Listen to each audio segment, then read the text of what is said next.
Good afternoon, everybody. Hope you're having a good weekend so far. It's Cross Africa Northbound 2024 today, the 20th of January, and we're taking part. We've got our slots.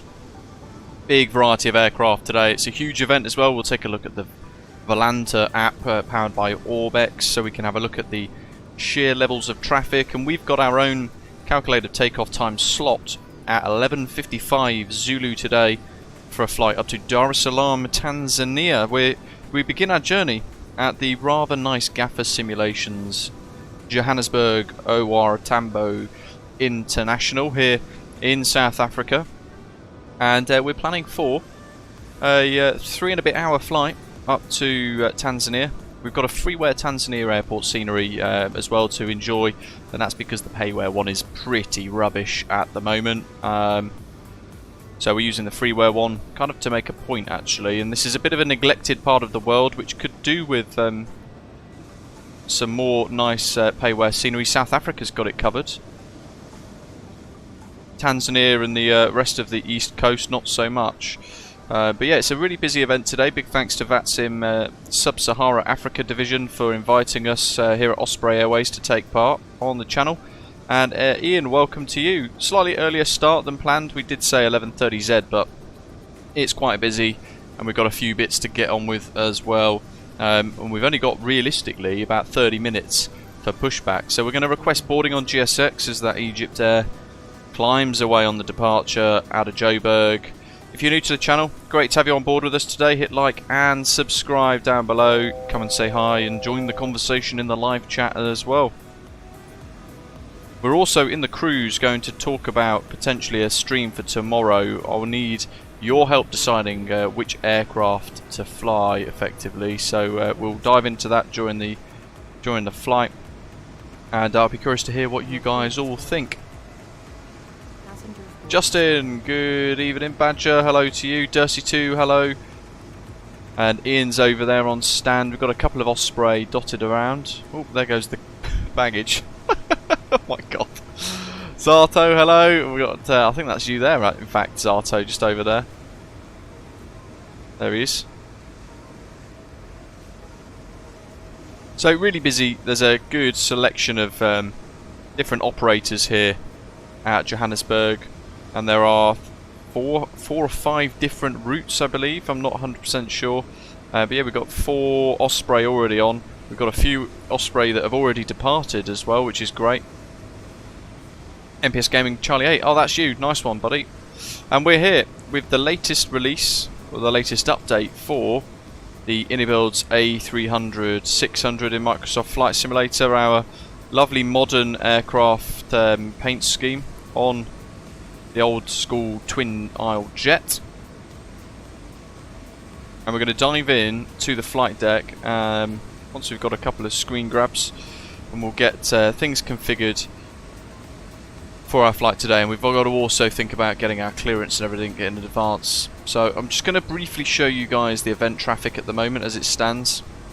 So we've got on VATSSA, bingo, there you go. Quite busy, isn't it?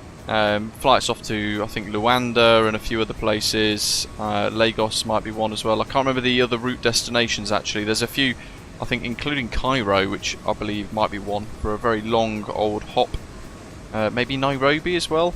I can't remember. Somebody in the live chat I'm sure will know. But there's the event traffic so far. Lots of aircraft flying out. Some headed northwest, some headed, quite a lot headed northeast in fact, and that is along the route that we're going to be flying today.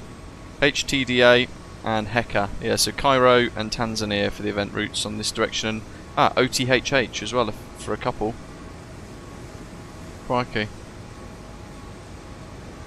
Where's this one? Marrakesh and DNAA. We've got one to Heathrow as well, just enjoying the event traffic, but getting the ATC as well at the same time for a bit of a long haul. And yeah, South Africa in that lit up as well. Looking pretty good, right? It'd be a great time to fly to Mauritius because they've actually got ATC online as well, I believe, because of the wider FSS. So quite a big one. I've had my chicken nuggets, Rab. Let's jump into the flight deck then. So a fair bit of the pre-flight is already done.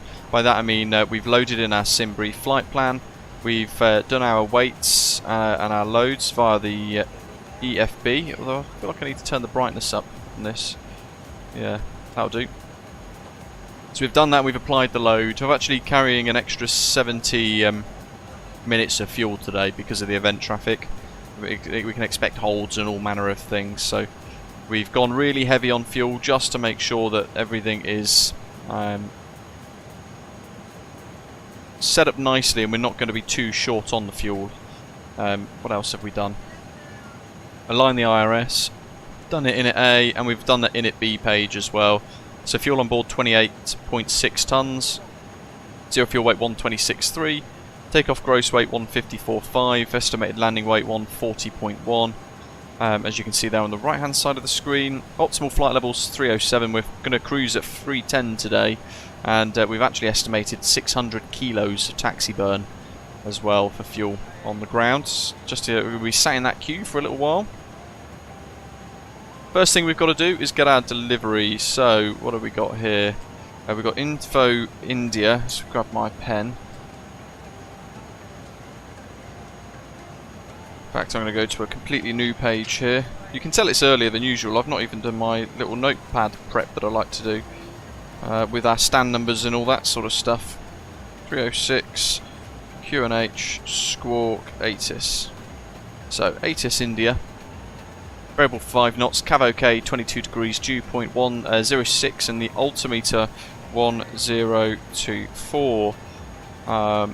We are expecting on our departure today runway 03 left and the Eggmen 1 Charlie. So 03 left,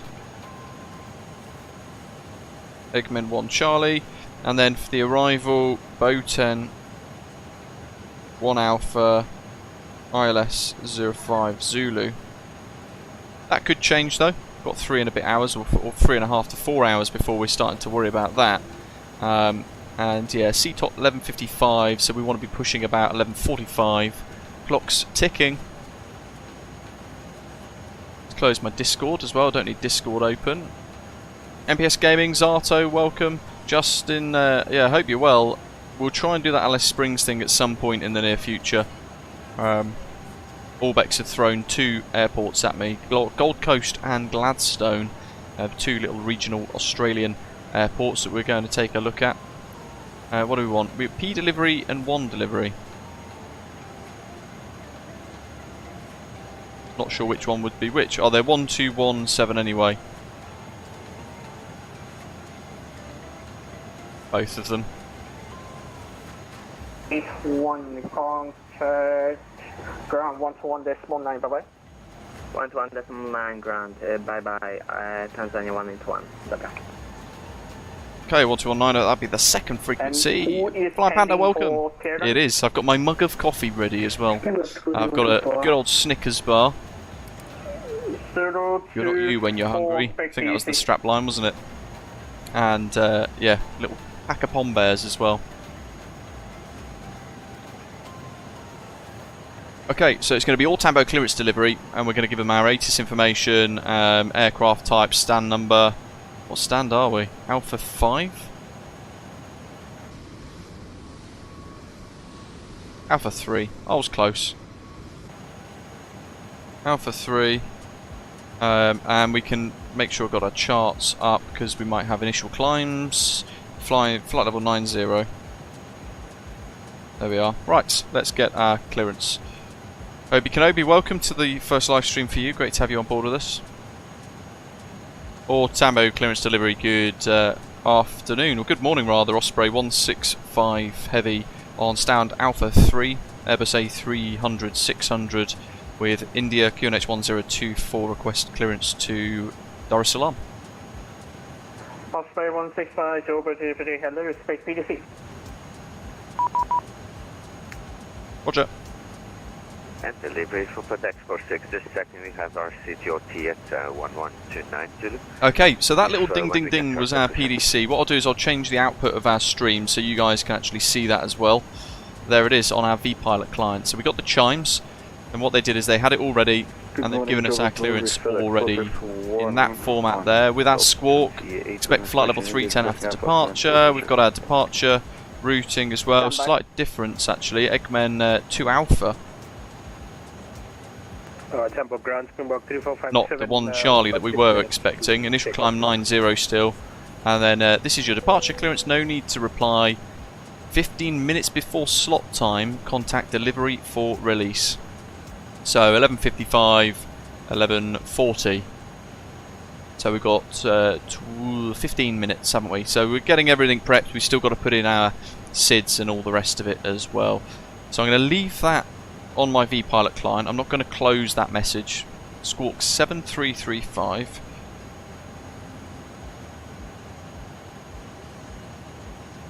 Let's have a little look here.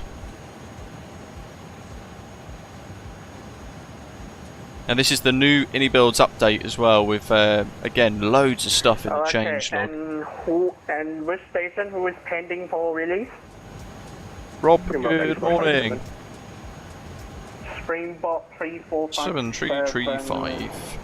Okay, we'll turn our attention then to our flight plan. So, FAOR into the SID. We got 3 FedEx for 6 also waiting for release. left. Now we have our block time. Eggman 2 Alpha. FedEx 46, we can contact ground 121.9. Bye bye. Insert. Roger, thank you very much. And then we get that generated. So on the Navigraph then for the charts, we actually need to change the departure a little bit. So it's going to be this instead. A little bit tighter. Is pending for release?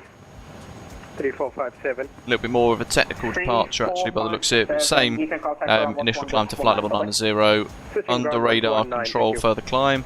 And the Eggman 2 Alpha then climb runway track to 5.5 JSV, turn right intercept with radial 275 inbound 23.4 DME JSV. Then turn left 030 track intercept radial 070 JSV to Eggman. So departing 3 left, it's going to look like this. So up to 5.5 DME, then a gentle turn 095 degrees, up to 23.4 JSV, and then this little dogleg turn 030 degrees to then work to intercept that 070 degree outbound radial from the Johannesburg VOR. And then we continue outbound to Eggman, which is 50 DME from the Johannesburg VOR. So sounds complicated, but thanks to modern avionics, not so complex.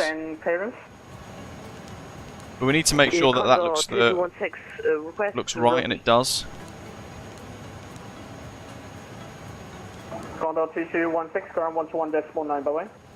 And then we need to think about all of our weights and everything as well, and our speeds. So, where are we? 102555. We'll do 1,000 foot above ground level. Osprey 2472, ground 121.9, bye bye. So let's change some of this to 1,000.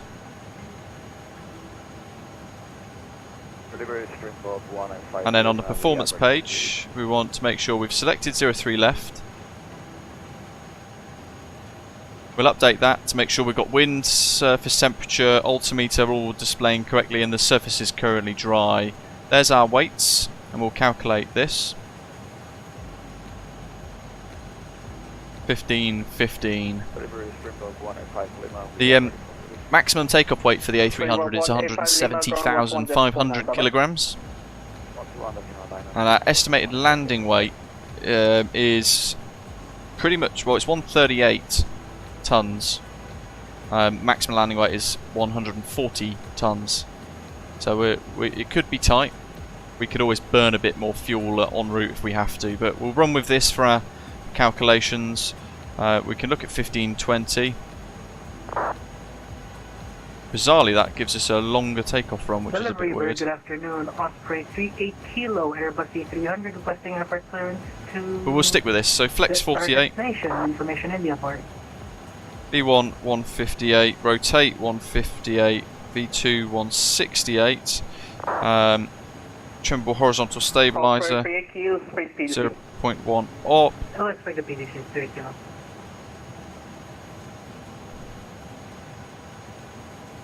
Let's see, we'll pop that into the box. So, 158. Clearance delivery, hello. Springbok 612 at gate Charlie 7 with India board requesting IFR clearance to Dar es Salaam. 168, which we can't put in here. That's a habit from Boeing for me. What we need to do is set that in here. Springbok 612, yeah, there you go. Joburg delivery, hello, spec PDC. PDC, Springbok 612. 106. Joburg ground, good morning. Oscar 784, stand Echo 9. Interesting. 300 with confirmation India requesting IFR. So I'm scrolling this now until I see 168. I would expect to see the numbers, but what I'm actually seeing is that it changed here, which is a bit weird. And then we go to preset. There we go, now that's woke up. And I'll set 245. Unless we've got any speed restraints, constraints, no. Max 250 at or below. That works. Thank you for the wonderful ATC, good luck. We'll pop the constraints on. And the runway heading, we need to make sure we've set that as well. And 03 left is on a bearing of 034. So we'll scroll. And the call time for... Which call time we're calling for clearance? 034. Osprey 784. Osprey 784. I don't see your flight plan on the list here. Double check and refund. 66.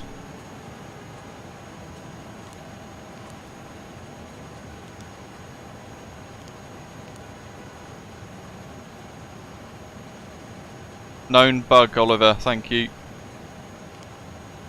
They fix one thing and something else breaks. It's typical with software development, isn't it, I guess? Others are the same thing, but yeah, interesting. So, you can't really get around that, because really you need -5 set, don't you? But otherwise you're going to get erroneous readouts.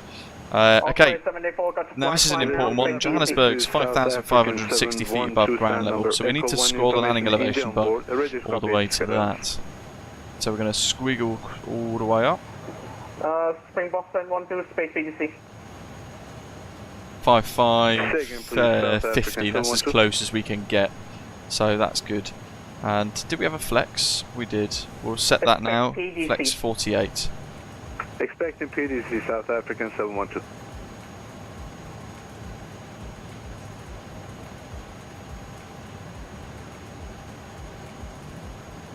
It's almost no flex at all. Don't know if I want 108.5 for a thrust limit. And who is pending on release? 1515. We've actually got a... oh, actually, hold on. Well, it's a toga departure anyway, because it's a 6-knot tailwind, and you wouldn't use flex. So I'm just looking at the charts here. See on the left-hand side, where I've got the weather data here. VFR conditions, all Tambo. 03 left. It's got crosswind of 4 knots, and in red there, tailwind of 6 knots for the departure. So we're going to use toga anyway. But I guess that works because it's the same, isn't it? 655 with you said, Charlie 1, information India with we'll pop it in automatic. Requesting clearance to Cape Town. Right, what do we got? Tower doesn't sound very SA. Blocking, and who's calling the clearance first? But the beauty of VATSIM, JFOT, is you don't have to be South African to be a South African controller. So I could request a train there and control if I wanted to. There's no kind of strict limitations and everything on that. Let's see. So I'll just make sure I've got everything set correct here. And who is calling the clearance now? Yeah, that's Kenya Airways A and B. Charlie 1, information India, clearance to Dar es Salaam. Kenya 655, Joburg delivery, hello, no flight plan on file, double check the refund. We'll ignore secondary flight plan progress, we'll leave. South African 712, request push and start. Grant, awesome, flying in from Cape Town, nice one. Is that one of the event routes? Springbok 712, ground 121.9, bye bye. We'll pop the APU menu up on here. We don't want to start that too soon either because we're going to burn fuel. Let's have a little look at how everyone's getting on. Look at that queue. Great to see some cargoes as well. We've got a couple of FedEx. There are MD-11s in here, but they're probably A300s, aren't they? One would imagine. Requesting clearance to Mauritius. Walker 3611, I have sent you the PDC on your V-pilot PMs there, but let me know you have that. Fair enough, Grant. I'm not entirely sure, so via voice would be... Mikael, hola. Welcome, welcome. Yeah, the windstocks are a bit weird. It doesn't really look like a tailwind like you're saying there, Rab. Doesn't with the where is it? Windsock. More of a crosswind. Is ready for release. Survey 121, ground 121.19, bye-bye. Condor's held, waiting to enter the main taxiway on Alpha. Oh, it could be an X-plane, rotate MT-11 badger, yeah, I always forget about that stuff. Unit 655, I have the flight plan now, space BDC. We'll go. Rightio, so, not really much to see with Johannesburg Airport. But GafferSim is the best one that you can buy. What have we got? Squawk set, fueling, loading, boarding, all complete. That's all good. FCP is set. Standbys, instruments are pulled. Planning elevation set. Departures briefed and checked. Lights as required. Seatbelt signs, no smoking signs. Overhead panel will check. Oops. Crikey. Imagine if your head could actually do that in real life. Right. Quick check of the overhead panel, that looks good, and all of the fuel systems are all on. We'll pop the... What have we got? 11:36 C-top. 15 minutes was it before... Just reread this. This is message of departure appearance, no need to reply. 15 minutes before slot time, contact delivery for release. Alright, well that's pretty much right about now. So we're going to go master switch on, pumps are on, I'll pop the Pro Peats on as well. And then APU start.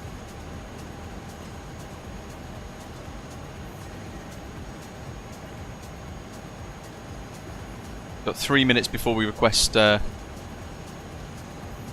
release to activate our slot. Make sure I've got New Sky recording, it is. Navigraph's already done, Volantis is all set up as well. And then we need to be very careful with our fuel loads and stuff today.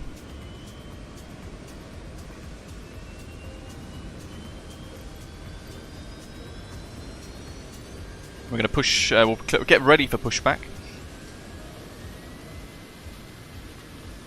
J-Foot, it is in free flight mode. We actually had some passenger ops in the scheduled system for New Sky with Osprey, but they never got flown basically, so we don't have it anymore because every scheduled service incurs a daily fee on the New Sky system, as do the aircraft and all the airports we run and all that. So it tries to simulate contracts and things too. Sebastian, this is Parallel 42's Flow Pro for Microsoft Flight Simulator. With the custom GSX widget and a few other bits like the landing rate widget and the VATSIM widget. To get the widgets you need the Flow Pro version. APU is life music, man. That's available. APU bleed. Center tanks are empty. The center and trim tanks. 784. Confirm your final level 370. Sternal power is off. 330. Ground equipment. Top ground power unit. Roger, flight plan amended, flight level 330. And cabin crew armed doors. Thank you, 781. For departure. Ding ding ding. Good morning, living on a player. Welcome. Aircraft sounds a lot louder today, doesn't it? What do you guys think? They've tweaked the sounds a bit more. Okay, let's request release then, folks. And delivery Osprey 165, stand Alpha 3, request release. Osprey 165, ground 121.9, bye-bye. Ground 1219, Osprey 165, thanks, good day. Good day. Oh, how did it do that at the click spot? That they need to sort that out. That is a pain in the backside. Okay. Shall I do what the Americans do? Turn the beacon on super early. Switching tower on 1181. He's busy. Let's pause the music for now.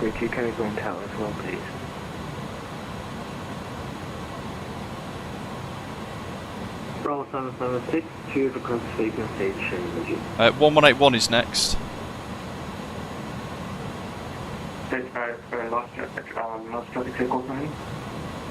Bravo 776 to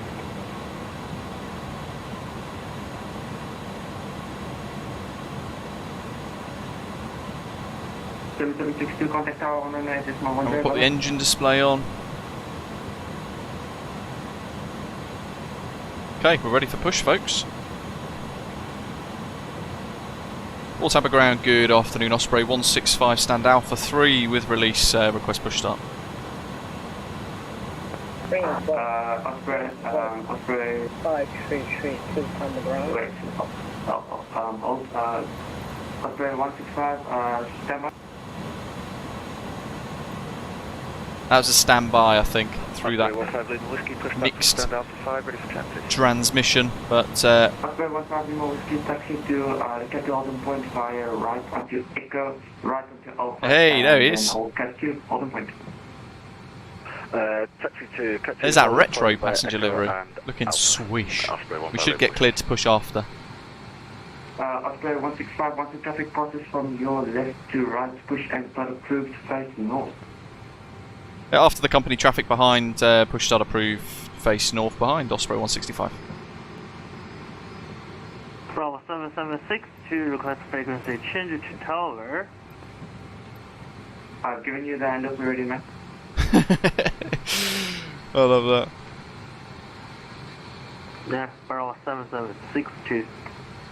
And ground for FedEx 46, should we go to tower or stay with you for now? So this is where custom pushback is really important. Where are you? Sorry. Just holding behind the traffic, have 4 planes in front. Okay, there goes Indalina. For the 03 line. Bar brakes off. If you're holding by the Alpha, you can switch to tower. Ignition mode A. Roger, gonna go to tower, thank you. Great job, FedEx. Can we go tower? And start to open.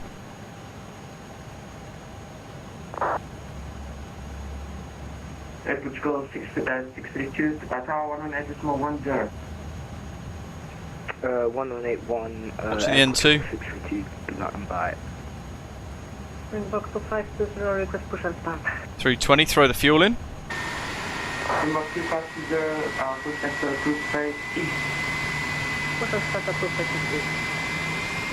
Box 250. All traffic holding by Alpha, you are allowed to switch to tower 118.10. Gonna change my drone camera rotation speed there. Hold Lima for me, too. So here we go. Just sort out the leveling. It's the first time we've done a big event for quite a while actually, and it's also the first time flying VA300-600 in an event too. Behind the traffic at Lima. Start one, open. Ground, Osprey 508, ZPS. Taxi.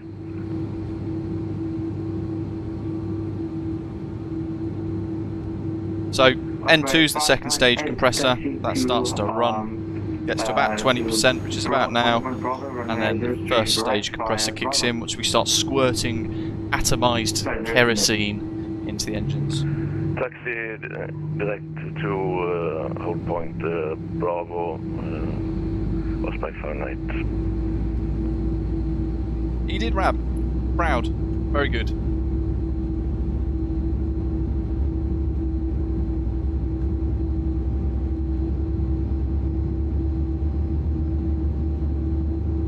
Ground, Victor Papa Bravo, скроме. Victor Papa Bravo, after Romeo. Ground. Okay, so that's 15, flaps 15, ground spoilers armed, that's all set. Part brake is set. Rudder trim reset 000. Water brake max. Nav prof. Landing elevation set. Speeds on the preset, -5 for the DH. QNH is set, and the overhead panel. Looks good. So we're going to pop that onto engine start continuous relay. APU bleed off. Watch the packs transfer out of APU. Cross feed bleed is off, and engine 1 and 2 are on bleed now. Galley back power to that. No white lights. And APU off. Taxi to the Lima. Taxi to Lima, hold short Lima. Taxi to Lima, hold short Lima. Victor Papa. What different views I've got. Saudi crop dog. To follow the traffic in front of you to control surface checks. So fully left on the stick. Traffic in front to holding point for fully right. For Osprey 217. Just going to sort the elevator out as well. All the way forwards. Rudder trim, set that. Back to neutral. It's instantly gone fully left there as well, so I'm just going to do it a few more times so I'm happy. And stab trim needs to be set, so THS 0.1 up. Springboard 20 for taxi via Bravo to holding point Bravo. It's about there. Left.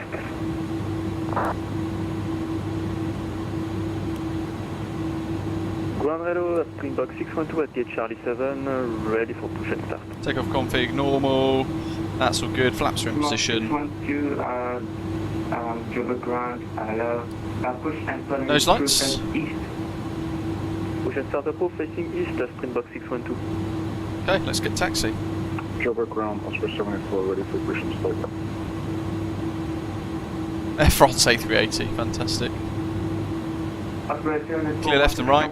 On company traffic process from your right to left, push and start approved face east. Push and start approved face east, want aircraft class 74. And Osprey 165, request taxi. 2 stations at 1 second. Springbok perfected, is perfected.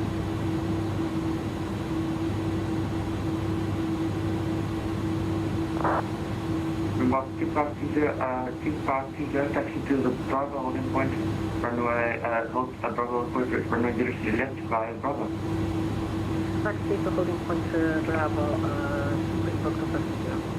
Osprey 165, request taxi. Osprey 3 kilo at stand echo 3, requesting push and start. Osprey 8 kilo standby. Yep, stepped on again. Osprey 8 kilo push and start in approved face east. Push and start approved face east, Osprey 3 kilo. South African 712, oh, push and start.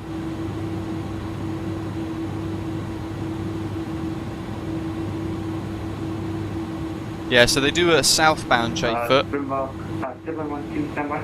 and then they do a northbound. FedEx 461, can we cross Lima? FedEx 461, yes, that is approved cross Lima and hold short at Alpha. Roger, cross Lima and we'll hold short. Let's watch me get stepped on a third time. Osprey 150, follow the FedEx 600. Good evening, Follow the FedEx in front and I clear to cross Lima just to confirm. Osprey 150 Whiskey. You are clear to cross Lima. Yeah, crossing Lima as well, Osprey 150 Whiskey. Osprey 165, request taxi. So Oscar Romeo, follow the traffic and cross Lima, hold short Alpha. Full traffic, cross Lima, hold short Alpha, Victor Papa, Browse River. FedEx 461, contact tower 118.10, enjoy. Well, there's the retro freight. FedEx 461 tower 118.10. They're burning so much fuel, just sat waiting. Right, fourth time lucky. 118.0. Would help if everyone else is like paying attention. See, he shouldn't have to call people up twice. Good luck, you're doing well.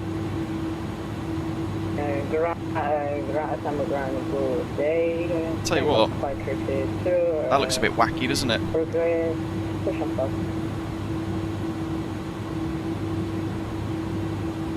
All stations stand by side. Remote 5, 332, say a second. Springbok 5332, ready for push and start. Remote 5, 332, stand by, traffic is behind you. Osprey 165 across taxi.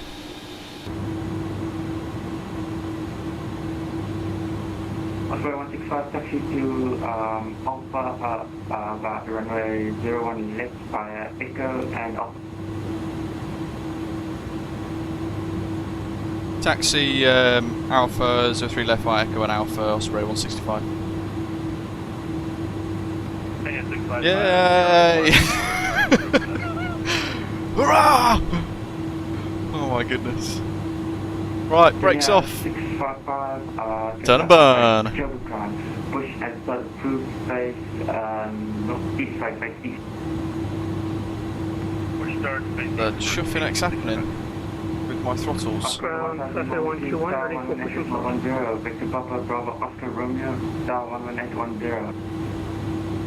Star 118, plus 10, Osprey 15 Lima Whiskey. Thank you very much. Oh good, it decided to refresh my calibration. I don't know why, that'd be the new version. It's always a simple fix, isn't it, that you least expect. Right, bit of power. Get out of people's way. And Osprey 3 Kilo, please repeat instructions, you got block. Oh, chuffing heck. You know what else hasn't activated? Osprey 3 Kilo, taxi Rudder controls tiller. via Delta and Alpha. Taxi to Lima via Delta and Alpha, Osprey 3 Kilo. Ground, FAOR 121, Right, ready for pushing quick start. opportunity to get some coffee down me. Get them throttles back to idle. Saturday 121 standby, sorry, I'm dealing with traffic on 03. Lovely jubbly. Springbok 2024, should I stay with you, contact tower? Yeah, so this departure is a bit of an interesting one actually, because it's supposed to be runway heading to 5.5 DME JSV and then 095 degrees to Vitbank 133, but it looks like it's not quite set up correct. Okay, all stations, sorry, second. Springbok 3650, we're ready for back and start. Because he wants us to kind of go northbound, which is definitely not right. I think we have to give way to him. He's on the Alpha, we're not. D650, push and start approved face south. Fellow Osprey, cooey. Looking good. Springbok 450, hold this Bravo.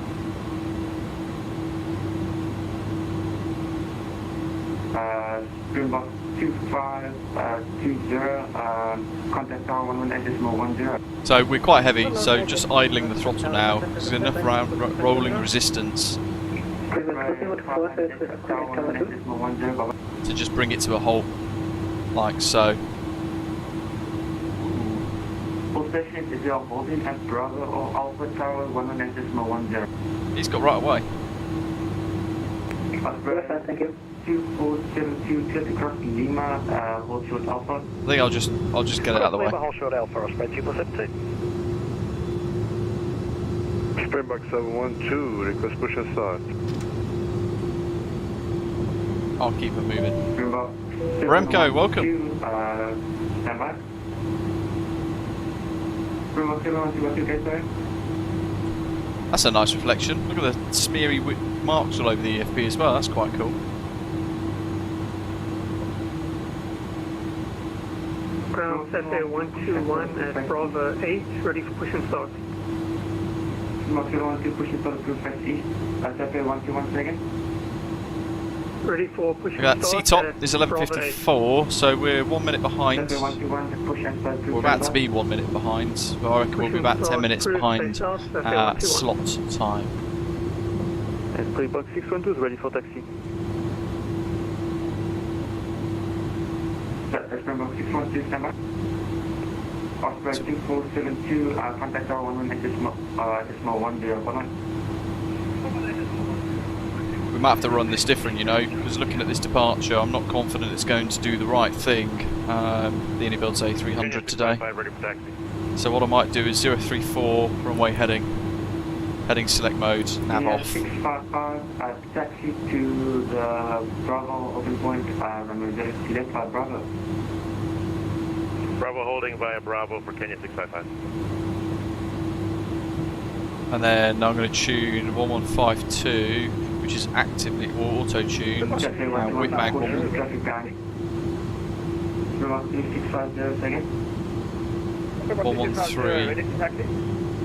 decimal 3, course 275. 365, traffic just pushing, I will call you. Yeah, cheers, thanks.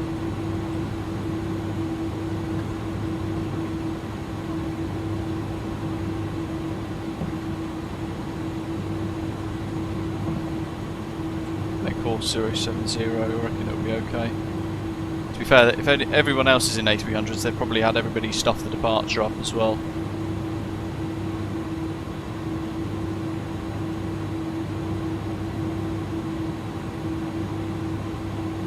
Joburg ground, Osprey 794, ready for taxi.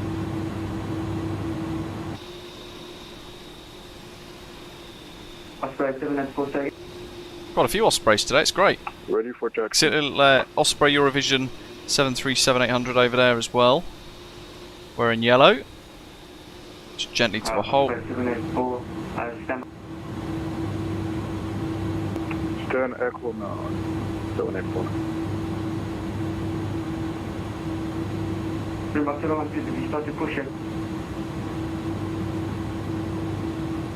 Yeah, Flying Panda says check to Fluent Vanta and a lot of turn left on departure. Yeah, so that's that weird dog leg, but we're not meant to be turning left on departure at all.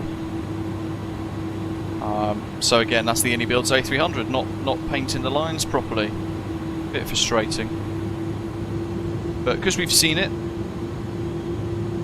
we've preempted it and we can work around it.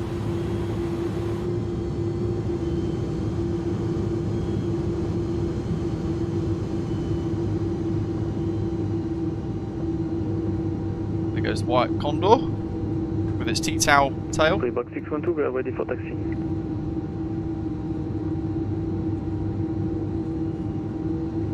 Bravo 612, taxi to the Bravo holding point 03 left by Bravo.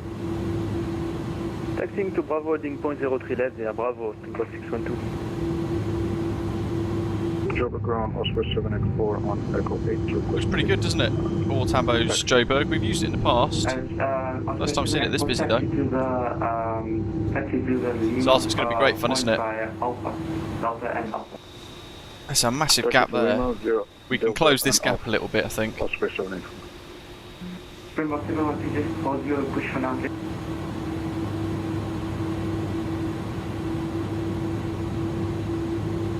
That's 121, you ready to taxi? Stand by, 1 minute. 655, contact tower 119.10. Ixana, welcome. Thanks for subscribing. All stations approach if you are Bravo, also contact tower 119.10. Springbok 532, ready for push and start. I am Remco. Springbok 562, push and start approved, face east. Somebody asked me actually on a thing the other day, on a comment, on a video comment, Flying Panda, they said they connected to Manchester Airport and wanted to do circuits, VFR circuits. Basically got told, they got told no, but they couldn't understand why. I've tried to kind of explain it. Taxi to the Bravo holding point via Bravo.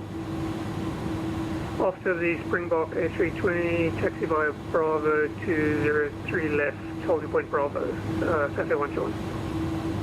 Springbok 3650, follow the That'll do. Cafe Car brakes on. 737 to Bravo. Boink. Springbok 3650, follow Crikey. Cafe 737 Bravo 203 left. Thanks. Got 5 Osprey in that image right there. Grab that screenshot real quick.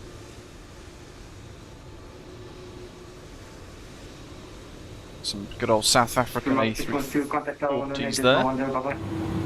West Tower 118, decimal 10. Let's see what's going on in the airspace. My goodness, look at that. Let's get the screenshots put on.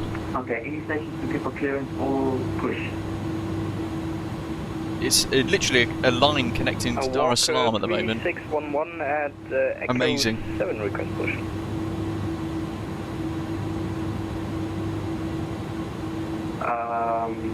Walker 3611, after the traffic push taxis from your right to left, push and circle face east. And the traffic from right to left has passed, pushing back facing east, Walker 3611. Where's my fuel selection?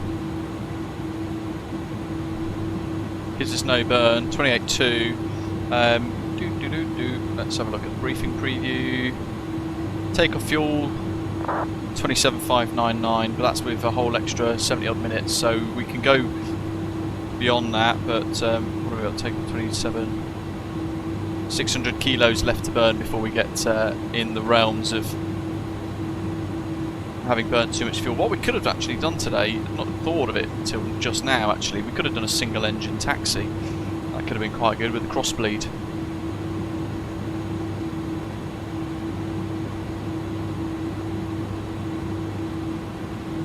Those two, I bet it did. I bet it caused absolute carnage. Every now and again, I think they do an event, don't they? Oh, it's an A350. They do an event on VATSIM at Gatwick, I think, where they use the backup runway. Car brakes off.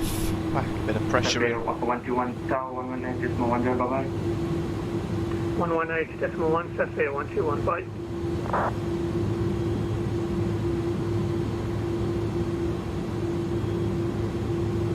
June, not yet. It's calmed down a little bit, so we'll wait for the handoff.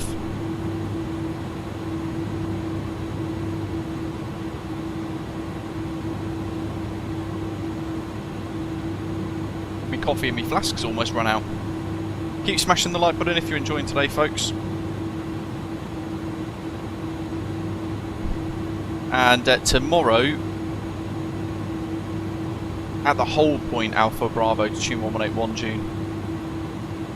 We're not quite there yet. Tower 119.10, bye-bye, thank you for your patience.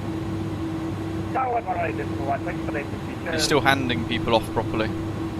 But yeah, tomorrow we're going to the Gold Coast. All stations, if you're at Bravo or Alpha, please contact Tower 119.10.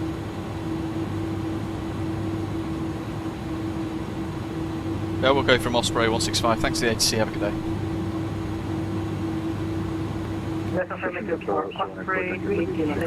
Wait, 03 left, via Juliet. That'll do. Osprey 15 Lima Whiskey. FedEx 461 7.16 degree 7 knots. Barrier both between 13 and 280 degrees. Runway 0 left, been clear for takeoff. Contact departure 124. That's actually doing fantastic. I do wish I'd seen that. Thank you for joining the flight. We'll contact. Yeah, tomorrow we need to decide on the aircraft. Either we fly the ATL 72-600 now that that's been fixed, hurrah. We fly from Gold Coast up to Gladstone Airport in Australia. Or the other option is we fly the 737-800 because we've not flown that since the 8th of December. We've just pretty much been in A300s and all the rest of it.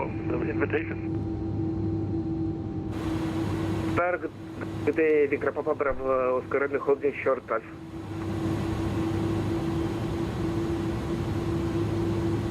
Victor Papa Bravo. We could do the 737 and we do a there and back perhaps as an option. Thanks. Osprey Tower is approximately 650 behind the party at Bravo. Springbok 365, Osprey Tower for continue the party. Tower Sapphire 121 is on Bravo, joining the party. Sapphire 121, welcome to the party. Likewise, Osprey 165. Osprey 3 has entered the party. Hello. Osprey 15 Lima Whiskey 7 degrees 7 knots. Bravo, your bull between 130 and 20 degrees. Runway 03 left, clear for takeoff. Contact departure 124 table contact. Clear for takeoff. Contact departure 124.5. After departure, thank you very much for the invite. Bye. Victor, Papa, Bravo, Oscar, Romeo, down to the next party, cross by Juliet, Salaam, wait, runway 03 left on.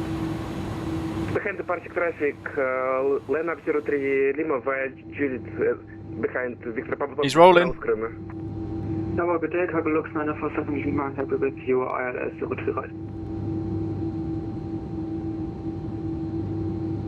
Cargo Lux 947 Gonna venture the camera out here so we can spot him. 710 degrees 7 knots, variable between 13 and 0 degrees, runway 03 right, clear to land.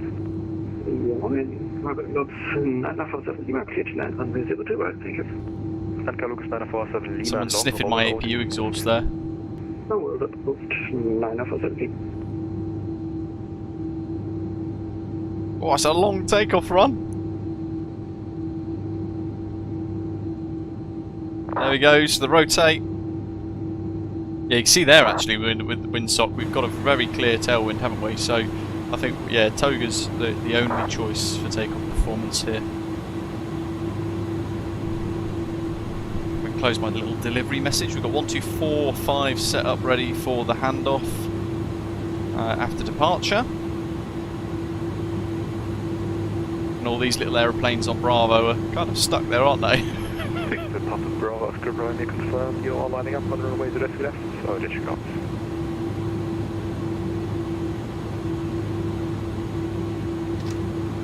Can't work out if the aircraft field sounds incredibly loud. More so than usual. Victor, Papa, Bravo, Oscar, Romeo, 7 degrees 7 knots. Variable between 130 and 20 degrees. Runway 03 left, clear for takeoff. Contact departure 124, decimal 51. See you more. Good day. 03 left, clear for takeoff. Airborne departure. On if you can, yes, but they've said that you will be subject to delays because they'll have to fit you in around the slots that people have booked. Clow, hello. Nice one, flying into Oslo. Springbok 2520, bound to next departing. Actually, Springbok 2520 via Juliet, line up, wait runway 03 left. Line up behind the departure traffic via Juliet runway 03. That's him. Just going to try and get a little bit of Bravo traffic out now.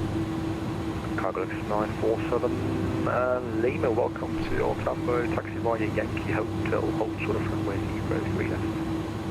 By Yankee forward, hold short runway 03 left, Cargo Lux 947. To give you an idea of how much extra fuel I've loaded for this event, Dursey 2. Tripped fuel, 17 tons, so 17,000 kilograms. Adding 15 minutes contingency fuel, sorry, 1.5 tons, so 18.5, and then alternate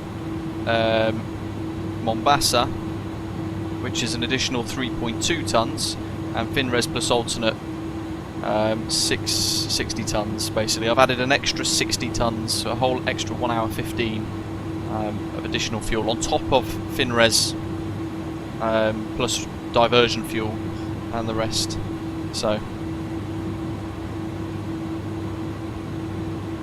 a lot of fuel. So I won't be too worried today with fuel burn. MPS Gaming, nice, that's you. Looking good. I do like that one in Ukrainian yellow, as we call it. Osprey 598 bound to next departing aircraft via Juliet, line up, wait runway 03 left pass. Osprey 598, line up behind the report aircraft on runway 0 left, 3 left, Spray 1252 service with 160 degrees 7 knots, variable between 130 and 20 degrees runway 0 left, clear takeoff from keep in contact departure 124.5. Oh, I know Dirty 2, it's great, especially these CF6s. Clear for takeoff and contact departure 124.5. Bye bye. So 1245 is next. 1245 departures.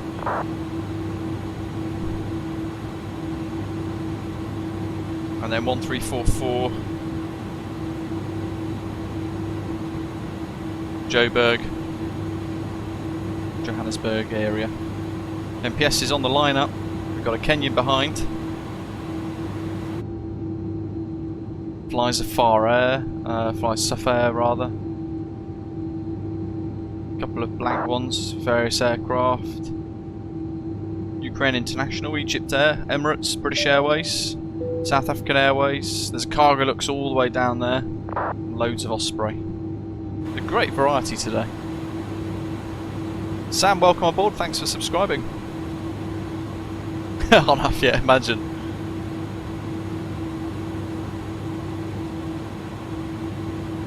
Gary, yeah, it's quite the tailwind, isn't it? But I guess 6 knots, it's not terrible. It's certainly achievable for most 598, confirm you are lining up. Aircraft.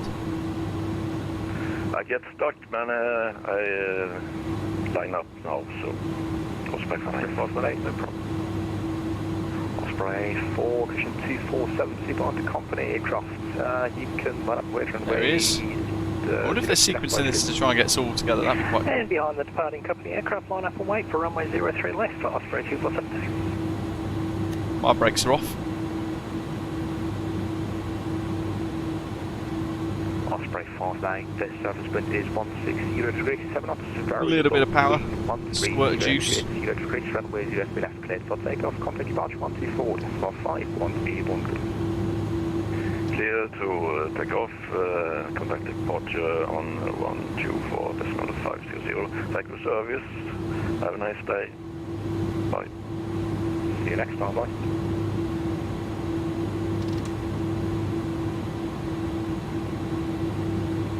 So Alpha for the Cat 2 holds. Bravo for the same over there. There goes Ian on the lineup with the Retrojet. And there goes MPS. There's the tower watching over us from a distance. And yeah, quite the crosswind actually, isn't it?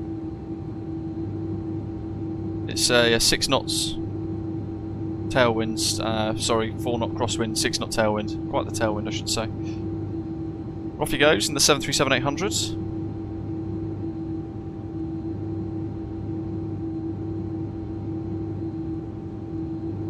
Big Cargolux aircraft over there as well. Using most of the runway, look, he's all the way out there.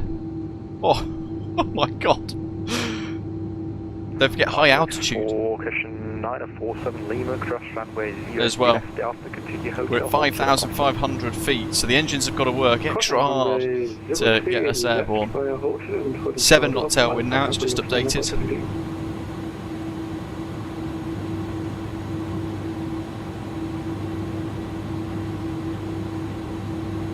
100% dust too, it's great, isn't it? Tower, good day. Walker 3611 on Alpha. Walker 3611 on Tampa Tower, very good afternoon to you, welcome to the bottom. Right, I think we've got cabin secure and stuff, TCAS standby. I might put that on actually now. TARA, that's all set. We'll put that on 0 actually for now, that's all good.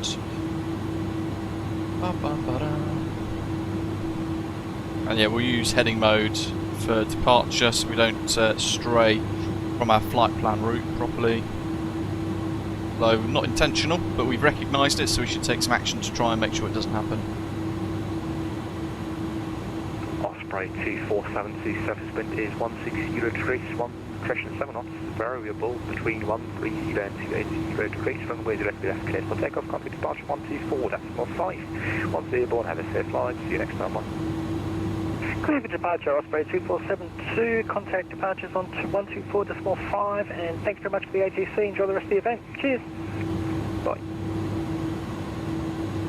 Osprey 165 behind the departing company traffic via Juliet, line up wait runway 0 left behind. Find the departing company traffic, line up and wait, 03 left behind, Osprey 165. Cargo looks 947. Rock and roll, here we go. Hamburg Grand on 121.9, danke fürs Fliegen, John. Got them out the belly. We don't need the wing lights. Over. Oh, he's gone rocketing off already. Off he goes. There's big old CF6. We've got a few minutes between each takeoff, really. As well, the nature of it. And I better follow this.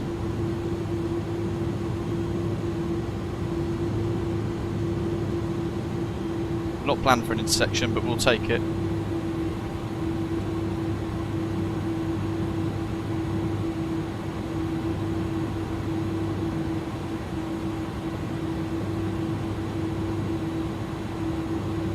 They've all been told to line up via Juliet up to now anyway.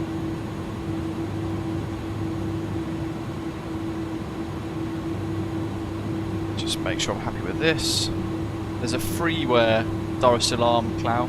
It's not amazing, but it'll do the job. But the payware one is atrociously bad, so don't waste your money on that, even for a tenner. Almost 30% M1 just to keep it rolling here.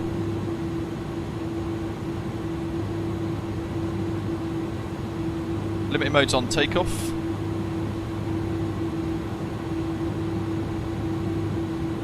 Light signs, we've done the recalls, takeoff config's already good.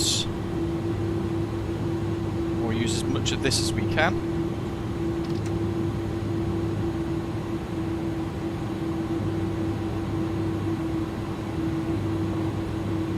There's a Walker Air.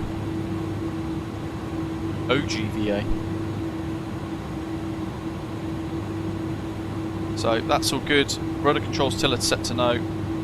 Osprey 165, surface wind is 170 degrees, 8 knots, gusting to 1 knots, variable between 100 and 20 degrees, runway 03 left, cleared for takeoff. Continue departure frequency on 124.51 airborne, have a safe flight. Departure 1245 when airborne, and runway 03 left, clear for takeoff. Osprey 165. Thanks. Have a good day. Okay, engine's good.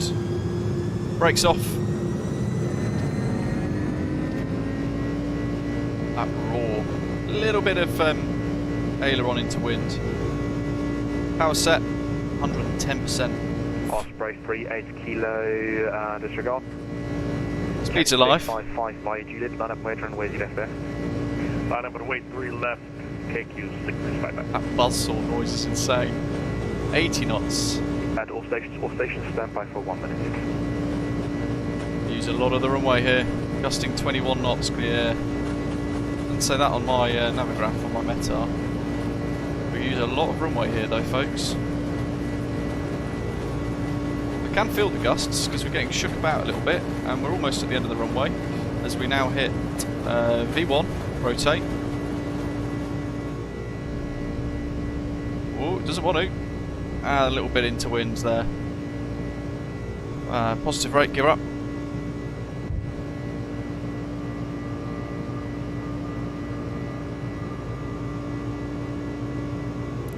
We take, cheers.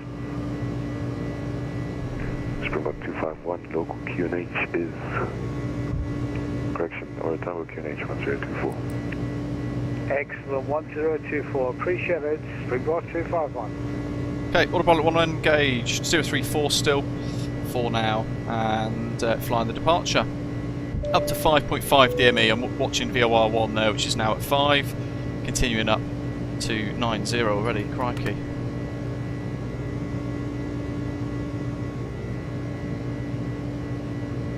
Johannesburg radar, good afternoon, Osprey 165, Eggman 2 Alpha 8000. Osprey, is that Osprey 165? A-firm, flight level 80 and Eggman 2 Alpha.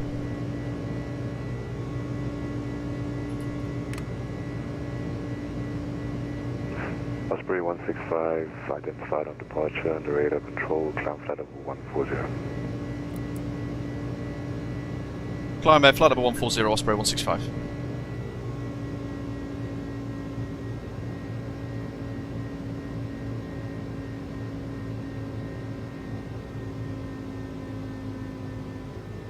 So I'm doing is just hand flying this, using whatever we want to set here. Radio 275, which would be technically 185, or 095 there. 1133 with 265.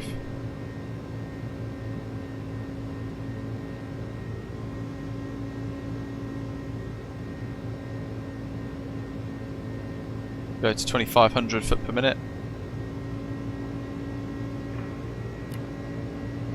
Pop them off. Those lights, runway turn off lights. So ignition mode off. That's all set, and we're good. We're only about 6,000 feet above ground level, so we wouldn't necessarily need to turn the landing lights off, but we shall do so anyway. A little bit of drift going on here. I'm just going to correct for that.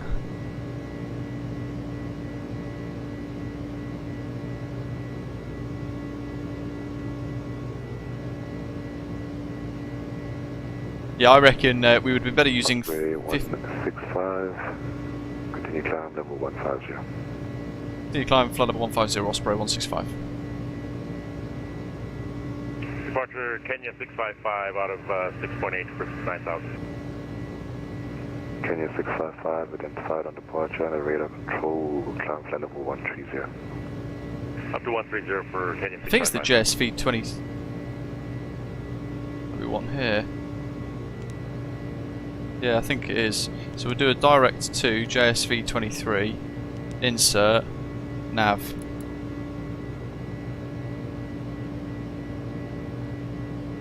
Not the neatest, but the A300 doesn't seem to be able to do it in a neater way, so we'll take it.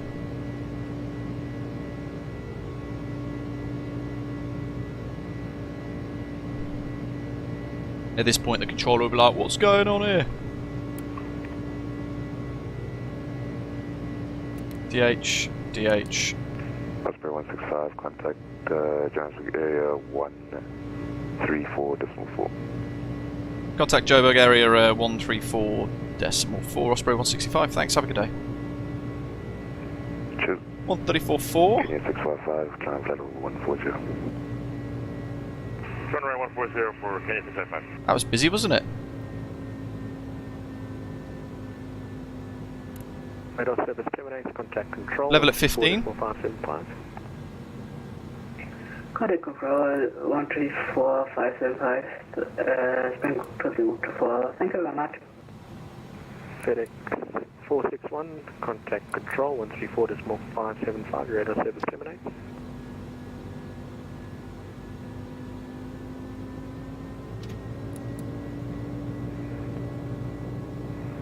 Right, that's a bit annoying. I don't know why it's done that. Don't want it to do that at all.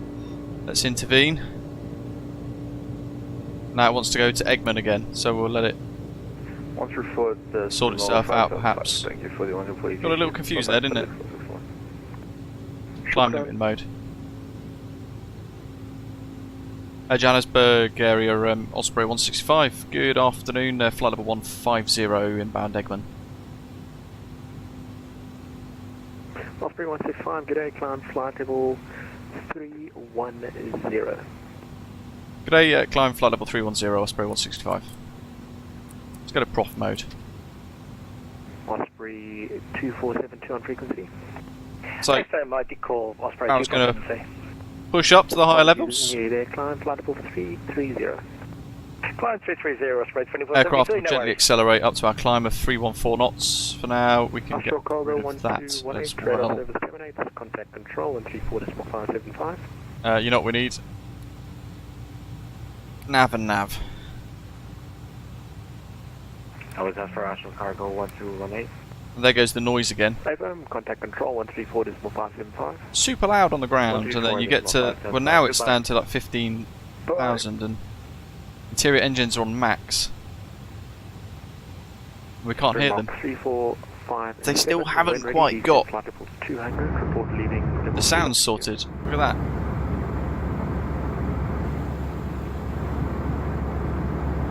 That sounds great. Unreadable, say again. And then inside, When ready, we'll descend to bit of a difference. 200. Oh well. No worries, thanks. Center Kenya 655 with you 1.4 to 150. Kenya 655, good day, climb flight level 290. Just confirm me on the flight plan. 5 knot crosswind currently at Dar es Salaam with a 6 knot headwind. And now they've switched the runway, apparently, in real life at least, at Johannesburg. Copy, thank you. Flying tailwinds. 100. Okay, up to 290, 100. Just my 4090 must do.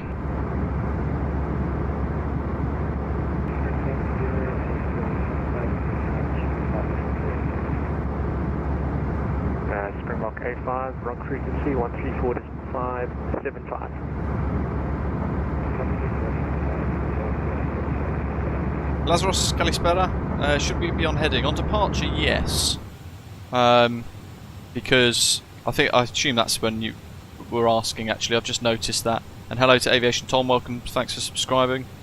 It's because it wanted us to turn left on departure using the LNAV. So it's a bit of a messy issue with the iniBuilds A300, it seems, so it's still a little bit funky with the way some of the departures work. I can do 370 for Not great. So we used heading mode instead to make sure we flew that outbound SID as accurately as we could. 370 for 655. Landing gear lever needs to go off now as well. Before I forget. So look at the difference it makes when you're super busy and you're having to deal with heading mode in the departure because of an issue with the LNAV not understanding the SID properly and all the rest of it. Very quickly you end up missing a couple of little steps in your flow, like the gear lever needing to be switched to the off position and that sort of thing. But what we've got, lights and signs.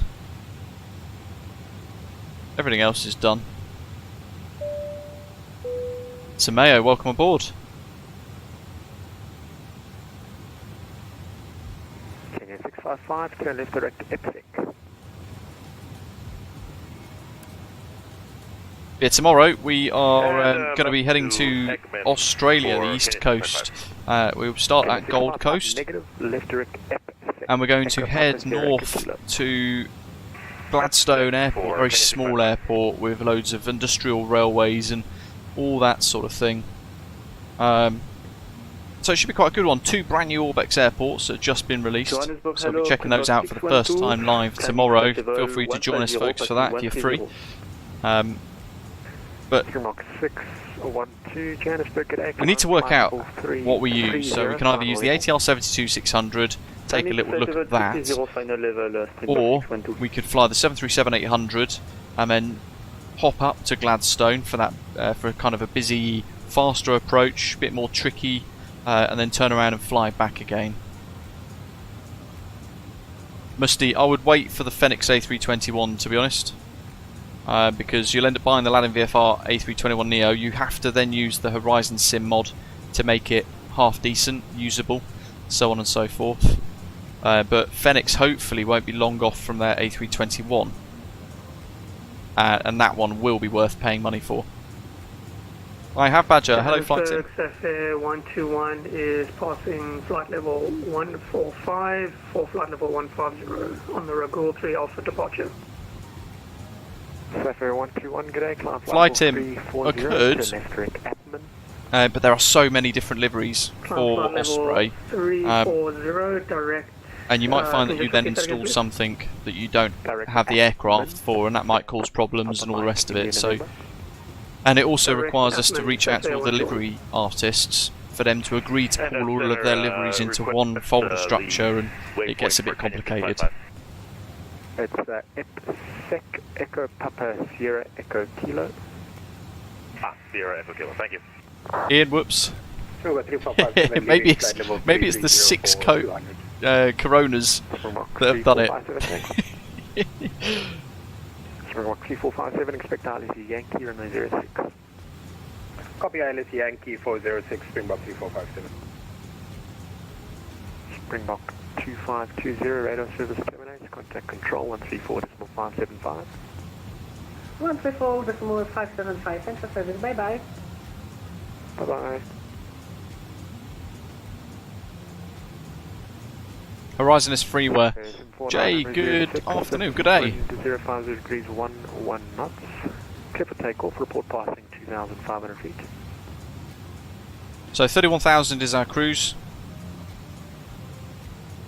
Make sure that's in line. Nav profile. Get rid of constraints, we don't need that. Top climb in about 60 nautical miles, just prior to Nevuk. Well, just after Nevuk actually, in fact. So Zama will do a fuel check, because that we should be level off in the cruise there. And we should have 24.2 tons. 24.2 at Zama. So I'll make a little note of that, because we need to be quite careful and conscious of fuel checks during our flight today. Yeah, I reckon with that tailwind and our weight being so heavy and at such high altitude, it probably would have been beneficial for us to use slats 15, flaps 20 for that takeoff in hindsight, because we used a lot of the runway, didn't we?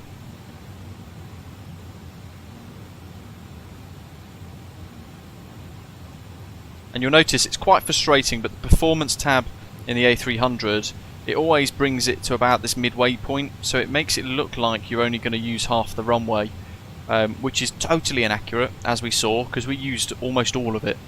We were rotating in the touchdown zone on the opposite end, so we almost ran out of runway with the configuration here, and it doesn't seem to have the ability to say, like the 737, the PMDG EFB, the performance tool in there, where it goes, stop, you're not going to make it in that time, so you then have to recalculate.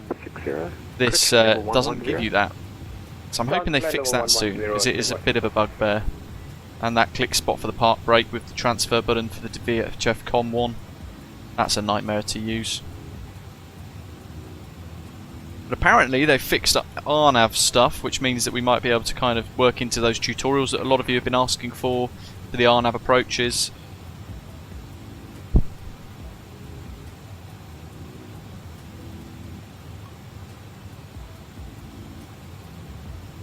Yeah, it's frustrating, isn't it, Ian? Because it means that calculating your performance in this is completely pointless. Good old tatting icing range issue there as well. Dropped to 4 degrees, but we're not really in icing conditions currently.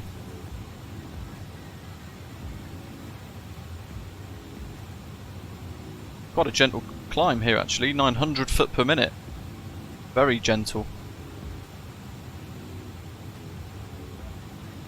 Our cost index has us climbing quite quick. Look at 314 knots, pretty fast.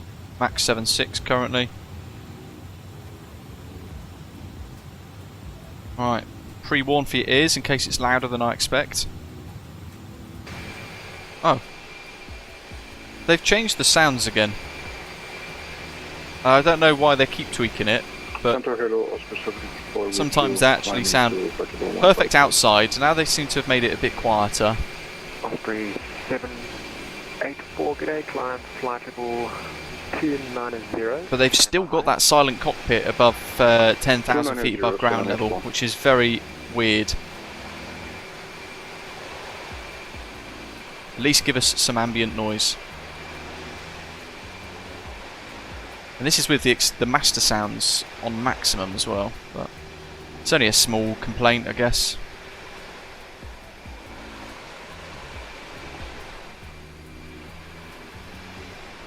Sounds sound like they're repeating themselves actually. It sounds a bit weird today, doesn't it, with the new update? I know they've done, one of the changelog features was sounds.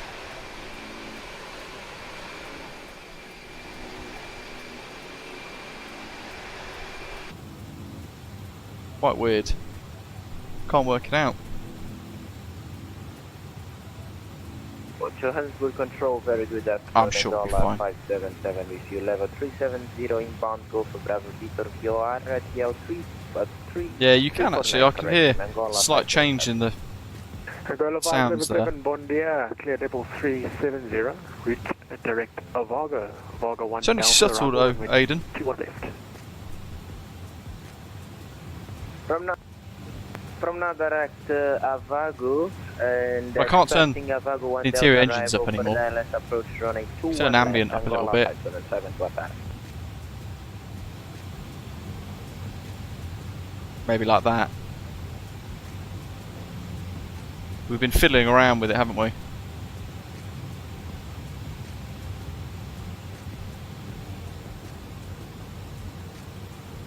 It's amplified more when you use the arrow keys to move around. Let's see if we can notice it now.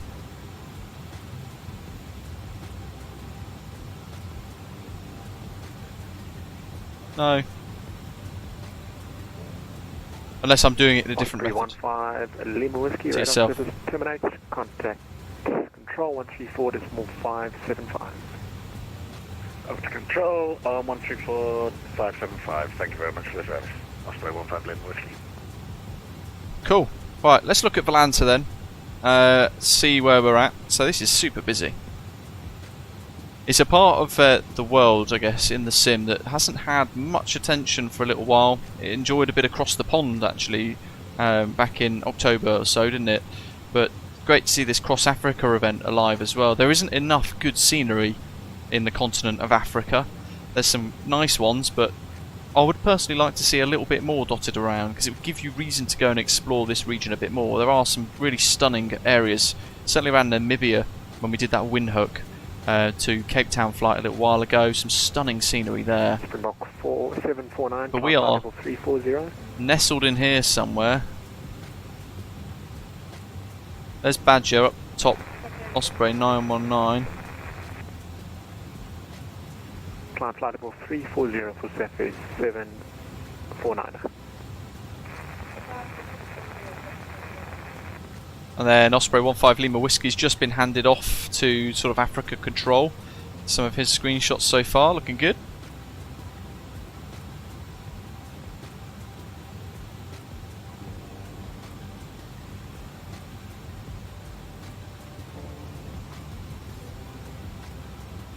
Oh look, there's me. Love it. What else have we got? Osprey 5908, MPS Gaming, so it took off just ahead of us in that Eurovision livery, though he's in the Osprey Holidays livery.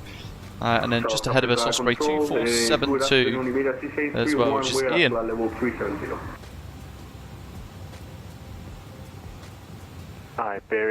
screenshots yet. Who else have we got behind? South Africa 78 and 612. Osprey 38 kilos, Arto. God, he got up with that slot. Good work. Big thank you to VATSIM Sub-Sahara Africa, the division of course, for giving us this invite today. They said they would try and, as best as they could, facilitate us if we didn't have slots and things to try and help us, a few of us join in. Don Carlito, Osprey 784. He's airborne. Johannesburg area, good Bingo. afternoon, Look at Walker that. 3611 level 150. Walker 3611, good day to you, climb flight level 370. Who else we got? I think that was all of us, wasn't it? Level 370, Walker 3611. Johannesburg Centre, Springbok 3650, passing flight level 1300. Yeah, that's all of us flying in our little clan. 3650, good day to you, climb flight level 350. Climb flight level 350, thanks. Pretty good.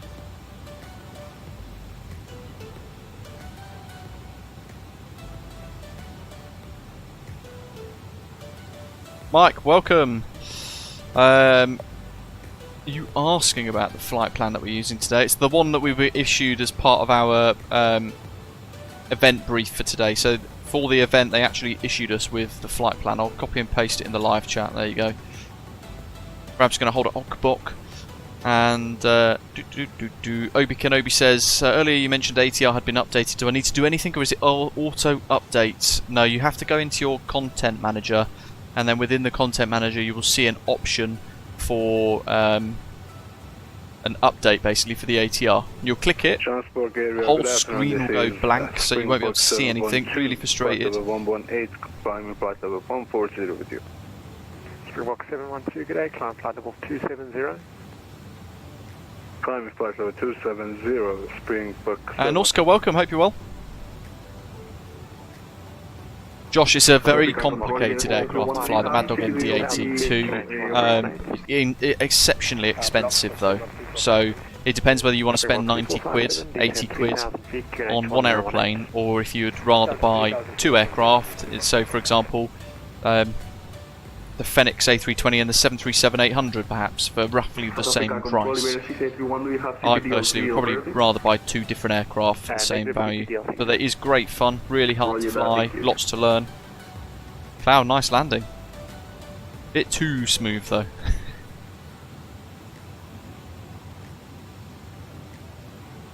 Let me set up a poll anyway, start poll. Victor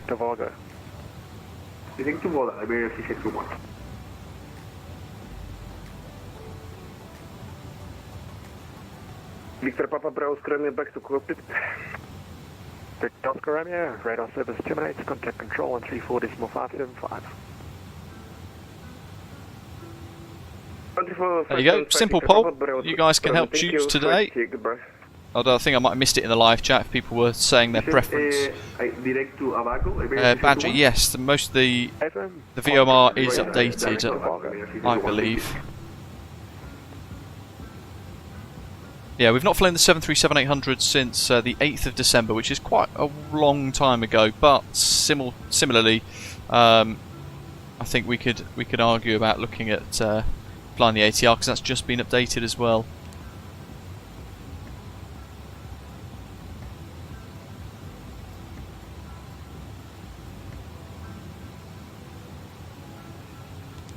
Let's see what happens if I change this. Go cost index of 50. I think that should be Mach 80. Angola 577, due traffic, descend flight level 350.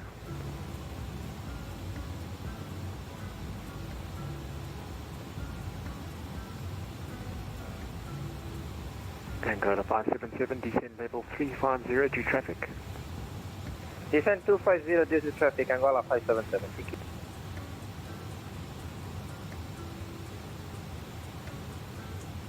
True, we're not flying either for a while, but I haven't flown the ATR, I think maybe since... God, when was the last time? November? Good fun, low and slow. The 737 would be unique in itself as well, like landing on Gladstone, small airport, small runway. Both with their own challenges. Cruise on the living mode. Mach 79 is cost index 50. Springbok 253.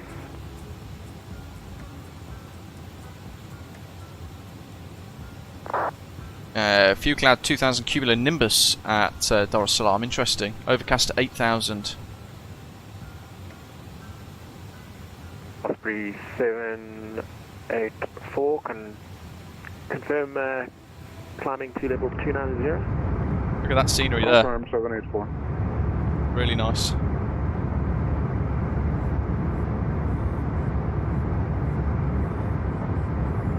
Springbok 712, climb flight level 330, that'll be your final. Climbing flight level 330, Springbok 712. Johannesburg stays at Springbok 253. What's that? 6, 7, 8.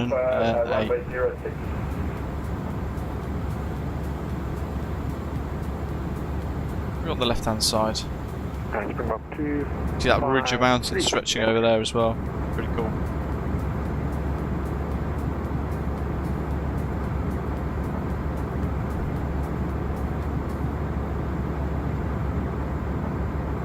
So the route that we've got today, it's quite a nice one. It's going to have us route out of South Africa to the northeast towards the coast, but in about probably 80 miles from now, 80 nautical miles, we'll be heading over into Mozambique airspace, and we're basically route all the way over to the city of Beira, which is on the coast, before we kind of turn a bit more northbound to cut back inland and route up towards Tanzania's airspace down into Dar es Salaam. And it should be quite scenic. We've got Lake Malawi, Lake Malombe, Lake Chilwa to fly over nearby as well. We might see all of that. Hopefully that'll be on the left hand side of the aircraft. The Mozambique Channel to the right hand side in probably about 30 minutes or so. So not flown in this little segment of the world massively before. First time doing a route that takes us north over Africa, so it should be quite nice. Looking forward to seeing what the sim has in offer for us as we settle into cruise. 3598, radar service 78, contact control 134.575. Osprey 598, contact Africa South Control 134.575. Thank you, service. Have a nice day. 134.575, 134.575. That'll be the next frequency, so jot that down on a piece of paper, and that's Africa South Control. Springbok 5332. Good evening. Climb to flight level 153. So in events, I try and make as many notes as I can. Certainly at frequencies. I think the ATR is okay. Not for long haul though. You can't do long haul. It's a small regional aircraft. Don't forget. Haven't got loop deck. No. Aviate. Never heard of it.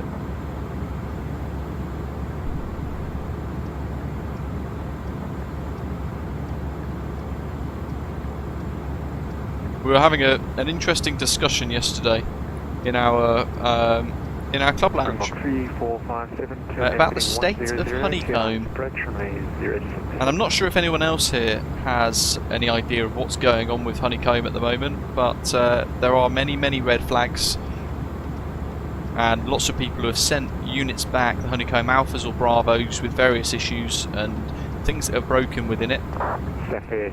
They've sent them back for RMA replacements, repairs and all that sort of stuff, and some people have sent them back in March 2023 and they still haven't had replacements sent out to them. So that in itself is quite alarming, but a lot of people have also paid up front for pre-ordering the Honeycomb Charlie rudder pedals, and they're still far away with no idea of, wow, look at that, worry, my goodness, with no idea of what's actually happening with that. That is insane. Springbok 612 requesting 5 minutes. Which concerns me a little bit, because it sounds like there are hundreds of people who have perhaps watched them do that big thing at Flight Sim Expo last year, announced the Honeycomb Charlie and all the rest of it, and a lot of people have then put money down for those products, and they might not actually ever receive them. It's all a bit strange. When you look into things like Reddit and you read various forums and all that, and there's been a lot of discussion online over certainly the last 3 months. It seems to be increasing exponentially. People have gone to their offices, the registered office in San Diego, and found that it's mothballed and it's now empty and gutted. The address we found yesterday has changed, so oddly enough the address for Honeycomb Aeronautical is now changed to a residential address, which is a little bit weird, and their tax returns for the IRS are 2 years overdue almost, which is alarming in itself, because they could be in a lot of trouble with the IRS in the States, the taxman in the US, for not filing. It then makes you wonder what actually is going on with the company's financial health. How have they used?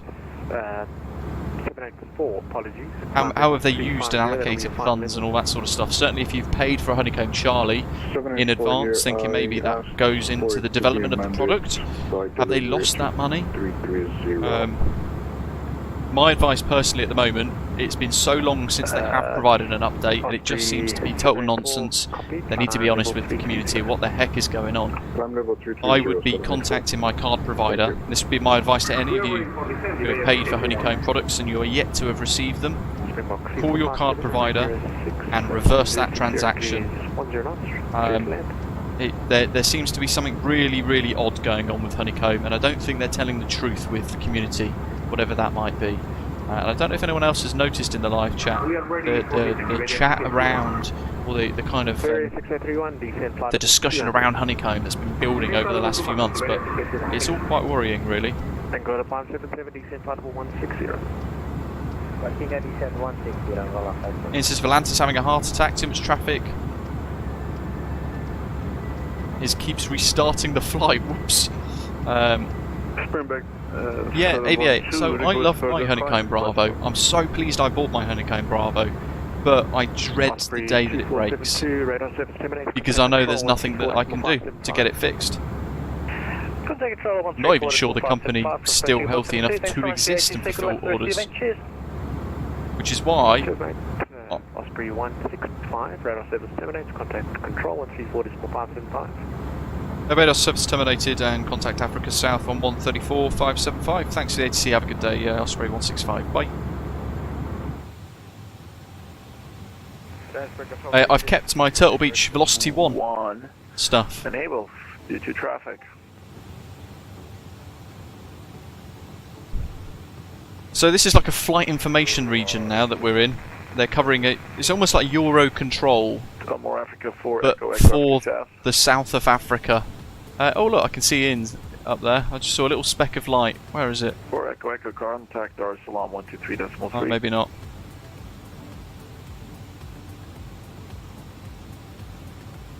I'm fiddling around with the lights. Yeah, oh yeah, I can see a little blip. Good afternoon, Osprey 2472, flight level 330, inbound at Nigod. Oh, Rob, it's tough, isn't it? Right, But yeah, Honeycomb is still taking money, but I'm really, really worried about... For me, it's suspicious as hell. And the more you look into it, the more concerned you get. And I worry that people are spending money on this company when they're not able to fulfill the orders. Yeah, you don't know how they're allocating the funds. You don't even know if they're still a company. There's a lot of weirdness going on with Honeycomb, and none of it makes sense. So to me, that's hugely concerning.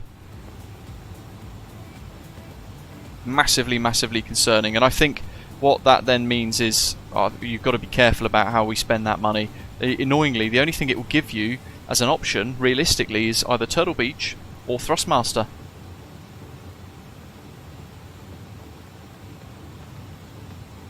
Africa South Control, good afternoon, Osprey 165, flight level 310, EPSEC, Mach decimal 79er.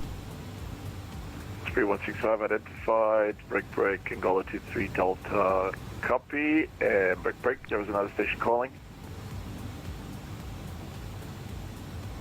So he's controlling a huge report region. Break, Egypt Air 5501, are you with me?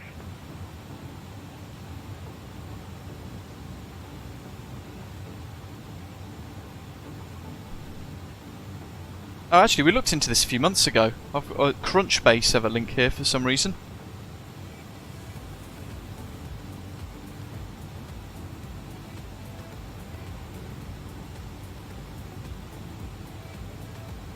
But I can't view any more of Crunchbase.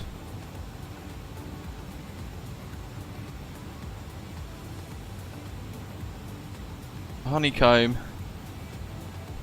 Recognized 076, welcome to the party, identified at 360, maintain 360 for now.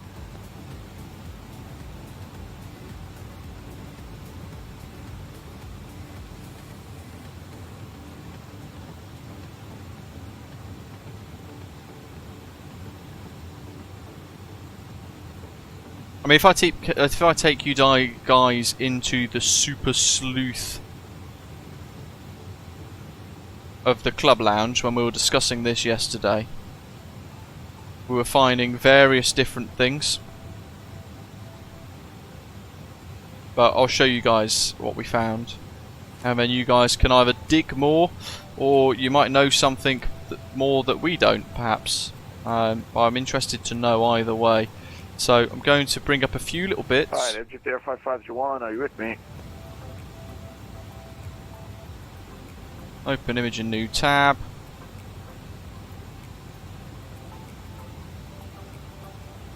Open image and new tab.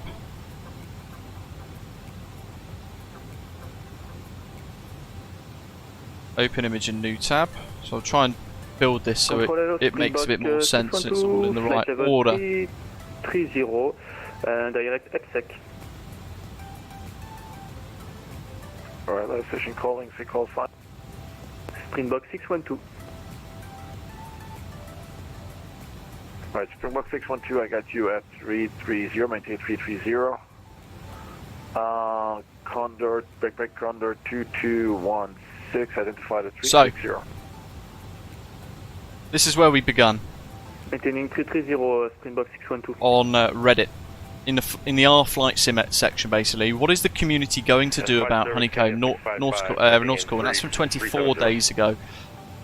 And people have basically said that they seem to be running a ghost operation for the last year or so, where they are actively taking payments for products without fulfilling them, which in itself is pretty bad, and that's quite alarming.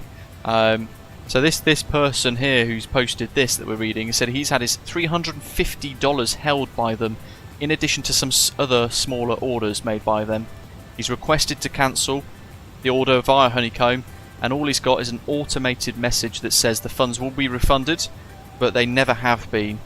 The frustration here is that most consumers are convinced to wait past the 60-day dispute period for their order, at which point recourse is limited depending on how you've paid for these things. And he's basically reworded it a little bit after he's cooled down. But the fact remains a large number of people are out a good amount of money without much recourse, and that's too bad. And I think that's despicable if that's the case from a company operating inside this community. People then questioning what their end goal is, why fall into the pattern of being absolute rubbish company, annoying everybody and risking going to jail. And all this. So the discussion goes deeper and deeper. People praising their Alpha and Bravo because they are great products, but if it breaks, you won't get it replaced. And if you're in the US, then I think then I think yeah, good luck. Yeah, that's going to be an interesting one, isn't it? Mr. The Finn stated here. Let's see if they show up at Flight Sim Expo Vegas this year. Can grill them in person about why they can't seem to deliver any products. Now, I'm going to put money on the fact I don't think they're going to turn up. I don't think they're going to turn up at Flight Sim Expo this year.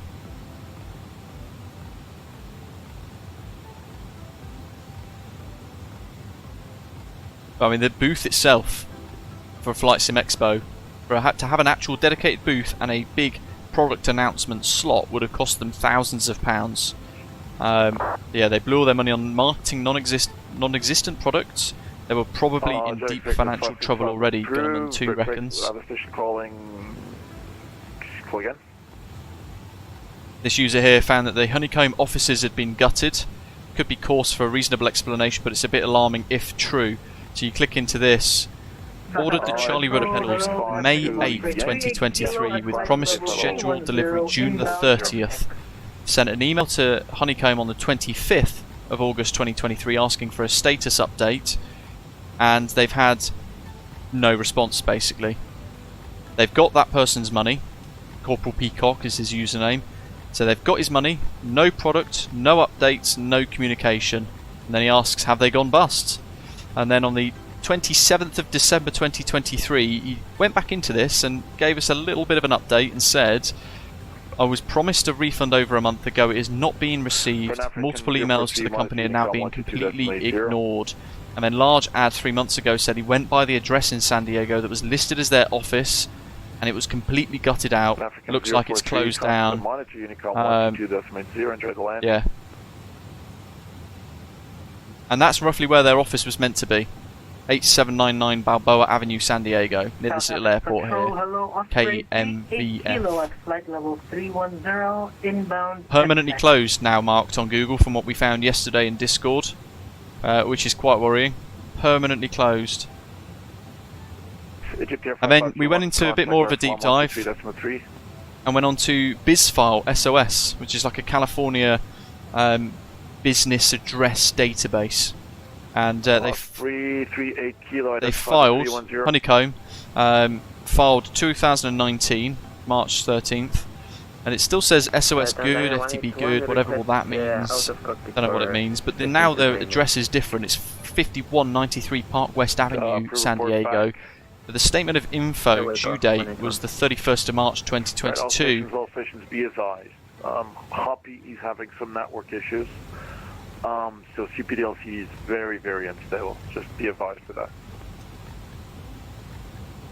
Okay, that's Hoppy's having a bit of a problem. Yeah, I think commentator clicked a little eye when we were talking about this yesterday evening, and said that little bit there. I'm trying to find it now. The statement of information is nearly 2 years overdue, and then it has their failure to file the required statement of information with the Secretary of State as outlined in statute may result in penalties being assessed by the Franchise Tax Board and suspension or forfeiture. So they're already in trouble with the authorities. And have they then suspended the company? Seized the funds, seize assets like products? Perhaps. And then we thought, well, what about this tax guy here? David York's Tax Service Incorporated. Well, that's a legitimate address in Hacienda Del Mar, San Diego. That's all legit. That works.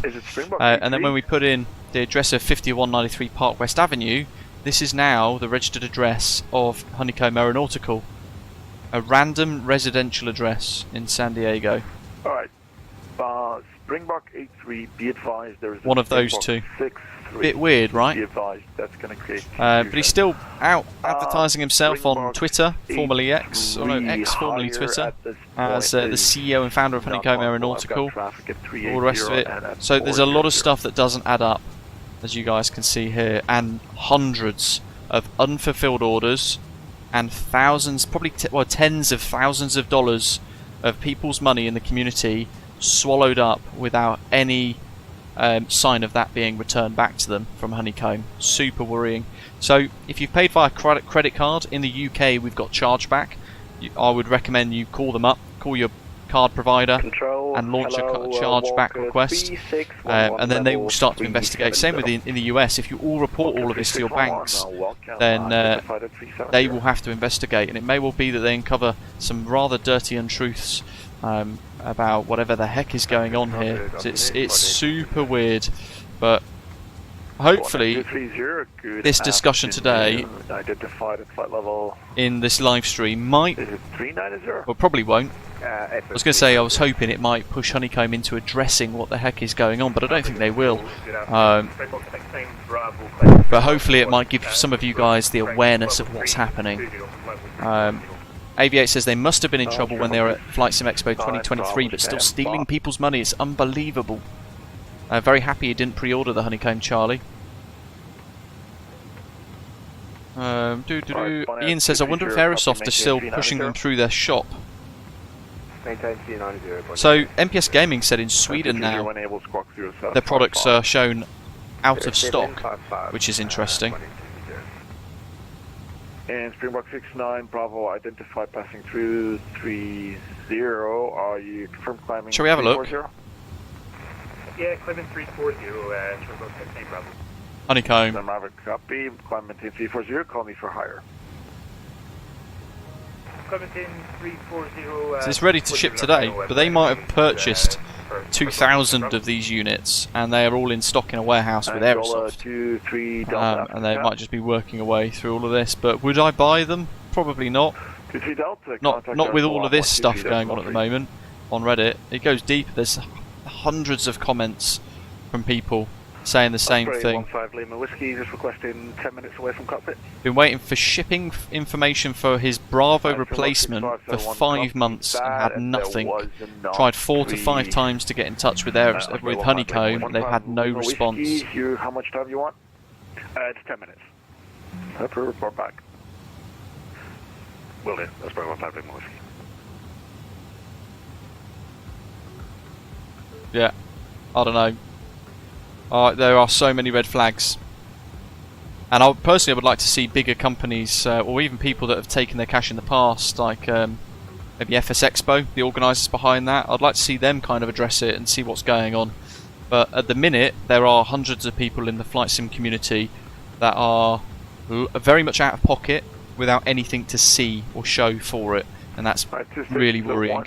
And then it makes you wonder, do Aerosoft know what the financial situation, whatever the situation might be at Honeycomb, do they know what's going on? And all these other resellers across the world who are reselling the physical products, like Curry's in the UK as well, they probably don't have a clue what's going on, realistically. No, that's fine. We like a good challenge. Neil, welcome. Hope you're well. Maystay says, hi, Section 75 and chargeback both apply in the UK. Section 75 is credit card only, and the chargeback applies to both credit card and debit card purchases. Yeah, absolutely. What I meant earlier was, I don't know how it works in the US, for example, in comparison. So in the UK, if I had ordered a Honeycomb Charlie on a pre-order, and I've paid Honeycomb in advance on a pre-order for something that, let's be honest, will probably never arrive, but they've got your money anyway, I would be on my phone to the credit card provider to request a chargeback. Control, good afternoon, Springbrook. Failing that, if you paid via a debit card, via your bank account, your current account, you can call your bank and you can still do a chargeback as well. But the credit card Section 75 protection in the UK is a lot more powerful than a chargeback. But I've used chargeback in the past for things unrelated, and it's worked really well in the UK. I just don't know what the equivalents might be in the US or Australia, for example, there. But yeah, buyer beware. Something is amiss at Honeycomb, it seems. And I don't like the feeling that people in the community are getting conned a little bit. Something's not right, and they're not being honest with us. Even if it was, so somebody threw this theory out on Reddit thread or in the Honeycomb Discord the other day, we were talking about it, I can't remember, when we were looking into it.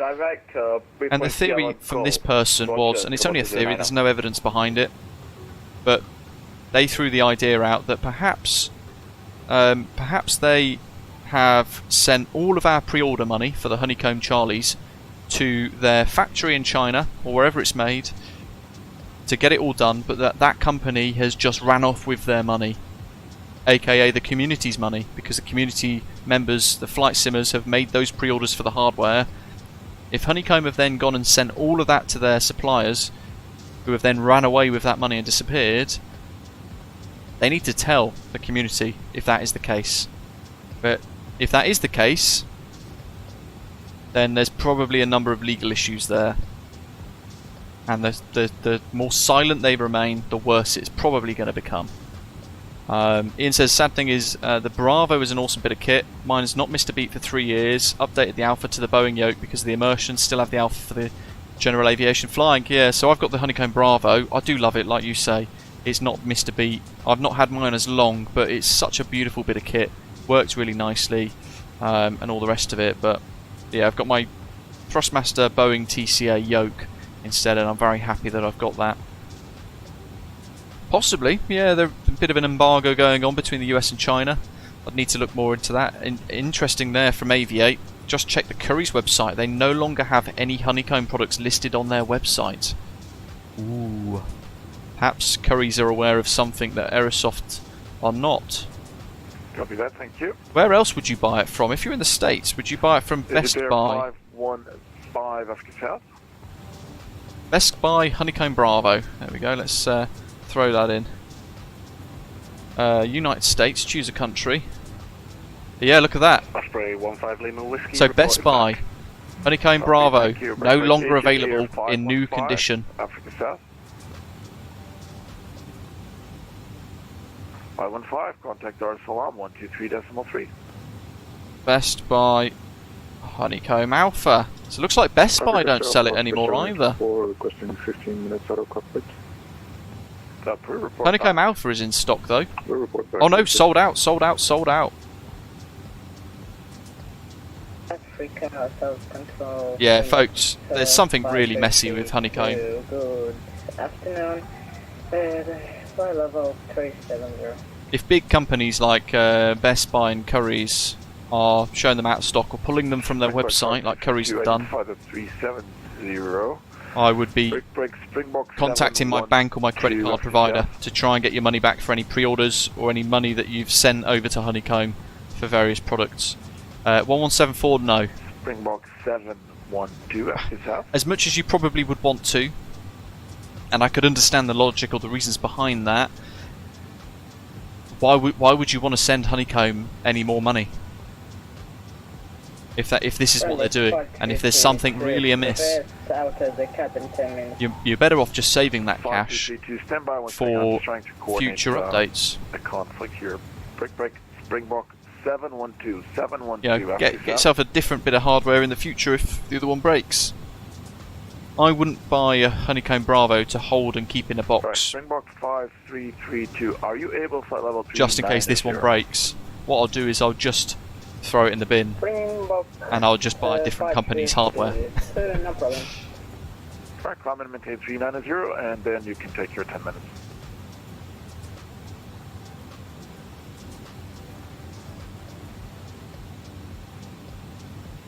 Yeah, so Aviate, that's when I bought my Bravo. I bought it during the sale with Curry's, so I got, I think, 100 quid off, which is a mega discount, really good discount. Martin, welcome buddy. Nice one, upgraded to gold, appreciate it. Thanks for all of the support.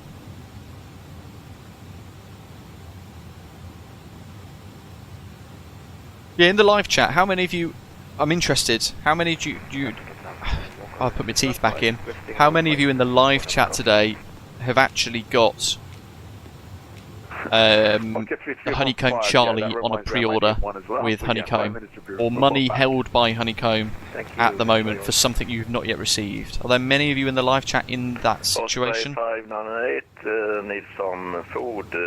That's the one, Aviate. I bought it because of that. Thank you for the tip. I can give you 5 minutes or 20 minutes at max. About 10 minutes.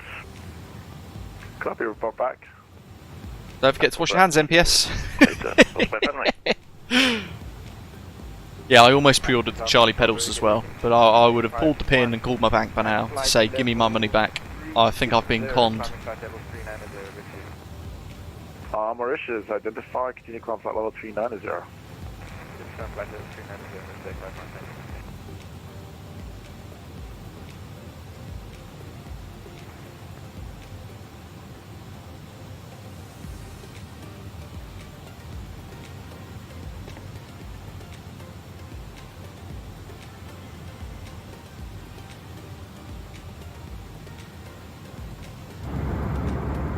Crikey, that's loud.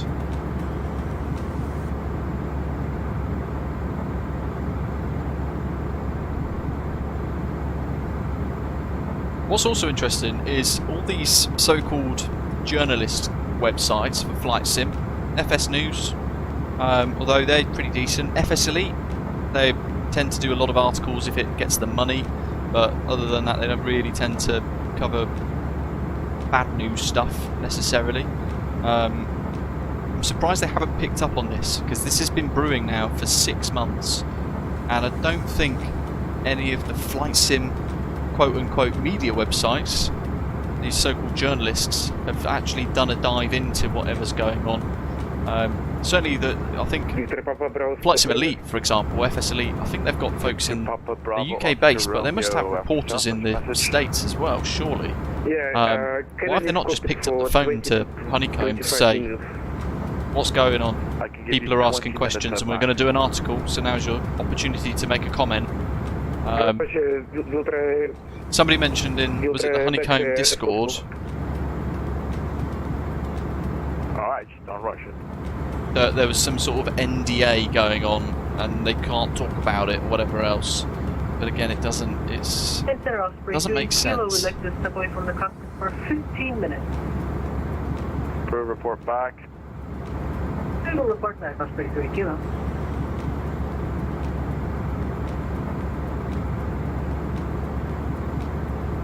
Can't see the Honeycomb Discord anymore.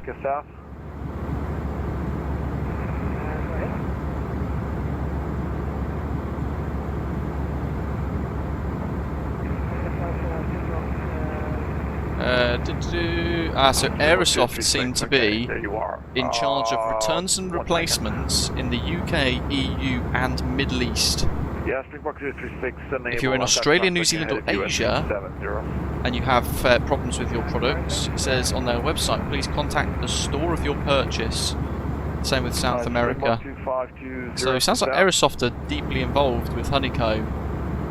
It might be worth people actually firing emails to them saying what the heck is going on with Honeycomb, even if you're in the US. Put some pressure on Aerosoft. And I wonder if maybe Aerosoft therefore have purchased, or in the process of purchasing Honeycomb. But interestingly now, there are no links to their Discord server anymore in that FAQs, even though there was a link there previously, I think. Oh, hold on, is this one? 712 members. Honeycomb Discord. Invite with guild onboarding.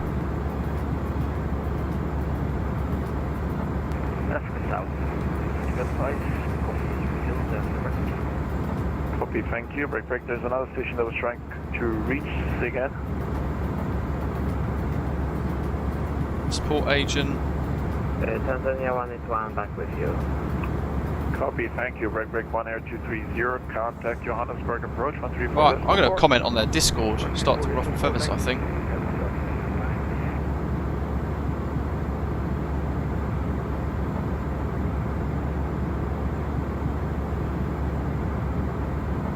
FedEx 46. No, I think you're good.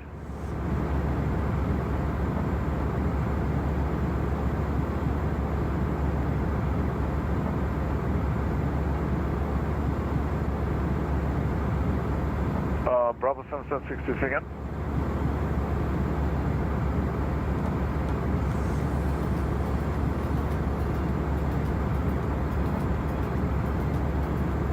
No, stay with me. We'll manage the handovers to Luanda in a second.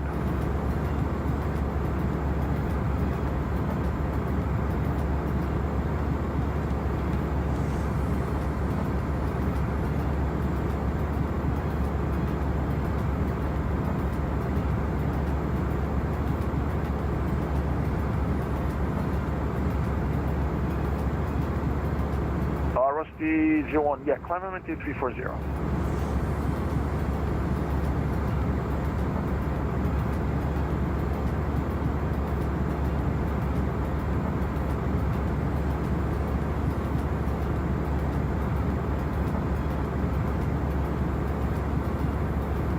Report back.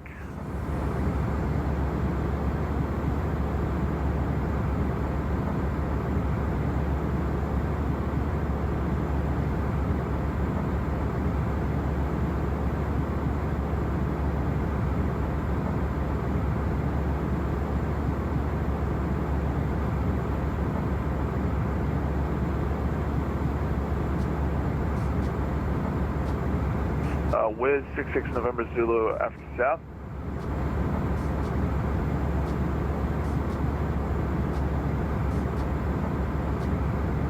There we go, ruffled feathers. So I've wrote this on their Discord to see if we can cast the net and maybe get somebody to respond.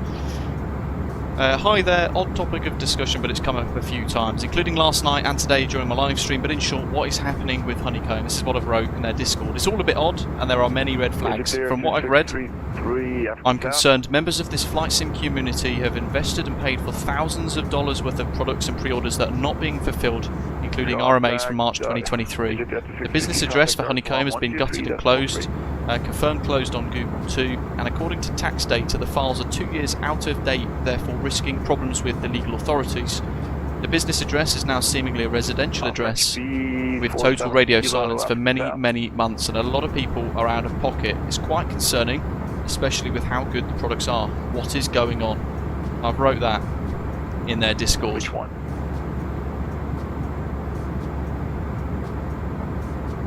Should we see how long it takes?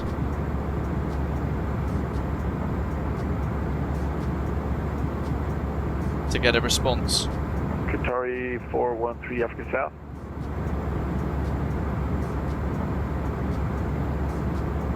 Oh yeah, Reg. I'll edit that to red flags. Thank you. Good spot. Jupiter 6521. In that case, I can send you. Yeah, you know what? No one else seems to be asking the question about this, and it's really worrying, especially when there's this huge discussion going on in various parts of the flight sim community. And let's face it, say $200, $300 dollars per product.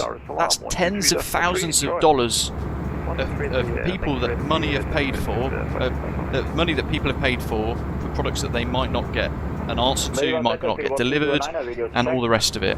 So it's about time people start asking the right questions as best as they can. Now, these media organisations like FSLE should pull their finger out and do their bit. It's on them really as well to kind of help the community with this and get answers. People need answers. They're asking these questions. It's because their hard-earned cash is at risk. We've no idea what's happening, no answers to any questions people are asking, no returns or RMAs sorted out and fulfilled.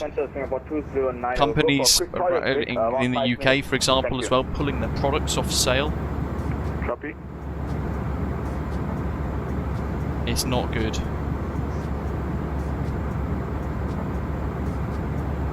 Yeah, let's see. So somebody else has put here permanently.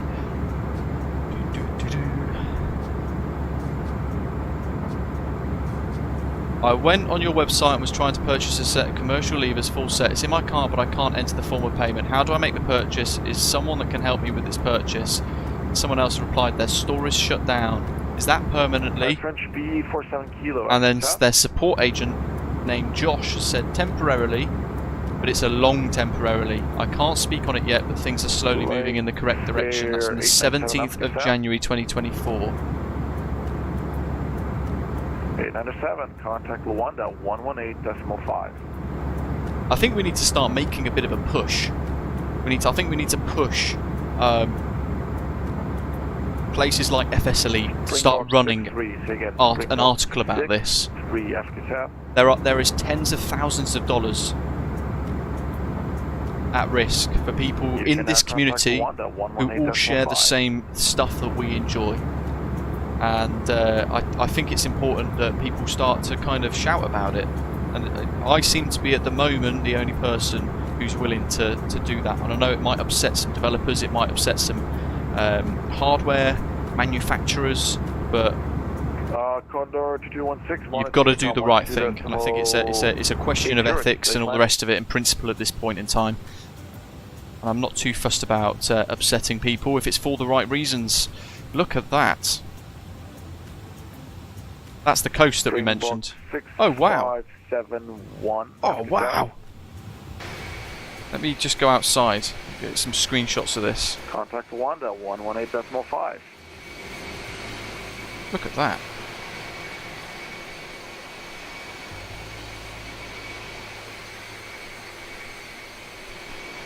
Fox Golf 107 after south.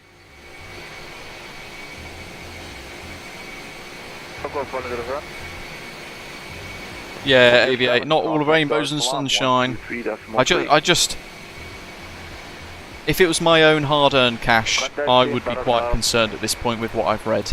I think it's only right and just that people ask the questions at this point. And I don't have any money on pre-order or anything with Honeycomb. But if I did, I would be on the phone to my card provider, clawing that back now.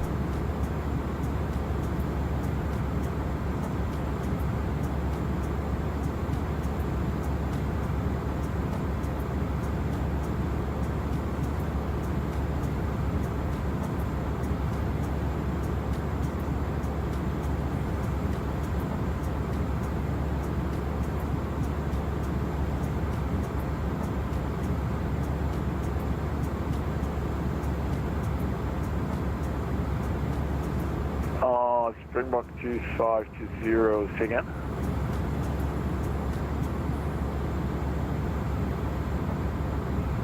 Let's see. 520 negative, remain on course. Right. I'll be interested to see what their response will be. There's the poll, folks. So tomorrow's stream, Gold Coast to Gladstone. And we shall gladly fly the ATR 72-600. Thanks for voting in the poll. Gone for the Undertaker, have I?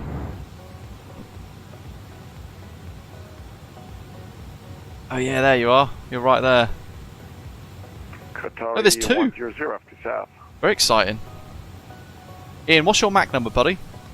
Qatari 100, contact Luanda 118.5.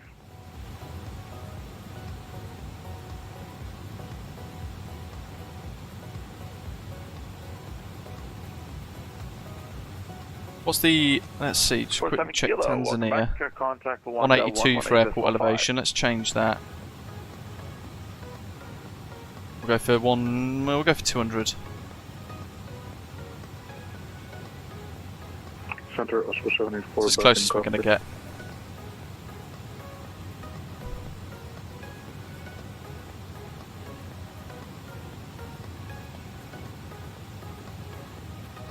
So, as a heads up, Dar es Salaam scenery, pretty naff, to be fair. It's default airport with a little bit of a freeware enhancement, but we can't solve it, sadly. Look at that, that's really cool. Look at those colours. Make me jealous. Thank you. Break, link 470 after south.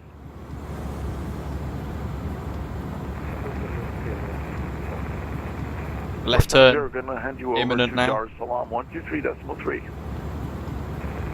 Yeah, perhaps we need to start asking like the folks at FS Elite to start running news articles on this. Who have we got? FS Elite, FS News, Threshold, all the rest of it. And they're also quick to advertise these new products, as Neil is saying, when their websites go and tell you to buy these things, and they make the money out of advertising these products for marketing and stuff. But then all of a sudden, when things are going wrong, they're all silent about it as well. Baymark control say about 209er. Why not be transparent? 209, I go for after south. Now I get for Honeycomb there might be some legal issues where they where they can't necessarily be transparent, but at some point someone has got to say something. I don't think I have done the Atacama Desert Dust, you know. Look at that. Go for after south. My goodness. Alright, 209. Great event this. Anything from my side? Is it possible to just keep radar contact, because I'm going to be rejoining your airspace shortly. 209, you're still within my airspace. I've never let you go. Oh, thank you. We had to change things slightly for this event, but you're still with me, don't worry. Alright, thanks for the confirmation. Royal Air Maroc 8 Zulu Mike, Africa South.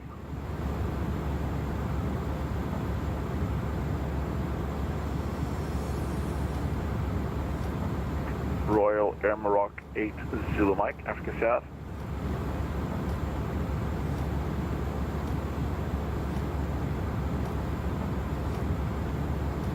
Springbok 8-3, again, Springbok 8-3, Africa South.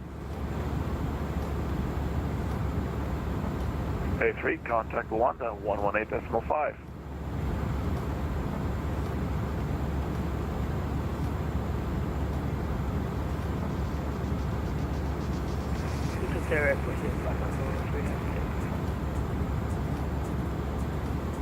Egypt Air 840, identify the 390. Right, happy days. I've had my Snickers. And I'm monitoring their Discord for any replies. Egypt Air 840, just confirm your I feel like it's at a point now, 8 months in, no information that people start to get questions answered by Honeycomb, personally. 840, that is one big direct, but fine, just maintain 390.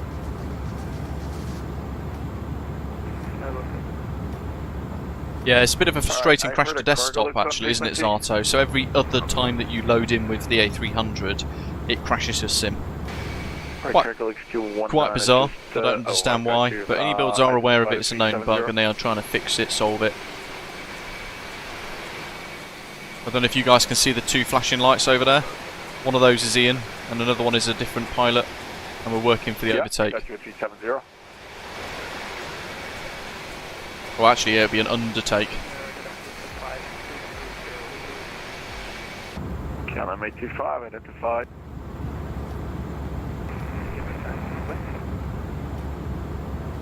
$825, you can request. 90. I reckon we go Mac 80. 25 negative, I can give you 350. 350 will do. Let's see if we can see it. There you go. See it probably a bit better now. Look. They're the two aeroplanes. Speedbird 56 Africa South.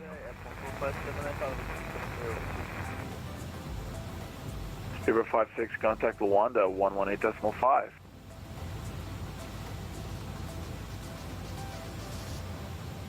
So we've got a pre-designated briefing for this on arrivals at HTDA Dar es Salaam as your flight approaches Dar es Salaam. We ask all pilots make themselves familiar with the arrivals, approaches and procedures.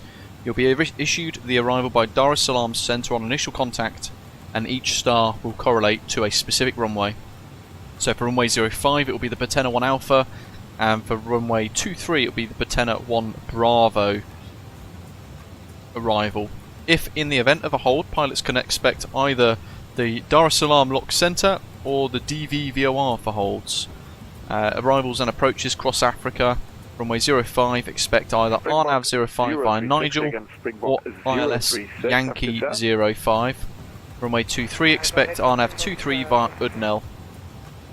Springbok 036, contact Dar es Salaam 123.3. So it'd be quite an interesting way to actually test the RNAV, see if it is fixed on this yet or not. Andrew, good morning. And Patricio, good morning to you, Kansas City. Hopefully you've not got any honeycomb products on pre-order.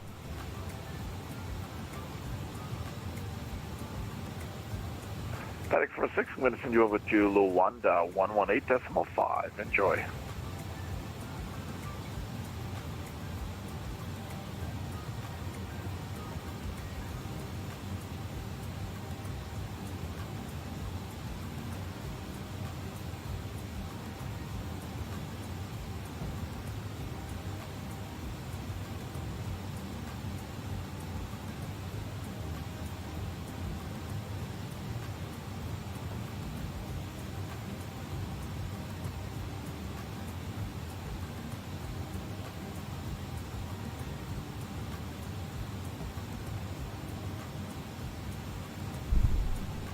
Yeah, Alexander, apparently the RNAV issue has been fixed.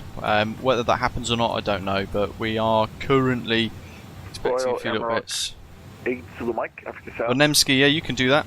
I've got the Honeycomb Bravo. I do love it. It is worth saying their products are fantastic, but there is some serious problem going on that they're not telling anybody about. Whatever reason that might be, but a lot of people have got a lot of money Bravo 7762 invested or held, paid for Honeycomb pre-orders and things, and they seemingly haven't got anything for the last 6 months. What we're doing, HTDA.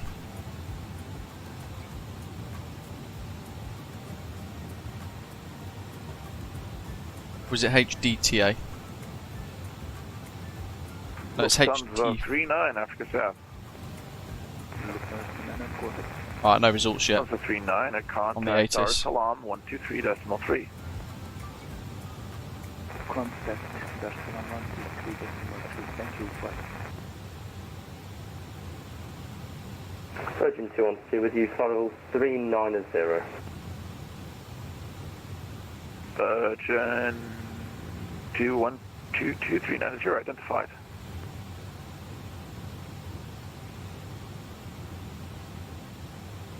FedEx 461 Africa South.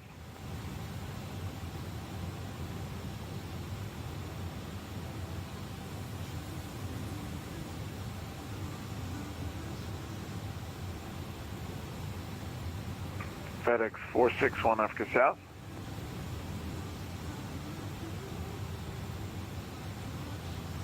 Springbok 2024 Africa South. 2024, contact Luanda 118.5.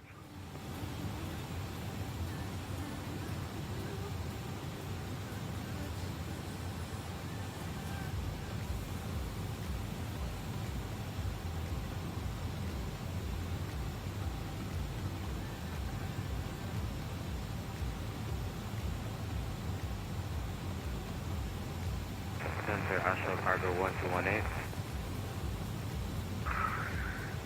Africa 1218, Africa South, that's your message. I haven't had a support reply from Discord, but a member of their Discord server, so just another community member, has reiterated kind of what we already know. The support staff are operating under an NDA. We might hear things might be resolved soon, but when? My view is they need a large investor, especially with the high number of products announced at Flight Sim Expo. Alright, gotcha. 123 then. Do I come back after that? No, just ask him, just go, so contact him, go to his frequency, and then when he's got you, just ask him for a step away. We should be fine. But it sounds like they're still hopeful, for whatever reason it might be. Whereas the right to me, the changes for the office being closed, the residential address, the tax filings, all out of date and overdue, risking legal problems, suggests to me the writing is on the wall. Not that they're just waiting for a big investor to come and swoop in with a load of cash. And if that's the case, what about everybody's pre-order money for the Honeycomb Charlie? Are they all angel investors then? Control Springbok 712 back on the flight deck. Copy, thank you. Aviator, I reckon it might be Aerosoft. And FedEx 461 Africa South.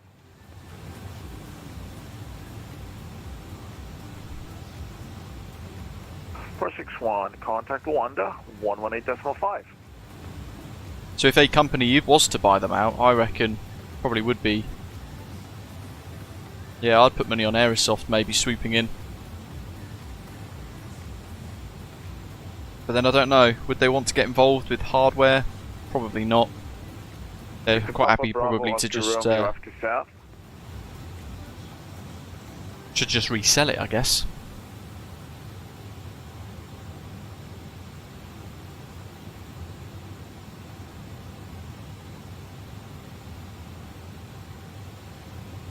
(1520Z). With 2 hours left. We might get an overtaking of these two soon. So Netan 19.3 tons. And we've got 18.6 on the estimated, so we're well over our fuel strategy at the moment. Oh nice, so that's MPS Gaming, that's you, and then below you is Ian. 2772. And then I'm below Ian. Very exciting.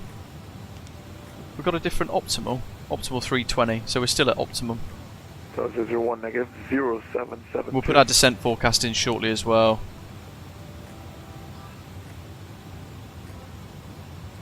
And 001, you can continue across at level 370.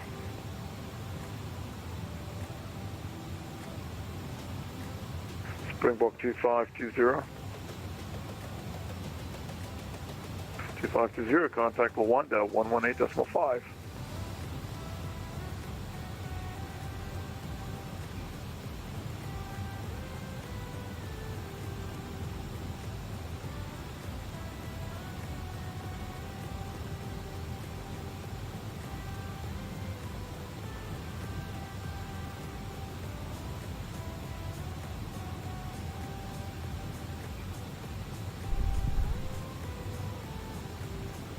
That's it, Andrew. Who knows? It could be that, couldn't it? It could be that they've taken everybody's pre-order cash. He's closed the addresses down, and he's in trouble with the tax authorities in the US for not filing for 2 years.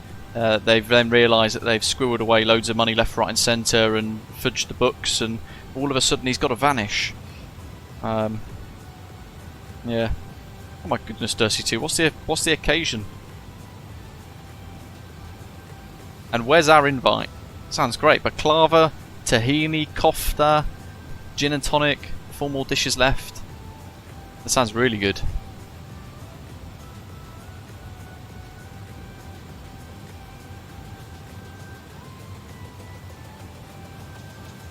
RNAV05 from Nigel. For... That's just 11 miles plus 4, so yeah, 15-ish. Nigel is the start of a 15-mile final, basically. RNAV 05, Botti 1 Alpha, or Botan 1 Alpha. 3 knot tailwind, oh sorry, 3 knot crosswind, 3 knot headwind, I should say.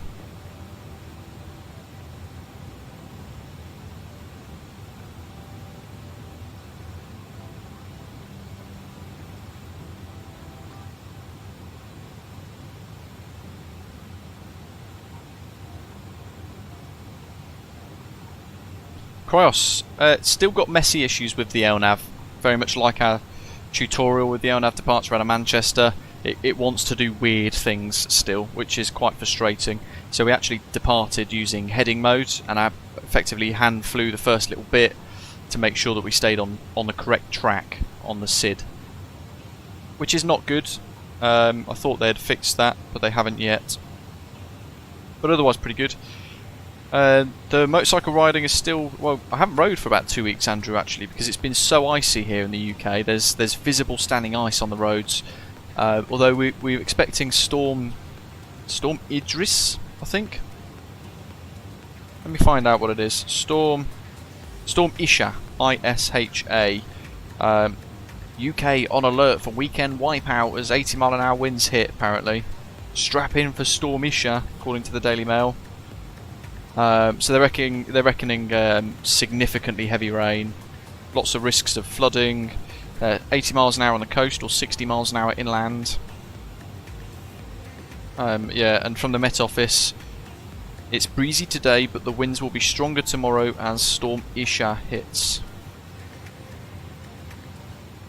Heavy rain to the UK later on Sunday and into Monday, which is when I'm probably going to be riding the bike into work, because if it's going to be sort of 8 to 10 degrees, even if it's heavy rain, I might still ride the motorbike in anyway, because it does make my commute about 10 minutes quicker, which is rather nice. But if it's really, really windy, then I won't ride. It's not fun being blown across a lane in a motorway when the wind hits you. Yeah, the rest of it, Cryos, really good. So it's only a small complaint, it's only a small issue. The sounds are a bit weird as well. It's overly silent in the flight deck, I think, still.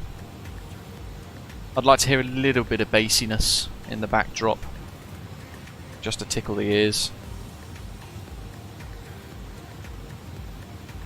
But it's like it's odd because the way that they've got the sound still, it's still at 10,000 feet above ground level. It's almost like somebody gets the volume button and the volume knob and just turns it down. It's bizarre. It's not quite smooth a gradient as you'd hope for. It's like somebody just turned it from level 100 to level 30 on the volume knob.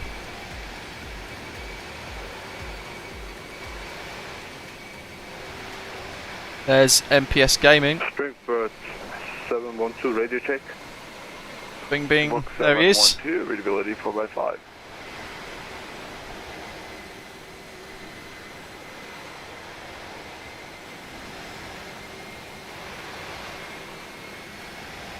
Try and get him a little screenshot, although he's quite high up, so it's not going to be the best screenshots.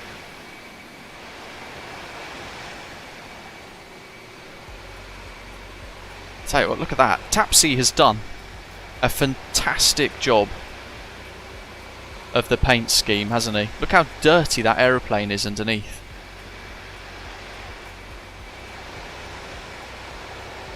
Really cool. Yeah, identical track, so not really the best opportunity for screenshots, but we've got Ian as well that we're closing down on now. You've got your MPS, we're on ya. Southport 70 to 80 mile an hour winds, Badger. Oof. 8 screenshots need uploading, chuffing heck.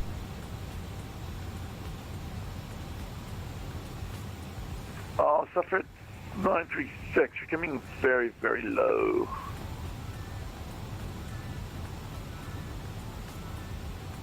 Was that South Africa 936? Sounds exciting. SAA 936, see if I can find him.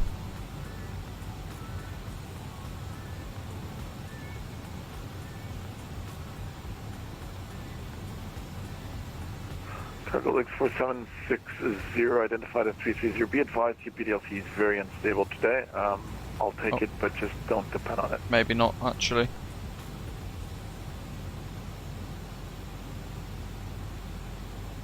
So the first pilots are now arriving in Lagos.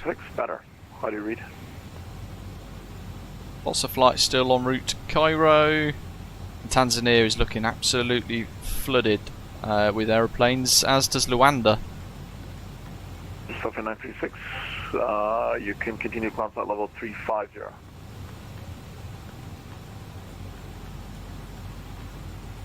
And Safari 121 when ready, descent at level 240. Oh, Ian, awesome. What's your MAC number, Ian? Walker 3315. Yeah, we've got AUI232, Boeing 767-300. Are they on VATSIM?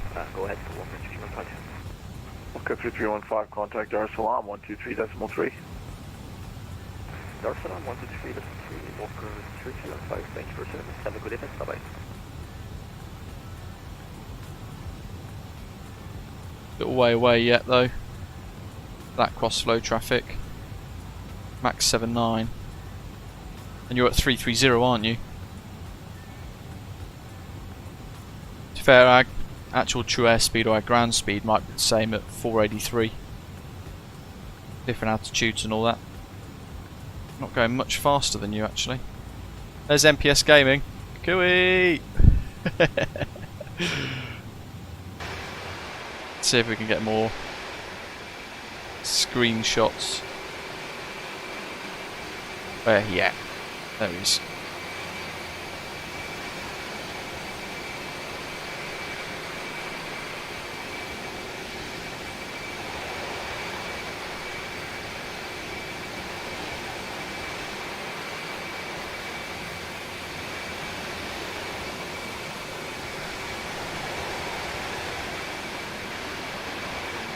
Jolly good. Right above us. Okay, well I'm very slowly gaining on you then, Ian. To be fair, I probably won't gain on you that much by the time we get to Tanzania then.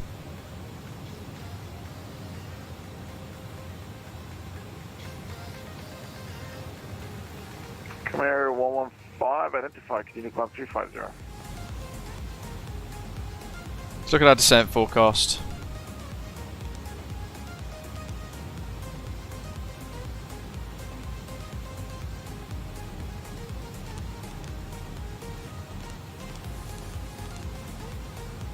(217) at 15, so I'm going to take this out of my OFP. Pop the numbers in the box. Flight level 150, and the winds at that level estimated 265. We'll forecast 265 at 26, and then the 10,000 foot winds. Forecast 302 degrees at 16 knots. And then the weather at HTDA currently. Let's have a look in the live chat to see what we've got.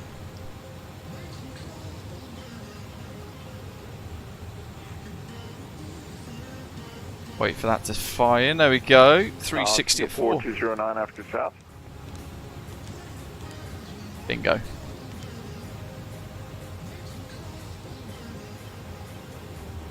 Singapore 209, Bravo Center. 209, contact Dar Salaam on 123. So according to Volanta, Dar es Salaam has got 42 arrivals imminent, and it's got 40 departures as well. So lots of aeroplanes in and out. Great little event. QNH 1009. It'll be a straight in approach over the city as well. Zanzibar visible to the north. Hopefully, it could be quite cool to see if we do see Zanzibar.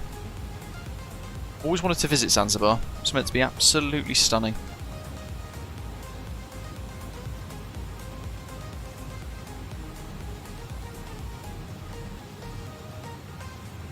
Control, Victor Papa, Bravo Screamer. Victor Papa, Bravo Oscar Romeo after south, that's a message. Yeah, I'm back in the cockpit. Sorry, I had to go to the shop because all food on board is gone and passengers are very hungry. Thanks for your patience. It's all good.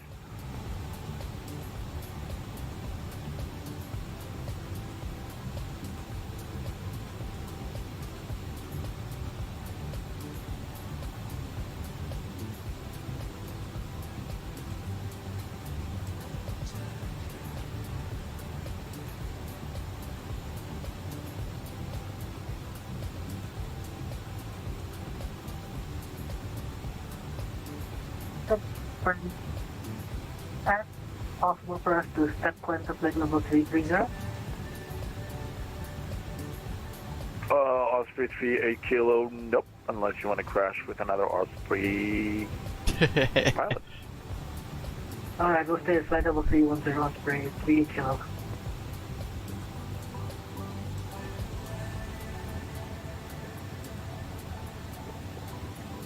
Look at this wind, pretty much calm. Springbok 612 Africa South. 287 at 3.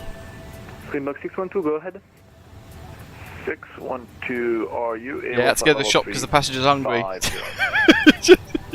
We call you back, Springbok 612. I've had another reply saying the person in their Discord tends to agree with me. There's still a large number of devoted Honeycomb fans who would place orders if things are resolved, but many more are disgruntled and are looking elsewhere. And I've replied going, being faithful to a brand is great, and I love my Bravo, for example, but this is all a shambles, and I'm recommending people speak to their card providers or banks to claw their money back. No loyalty is worth losing your money over, especially when there's such a cloak over whatever the heck is going on. I think that's quite clear. I think we've made our point today. It's a shame none of these news people things would kind of strap in and start to turn the screw to get answers.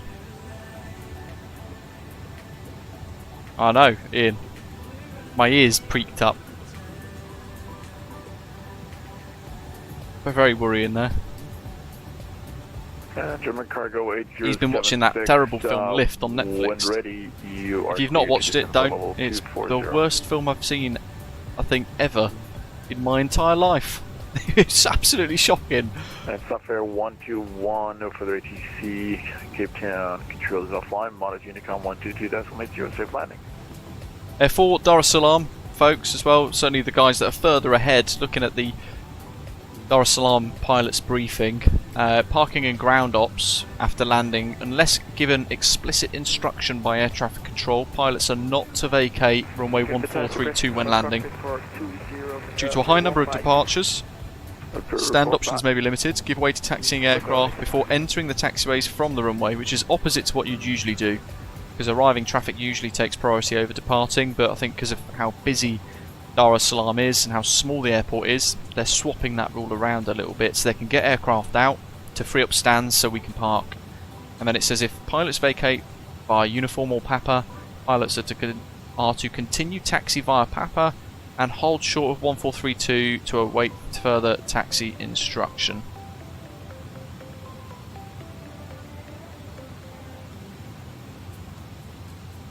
Andrew, yes.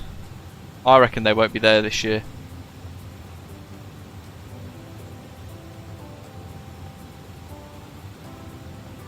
And if they are, I think I'm going to FlightSim Expo in Vegas this year.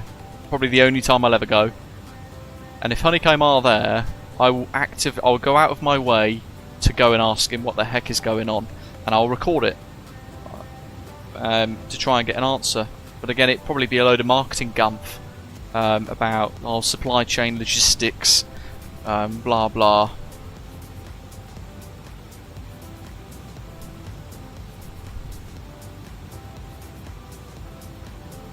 Living on a player, no worries at all. I think honesty is more important than anything else. It says, Living on a Player says, really appreciate your honesty on things like add-ons and things like Honeycomb. It's refreshing when content creators are real. I think even if you're paid to advertise certain products, there is always a limit. I'm not sponsored by any of these companies, but I think even if I was, there would be a limit to what you could brush aside. Unless you have no ethics, except for the ethics in your bank account. Which is doubly bad when other people are losing money to companies doing despicable things. Yeah. One red flag, fair enough. 3 or 4 red flags, there's trouble. And people need to open their eyes to that, I think. And it's on content creators, it's on FlightSim news article journalists, all the rest of it, to actually bring it to people's attention and have that discussion. Because otherwise, it will just sit on a forum, and it will be discussed on a forum like in fact, Microsoft Flight Simulator had on their official forum, there was a huge thread about Honeycomb, and it's got shut down and deleted. Approved, report back. It's been deleted, so you can't even read it on there anymore.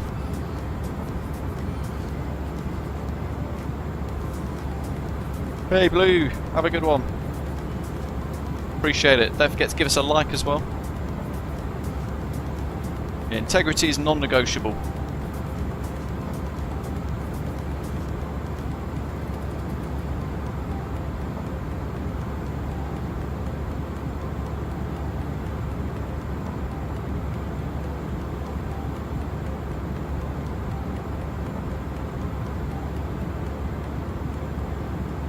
Actually, you know who could buy them out, maybe? Maybe Logitech are doing some sort of thing. They're trying to purchase Honeycomb.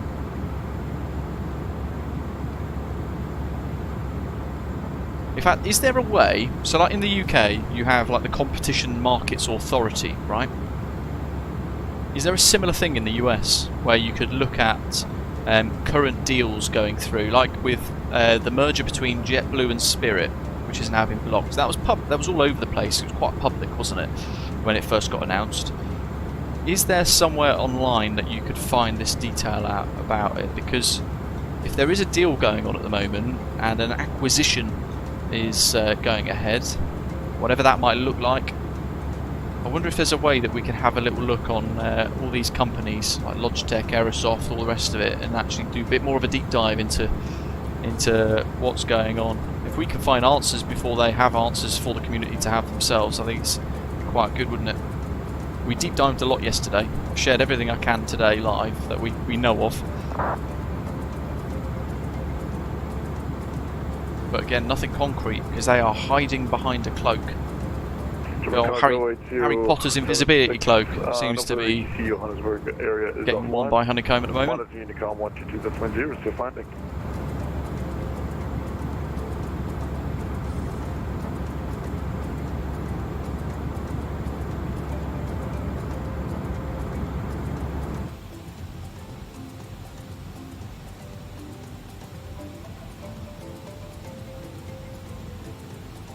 Tanzania 181, Africa South.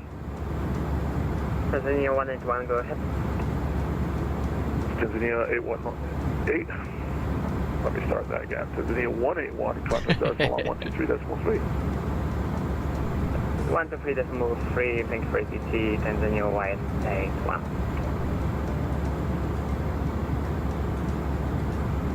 Hopefully these Pratt & Whitneys won't be too much longer for any builds.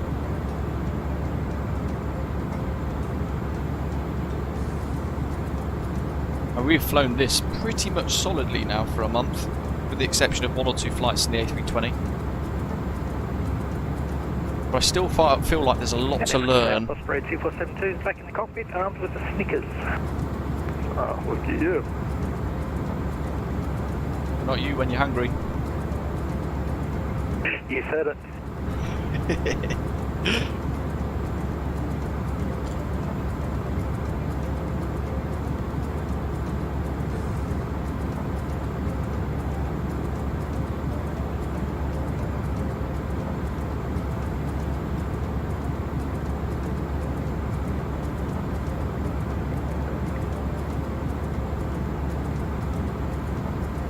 What that is, folks, is Ian's had about 4 Coronas, and he's now got the midnight nibbles.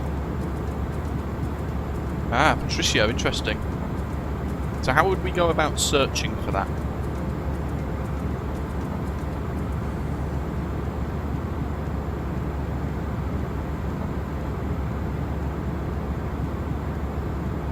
I suppose there the query as well would be whether they're publicly listed in the US or if they're publicly listed in, for example, Taiwan or Germany.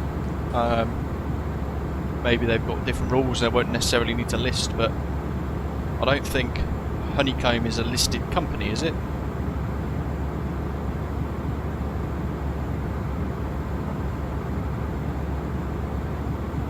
I mean, for us in the UK, a listed company would be on the FTSE, or a stock exchange, that sort of thing. A lot of smaller companies aren't.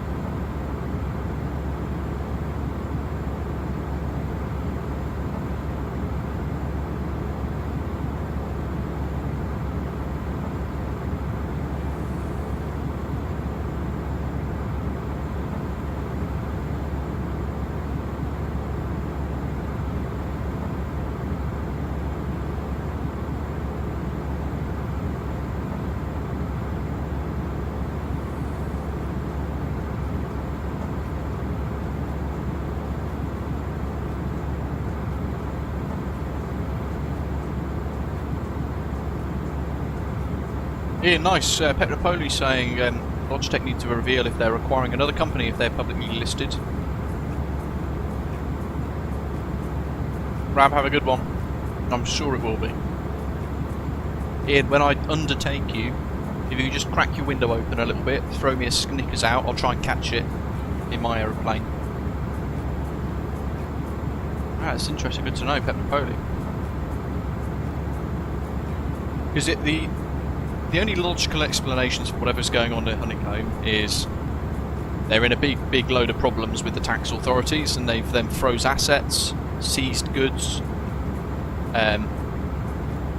pending payment for tax bills that are owed and all that sort of stuff, which is really not good. Because that frankly would probably be the end of Honeycomb, and they're just ignoring everybody and pretending like it's all fine until they've maybe paid a massive bill that they can't necessarily afford. The other option is they're being acquired by another company. So they're being bought out by Logitech, Rarisoft, or how ironic, Cytec perhaps. That'd be quite ironic. And all that kind of thing. And the other one is they've just gone bust and the whole thing's a mess. The fourth scenario is they've got loads of supplier problems and they're holding on to everybody's cash because they keep pumping the cash into suppliers as quick as it comes in, so they've got no overheads, they've got no buffer for cash with liquidity or anything like that, and because of that they're sweating because they're not getting the products from the suppliers, and therefore the customers aren't getting the products even though they've already paid for them. So there's 4 or 5 different scenarios there, all of which are not good. Pizza Monster, hello. No, no, I haven't, to be fair. I've got, the iniBuilds folks at iniBuilds have created an official GSX profile, so that's the one that we're currently using. There's Ian, bloody ripper. We're going to have him in about 100 nautical miles probably.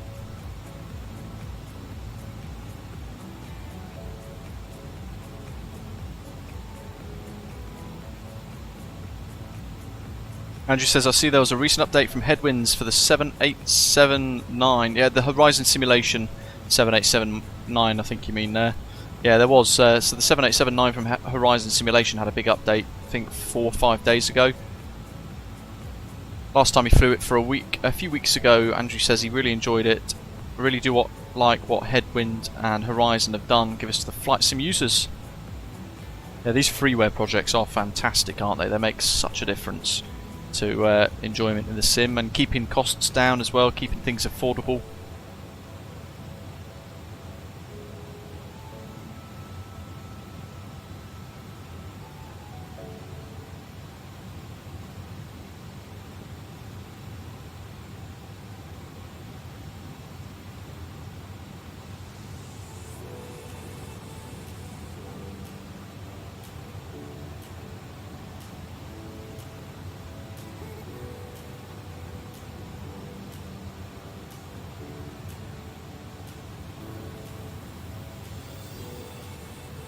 I've just had a light bulb go off with this whole Honeycomb drama. If a company was purchasing Honeycomb in an acquisition, they wouldn't stop selling goods, and they would still be fulfilling orders, and they would still be fulfilling their RMA commitments and getting replacements sent out to users and all that kind of stuff. So none of that would necessarily stop, would it, if they were being acquired by another company? So business would carry on as normal, and then all of a sudden the name would change, or the company who owns the company would change, and all the rest of it. So I reckon we can rule that one out. What do you guys think? Which then leaves legal problems, or they've gone bust, or their supplier's gone bust, but they've taken all the money with them.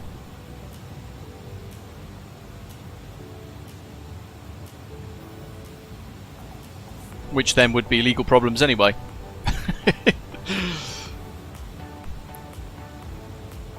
Not good.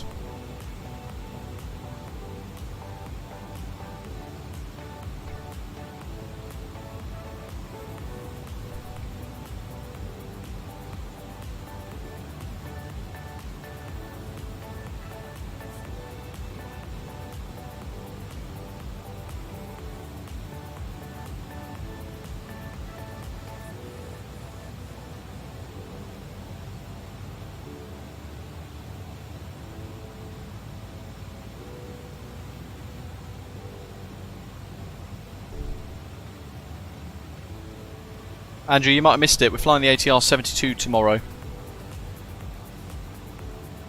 Yeah, that's the next thing, Patricio. Oh, tax filing issues. I reckon there's something in that.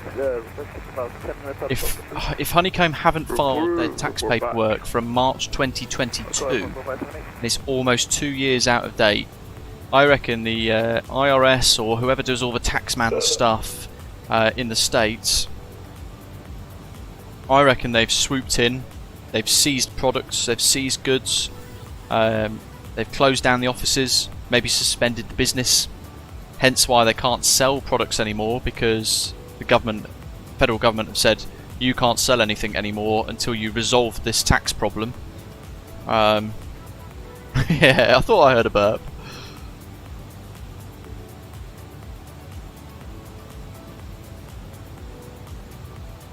Well, I don't know how it works in the US with that kind of thing. But yeah, precisely. I'm glad. Yeah, you guys agree then. So Pet Napoli 1174 as well. You agree with that little light bulb that came on a minute ago. I think we can completely rule out any acquisition of Honeycomb going through at a minute, because they would still be fulfilling orders. And like 1174 says, the takeover company would be going above and beyond to make sure the consumers are all happy during the transition, because they want to keep the customers coming in. They want to keep the current customers happy, and yeah. They don't want to have a massive unfulfilled order backlog when they take over. So I think that's definitely, we can rule that one out. I'm going to go for legal problems related to tax filings. And I reckon they've maybe fudged the tax, fiddled the tax numbers, not paid tax correctly for a couple of years, and they're now got squeaky bum time because the government came knocking on their office door. Yeah, there you go. So in the US then, the US, they would freeze all assets. Sorry, what's your call sign again?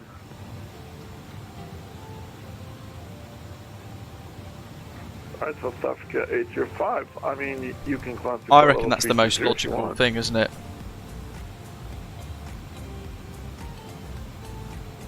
Creos saying the other two extreme cases could be a hostile takeover or a patent infringement. Either, but tax and IRS argument fits the best, I say. I reckon so. And it certainly adds up with the documents that we found online yesterday and what we were talking about earlier on, with the tax paperwork having not been filed since March 2022. That's when they were due. They still haven't been filed since. And that's a matter of public record.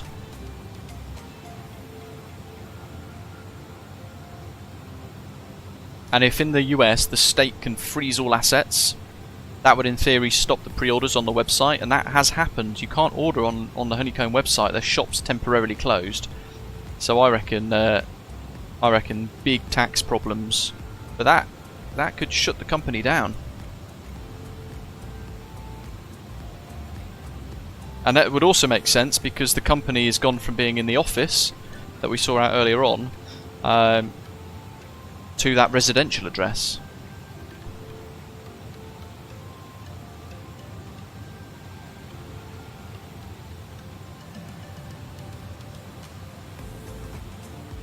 I mean, in the UK, for example, with that address in the UK, if it was a UK address, I could go to a small claims court, pay £30 if I've got a legal issue with the company, like you guys, a lot of you guys in the US do with Honeycomb at the moment.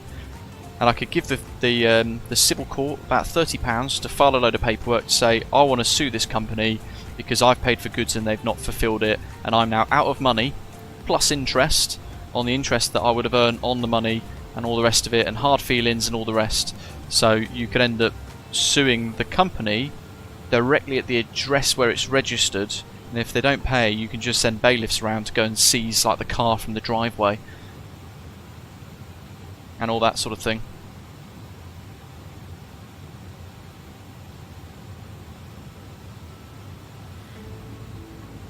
Maybe they sent caps to everybody who pre-ordered the Charlie, Ian, so that they could get around the argument of, well, we haven't received anything that we've paid for, and then Honeycomb can turn around. This is rather dark. I don't think it would be the case because it's quite dark if it is, but maybe that's their way of arguing they did send something for the money. So you've pre-ordered and paid for a Charlie, but you've received a cap. So we have sent you something, and therefore you can't get your money back.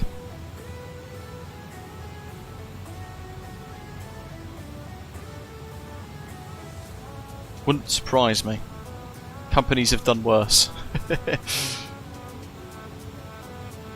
Ian's coming more and more into view now. Gonna have him. South African AJ5, be advised you've got about 200 track miles. My suggestion is just climb 300 for now. Next two screenshots, just loading up into Valanta. Alright, Data 250, just let me know when you want to start your descent. Yeah, I mean, if that's the case, then they would have had no intention of ever sending out Charlies. And then it was a cash grab. That's a really worst case scenario. They're all conspiracies anyway, aren't they? Realistically, it's all just us trying to take the information that we can find publicly and then piece it together to work out what's happening. But having experience with similar things in the past, if the company can say that they've sent you a product when you've sent them money for a product, even though it's not the correct product, i.e. you've pre-ordered a Honeycomb Charlie but you've been given a baseball cap with their logo on it, then they've still sent you a product out.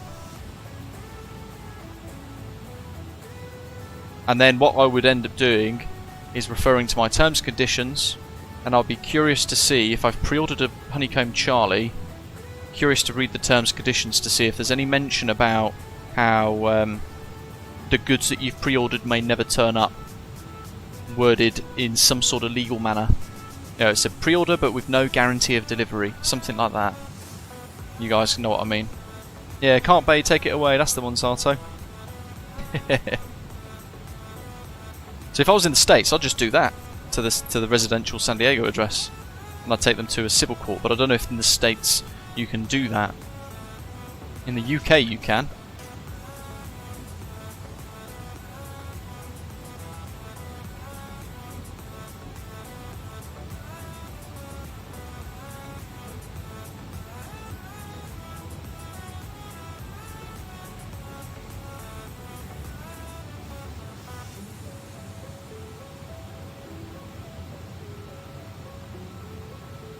Judge Judy. I mean, somebody on Reddit suggested a big group action lawsuit for those folks in the US, but that is incredibly expensive, so... Oh, Patricio, interesting. So you can do it, but it's hard to enforce. In the UK, it's super easy. It's a real shame. So the best thing, really, is to go through your bank or card provider.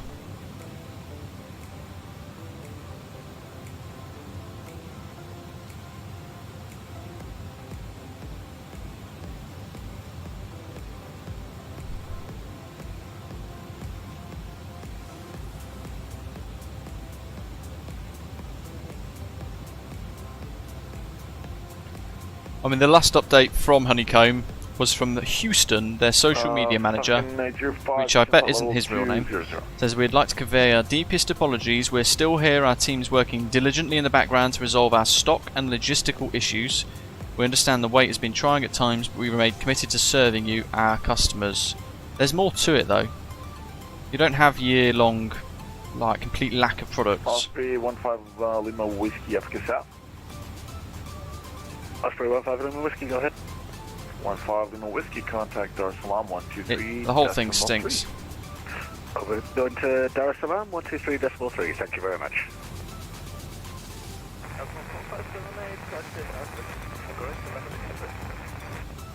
Copy that, thank you.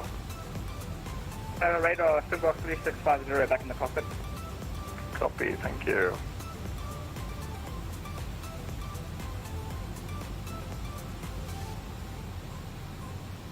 Victor Papa Bravo after Romeo, Africa South. Gracias. Time to go to Dar es Salaam 123.3. 123.3, Victor Papa Bravo, scriven. Thanks for mentioning time.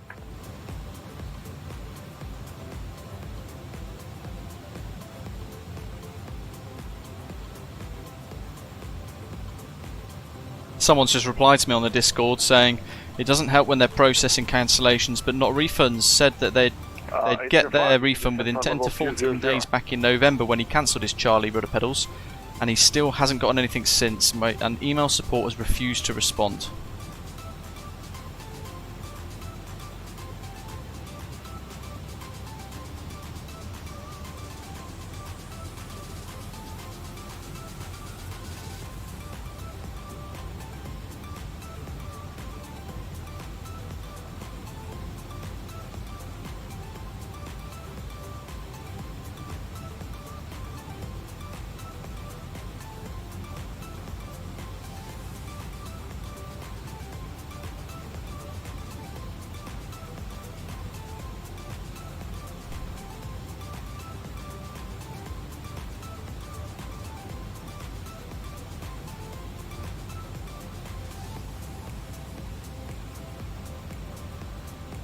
And Springbok 805, be advised there's no approach service at this moment for Johannesburg. Ground is online and 8 is available. So for now, monitor Unicom 122.0.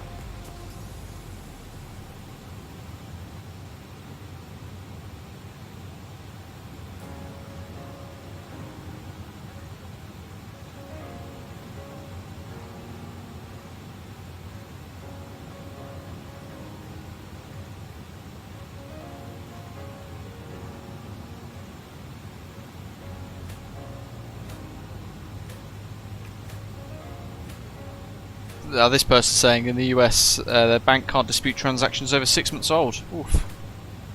Approved, report back.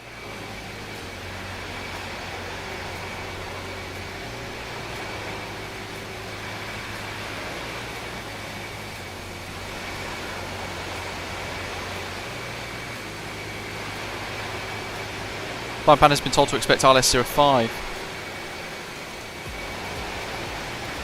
Ian, no worries.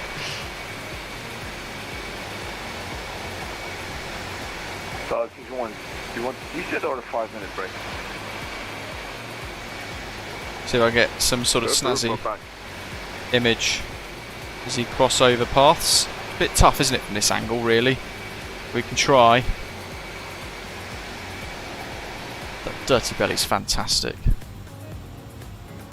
Look up. And there's Ian.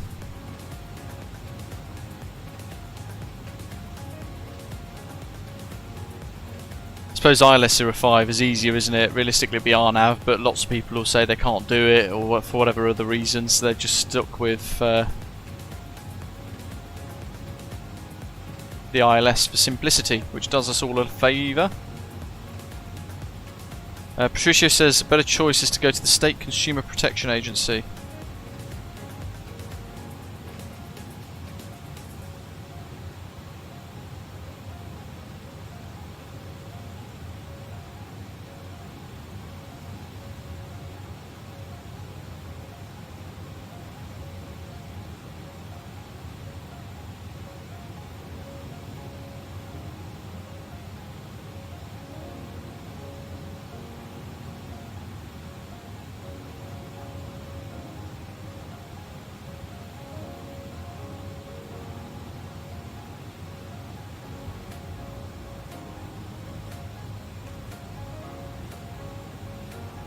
I can't believe how calm the winds are around here. It's like 10 knot crosswind, tailwind, sort of only a few knots really, but it's been pretty good throughout, and this scenery as well has been quite good, hasn't it, throughout the journey today. Certainly around that coastline, it's exquisite.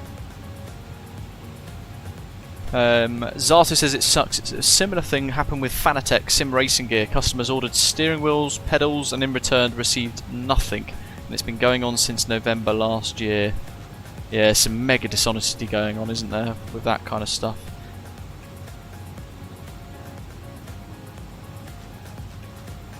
Cov, yeah, so they work with certain content creators who are paid to do positive reviews, basically.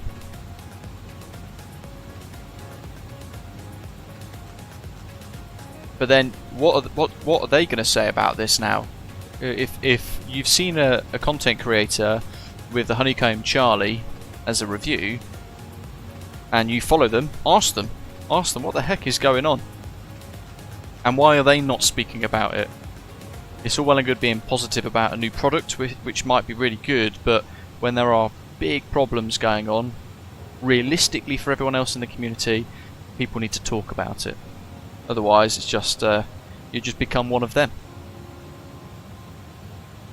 Osprey 165 after south.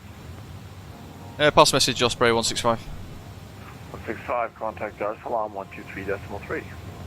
Dar Salaam 1233 for Osprey 165. Thanks for the ATC, have a good day. And Osprey 2472 after south. Fast message, Osprey 2472. 2472 for you the same, 123.3. 123. Dar es Salaam, good afternoon, Osprey 165. Flight level 310 over Itked. Stand by, brake, Foxtrot Golf 107, turn right heading 020, cleared ILS Yankee. That means we've just overtaken Ian. There he is. Foxtrot Golf 107, turn right heading 020, cleared ILS Yankee 05. Hold on, let me just sort my drone camera out here, because it's done that weird tilt thing.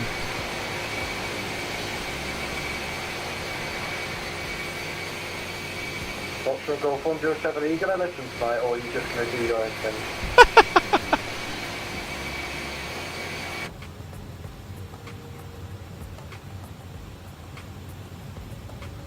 Foxtrot Golf 107, Dar es Salaam. Someone's going rogue.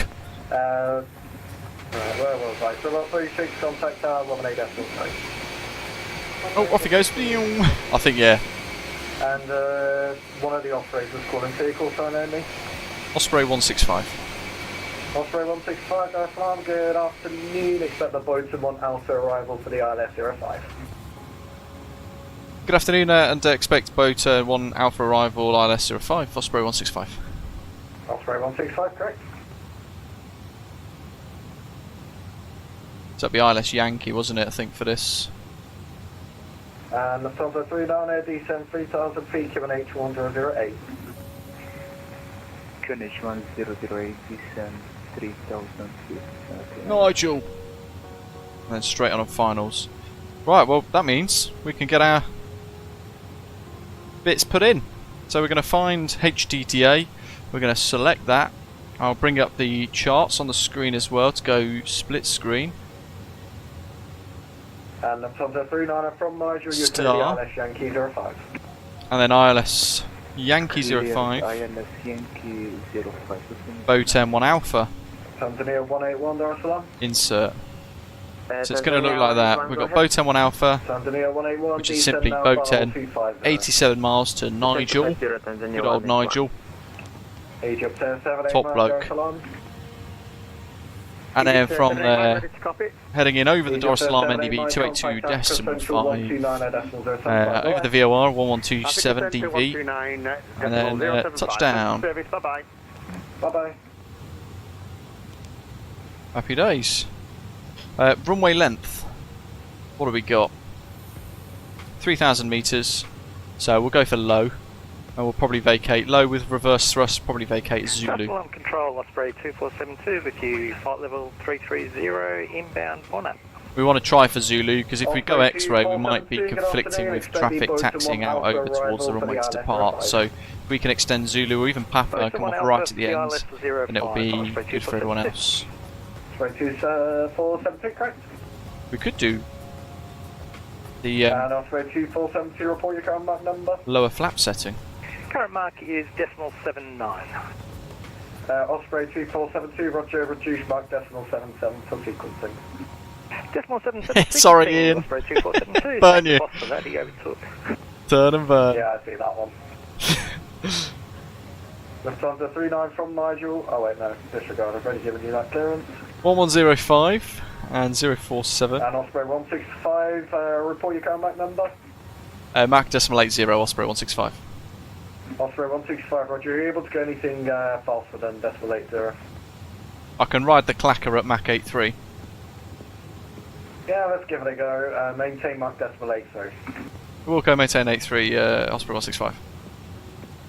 So do I have to be careful for wake turbulence? What's wake turbulence? Never heard of it. Center Egypt Air 5276. Just a stinky exhaust. Egypt Air 5276, good afternoon, climb flight level 360. Flight level 360, Egypt Air 5276. We go, wind correction to 5. And then charts down the bottom, ILS 376. Speed about decimal 77 inbound on up. No, displayed, navigate. 4 miles. Second time that's come up today. Osprey 598, very good afternoon to you. Maintain mark decimal 77, and you can expect the Bolton 1 Alpha arrival for the ILS 05. Not sure why. Expect runway. And then, what was it? 2825. And maintain max speed 77.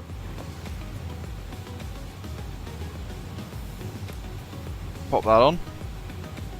Got weather down to -3.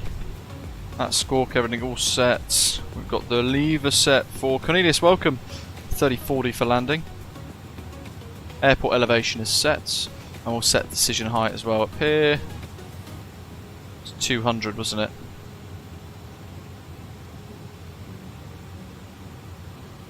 Because it's height, not altitude. Or we'll do the first officers to match.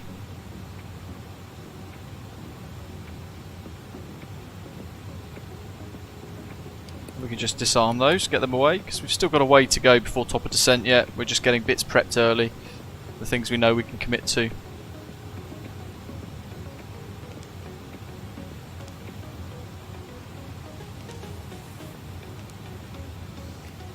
Jolly good. Link 470, Dar es Salaam.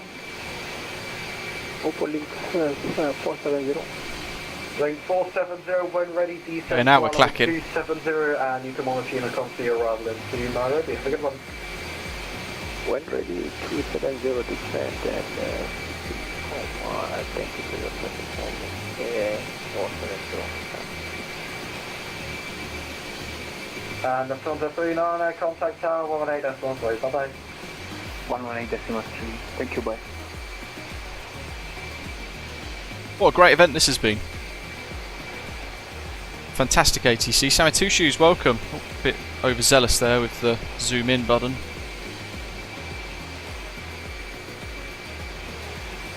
Kenya 72 Charlie, Dar es Salaam. Kenya 72 Charlie, go ahead. Kenya 72 Charlie, contact Africa Central 129.075, bye-bye. 129.075. Gonna work out what our next frequency might be as well. Probably be Dar es Salaam approach or something. Thanks, Sammy. It does, doesn't it? It looks fantastic. Tapsy's done a great job. Made it all look dirty and everything. Tanzania 181, you can descend now flight level for now 130 and turn right heading 050, expect a flight delay vector. Turn right 050 and descend 130, Tanzania 181.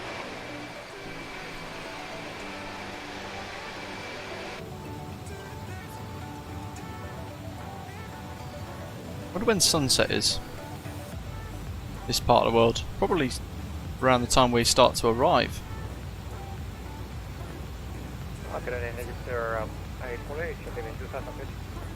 Egypt 848, good afternoon, climb flight level 320.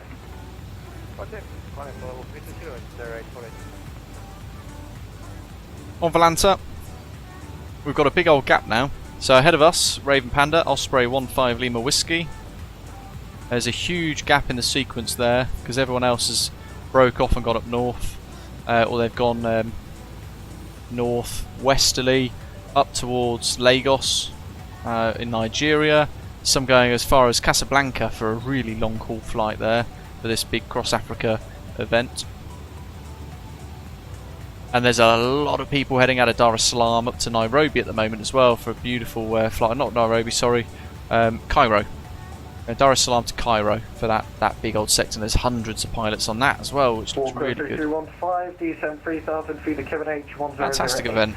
And look how many people it's got flying around Africa as well. It's great. Oh, good point, Ian. Let's have a little look. Is there a picture of you throwing a Snickers out the window at me as well?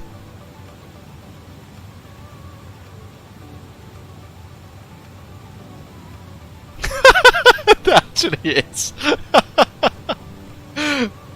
Oh. Hey, nice nails, Ian. Didn't have you down as a kind of a grape-coloured nail varnish kind of guy.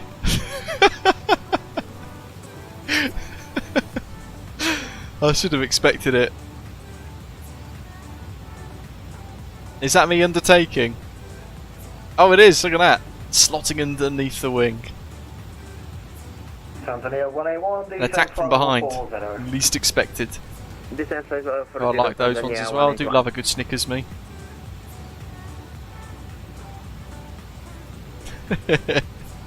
VATSIM controller. Good evening, Walker 151, climbing to 3,000 feet. Good car, hello. That's the drone camera. I actually can't get to Mach 83. 360, Walker 1521. Can only just hit Mach 82, look. We asked for Mach 83. Can't go fast enough.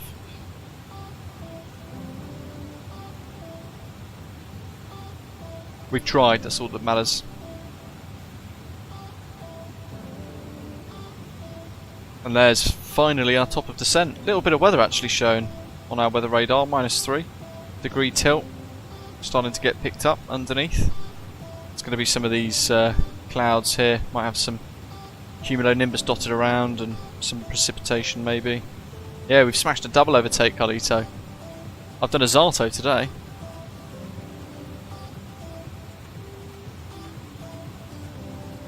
Tanzania 181, turn left now, heading 320.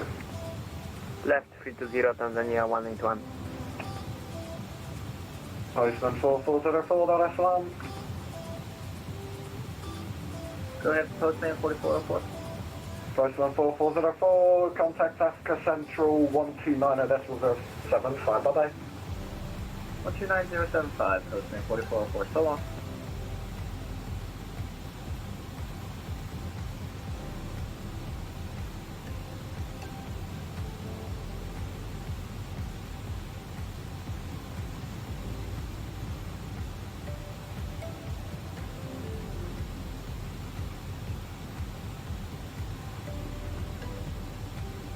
Walker 3215, descent 3000, Kevin H. 1008. Descent 3000, Kevin H. 1008, you're very clear to that, 4.05. And Walker 3315 from Nigel, cleared ILS Yankee 05. From Nigel, ILS Yankee 05, 4.305.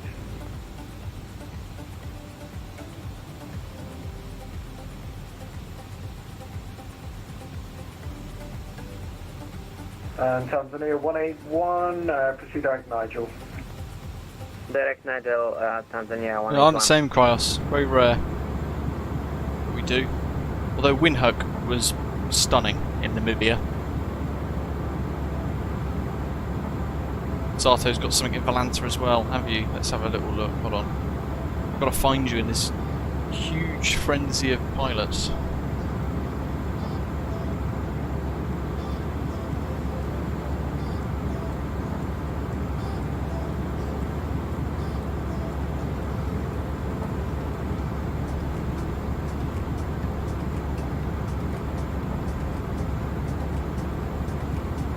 You're going to have to explain what these mean. That's a great picture of an undertake or an overtake. But I don't know what that means. And I don't know what that means.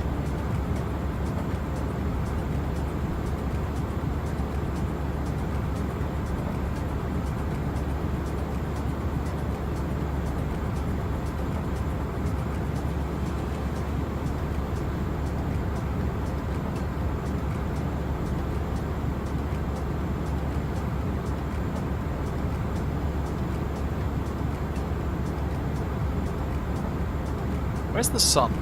Oh, it's on the other side of the aeroplane. It's weird.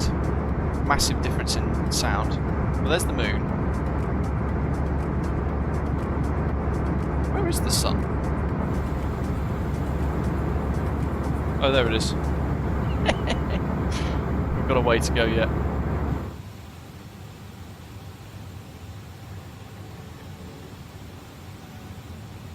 Dar es Salaam Renault Springbok 612 flight level. It's a lot of high level cloud. Direct bon app. From 612, good afternoon to you. Expect the Bolton 1 Alpha arrival for the ILS 05. Expecting the Bolton 1 Alpha Ah, arrival Gohan, that's for not the good. ILS 05 Springbok 612. 0612, correct. Control Olympic 402 at runway 09, ready for start on 1 Cosmos Cloud. Olympic 402, runway 09. What happened to your engines? Surface wind 090 degrees, 1 to knots.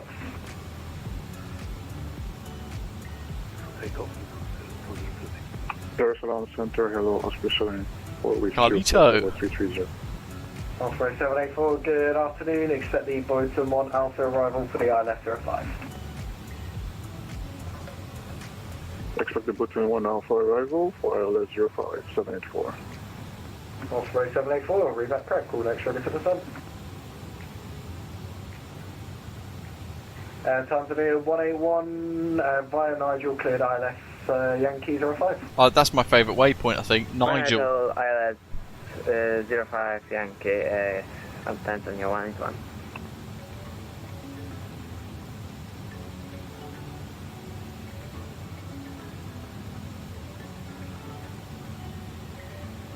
Dar es Salaam, hello. Osprey 38 Kilo at flight level 310, inbound Bonap.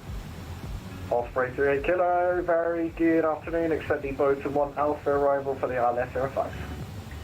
Well, expect the ILS 05. It's not been. Well, the departure out of Johannesburg was pretty hectic, wasn't it? It was like a constant flood of aircraft. They'd get the queue down, the queue would build back up again. It was this constant flow until we got up, and it was actually quite good the way they dealt with it all. And the way they sequenced aircraft going north, east and northwest worked out quite nicely actually, I think. But then it's stabilised into this really nice smooth event. Oh, wait, no, that's the wrong call sign. Last station, just call sign again, please. Yeah, small call 1443, a couple of minutes out of the cockpit. I believe you should be with Africa Central. I think I've handed you off already. You can request it done 129075. Yeah, I was going to query that, but I thought you had some planned, but I'll go to that channel now. Dar es Salaam, Tanzania Center, this is AWIRE 775 with you. Flight level 20, climbing for 70. Lever 775, hello, climb flight level 360.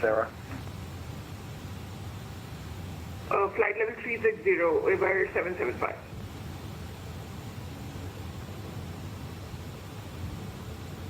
Olympic 402 identified, continue now, flight level, for now, climb flight level 300. Yeah, that'd be good, wouldn't it? If it was, the next waypoint was Mansell.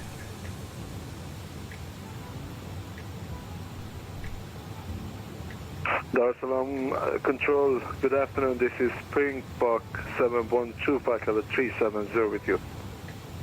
Transition level's quite low, it's 40 apparently. Good afternoon, expect the Bolton 1 Alpha arrival for the ILS 05. Still no ATIS. Probably just not got one generated. We are past the 3/4 of the waypoint, folks. Expecting Bolton 1 Alpha for 05. I'm going to get my Bolton waypoint up because I want to see what fuel load we're supposed to have. 13.2 tonnes of fuel on board, and at Bolton it says 11.2. We physically can't get any more out of the jet. Dar es Salaam radar, Springbok 3650 at flight level 350. And we're tracking on New Sky as well, our virtual airline client for Osprey Airways. So we're going to get our flight review at the end, see our flight report, touchdown rating and all the rest of it, and see what profit or loss we've made for the virtual airline. Don't forget, folks, if you are joining us and you're new to the channel, hit the subscribe button down below. Don't forget as well, if you've not done so, press the thumbs up button as well. Give us a little like. And all stations, Salaam will be back in approximately 3 minutes. As a reminder, tomorrow we're going to be live 1300 Zulu or thereabouts, and we're going to be flying out of Orbex's brand new Gold Coast airport in the ATR 72-600. We'll use our nice Anzac livery, I think, for Osprey Airways as well in the ATR, and we're going to head north past Brisbane. Should get some good views over Brisbane, and we'll be routing up to Gladstone Airport, a very small regional airport in Australia. That's going to be tomorrow. Both brand new airports from Orbex. We'll be checking them out live on the channel tomorrow. That's for Kenya 655, flight number 370. And yeah, it'll be a refresher for us as well, Zato, because I've not flown it since the last update that broke it, which is a bit frustrating. Apparently it's fixed now, so very excited to check that out again finally. We'll be flying that once again live. A lot of rust to knock off though, no doubt, with that.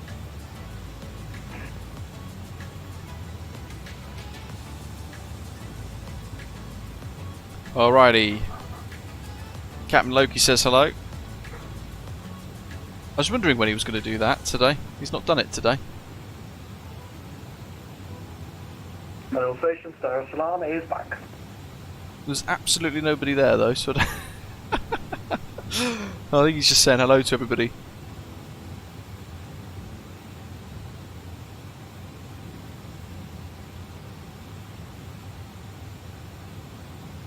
Oh, it's not automatic, Utkarsh. I'm using my numpad buttons. Salaam, Kenya 655 with you, flight number bring up Loki and see what the heck he's doing. Kenya 655, hello, expect the Bolton 1 Alpha arrival for the ILS 05. Expect Bolton 1 Alpha for 05 for 655. Great. Osprey 15 Lima Whiskey, request descent. Osprey 15 Lima Whiskey, descent flight level 250. Descent flight level 250, Osprey 15 Lima Whiskey. So we're listening to that aircraft ahead of us. We're probably going to get similar descent instructions, so that's going to help with our decision making and stepping down in the descent. We're not going to use VNAV descent because if we're being told to go to say 250 or flight level 220 and we get stepped down by ATC, we're just going to set that, and we'll set vertical speed if we want to as well. If we set profile, it will want to follow the VNAV path, which we could use. But if we're being stepped down by ATC, then we can leave the VNAV. We can just use either level change or we can use vertical speed mode instead. Yeah, he's doing alright, Ian. Yeah, he's been doing alright. He still doesn't really put massive amounts of weight on his leg that he had operated on back in June, but he's probably as good as he'll ever be, and he's quite happy and he's in no pain. So that's the main thing, isn't it?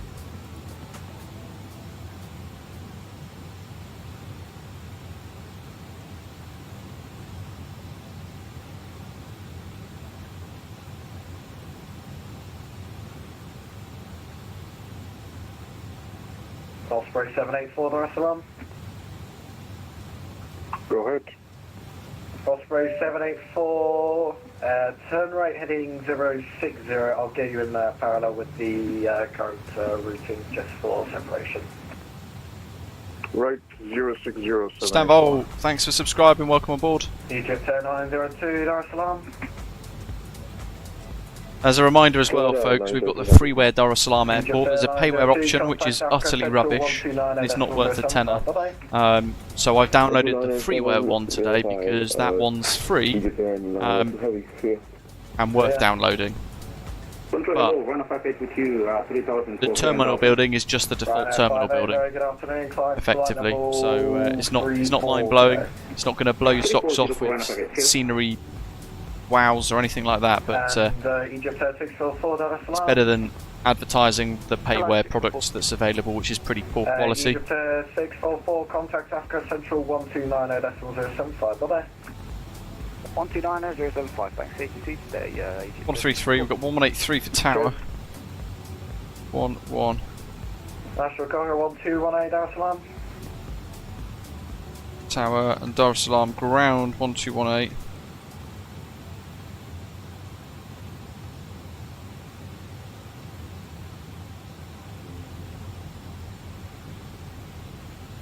I think that's as good as we're going to get. And Osprey 15 Lima Whiskey, descend flight level 40. Yeah, so he's being stepped down quite nicely now. Descend flight level 40. Osprey 15 Lima Whiskey. Put a bit of wing anti-ice on, because it says Tatton icing range and we're now in cloud. Albeit thin. Bring that in. Alarm center, Egypt Airport 0, flight level 300. Egypt at 840, good afternoon. Maintain flight level 390. Okay.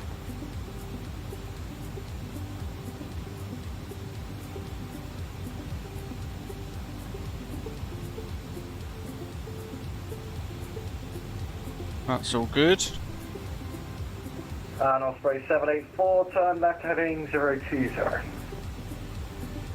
That's a 020. 12, 11.2, it's probably going to be 800 kilos heavier, which means we're just underneath maximum landing weight for today.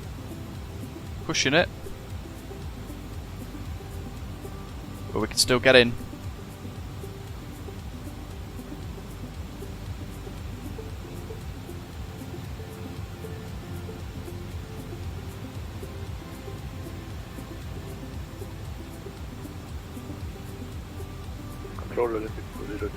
Jacob, welcome. Olympic 402, you can contact Africa Central 129.075 and request that there. Oh, Doc's sorted out our route for tomorrow, folks. Once I've done the stream today, what we'll end up doing is setting up tomorrow's live stream, and then I'll try and share the bits inside the live chat, inside our Discord server.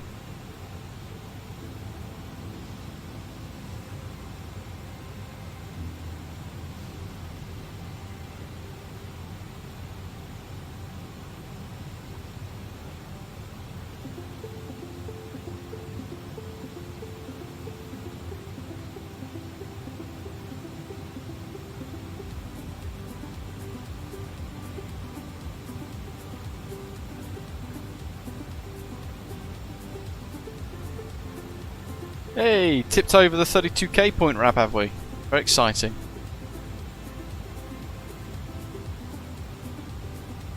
We've got low order brake, landing elevation set, that's all good. We've checked all our data. Nigel at 5,500, is that what we want? I think it is.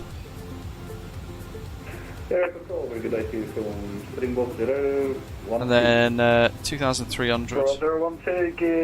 Final approach. We're not going to be following the profile precisely. We'll descend, we'll ask for descent just before, basically. Aviate, I'll be on VATSIM again tomorrow. 1218.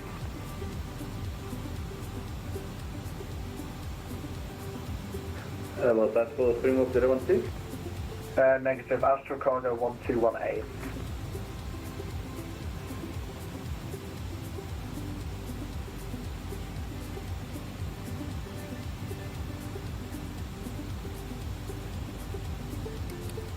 On the decision heights.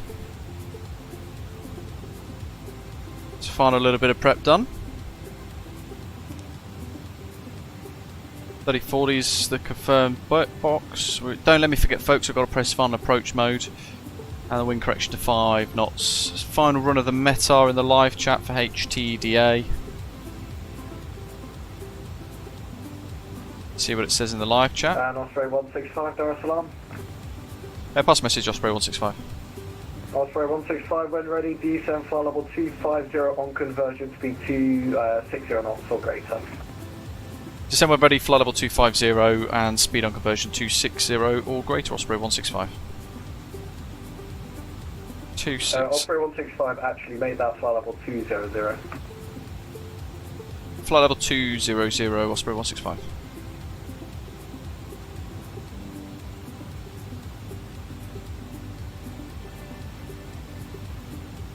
Speed 260, flight level 200, descent. Make a little note of that, and we'll make sure we've got that set.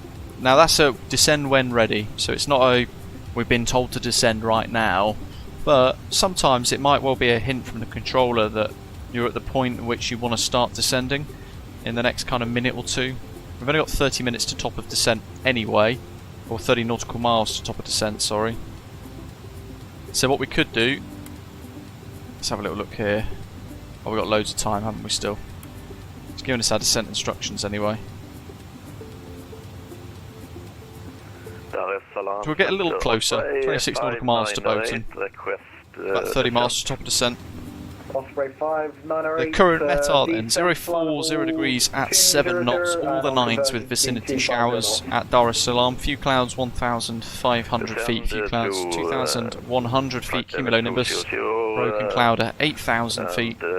Temperatures 27 degrees, dew point 23 degrees, QNH 1008. But I can only use 250. Yep, that's fine. On conversion, speed 250 knots. Speed 250 knots. Osprey 598. Mr. 846, passing 4,000. I reckon we can join it now. Right, so if I go profile now, let's see what it does. In fact, we can't because we want speed on conversion, doesn't it? So we'll have to go to vertical speed mode. Oh, look at this. I've lost my speed now.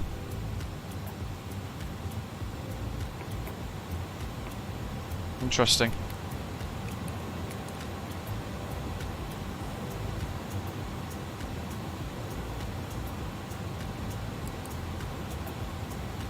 So that's that decision height bug. Virgin Trans to do with you, currently inbound. It's CAD 53900.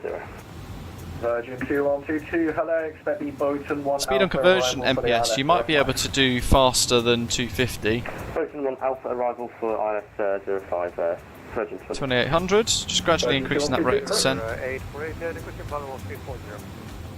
Egypt 848, climb flight level 340.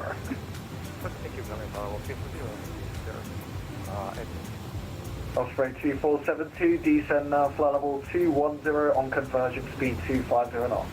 We'll go for 300 knots, give us a big old gap. I also want to see if the engines are going to stabilise 2,800 foot per minute. See if we can get it idle and start to decelerate the jet, or if it holds. If it holds, I'm happy, I'll just leave it there.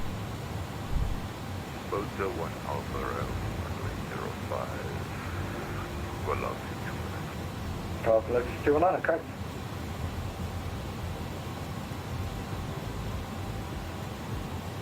Salaam Center, Suicide Alpha, passing 5,000 feet, climbing flight level. Yeah, MPS, you want to try and, if you're 250 or flight level 200, you want to try and achieve 300 knots really if you can. 380. Suicide Alpha, climb flight level 380. 2,600 foot per minute. Osprey 15 Lima Whiskey, descent altitude 3,000 feet, QNH 1008.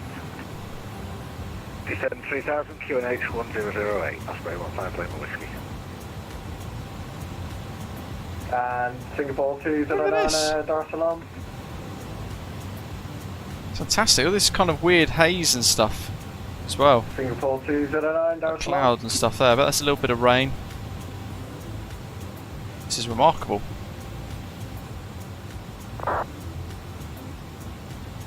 And Egypt Air 5276, Dar es Salaam. Does the tiller auto disconnect still not work properly?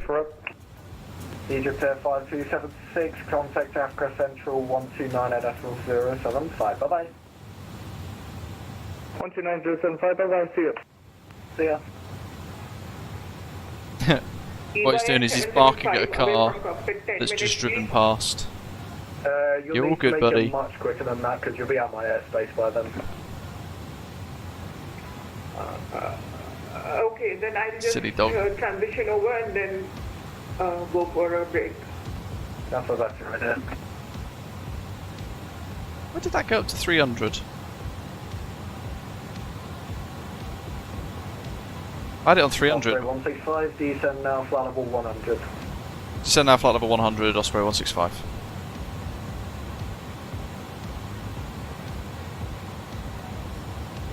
2400 foot per minute. Hopefully that will keep us. 68 Alpha, you seem to have gone the wrong way, just confirm. 368 Alpha, I directed to Delta. Ability to kind of keep the speed up. Okay, I don't know why you're doing that, but proceed out to Garen. Direct to Garen, 368 Alpha.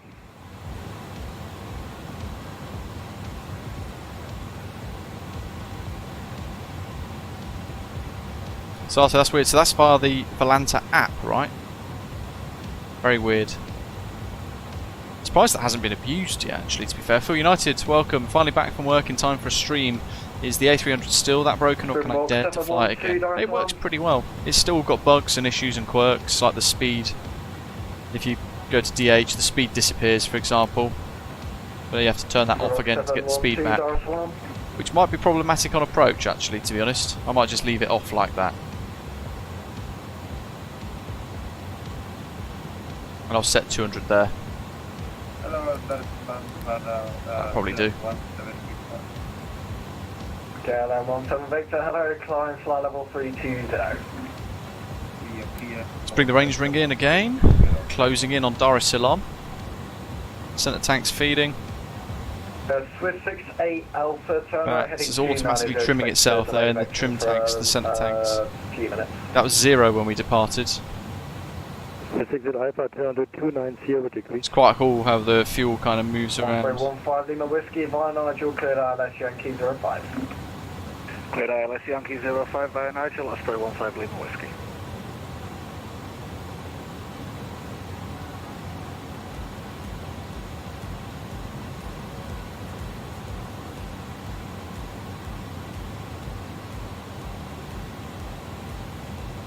And Tribot 712 Dar es Salaam. 2,000 foot per minute.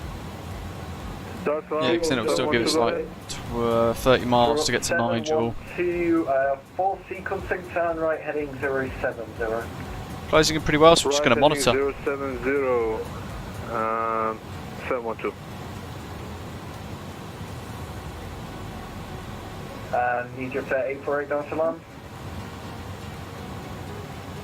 Is it 848? Go ahead. Egypt 848, contact Africa Central 129 decimal 075. Good night.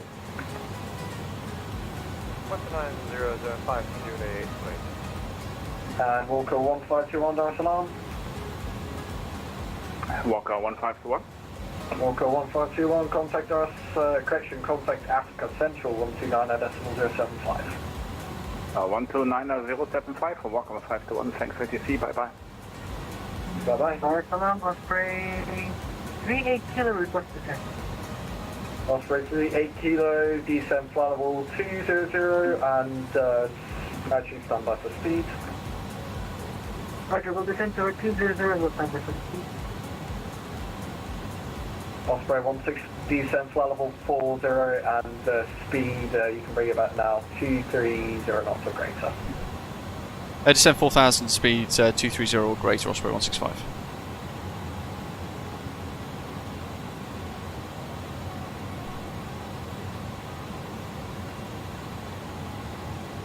Singapore 209, Dar es Salaam. 230. Go 1500 foot per minute, speed will start to trickle away. Go ahead. No, not for you, it's for another guy, Singapore 209. Lovely job. Osprey 16, actually, no, wrong course one. Osprey 2472, descent flight level 100. Descent flight level 100, Osprey 2472. QNH 1008, wasn't it?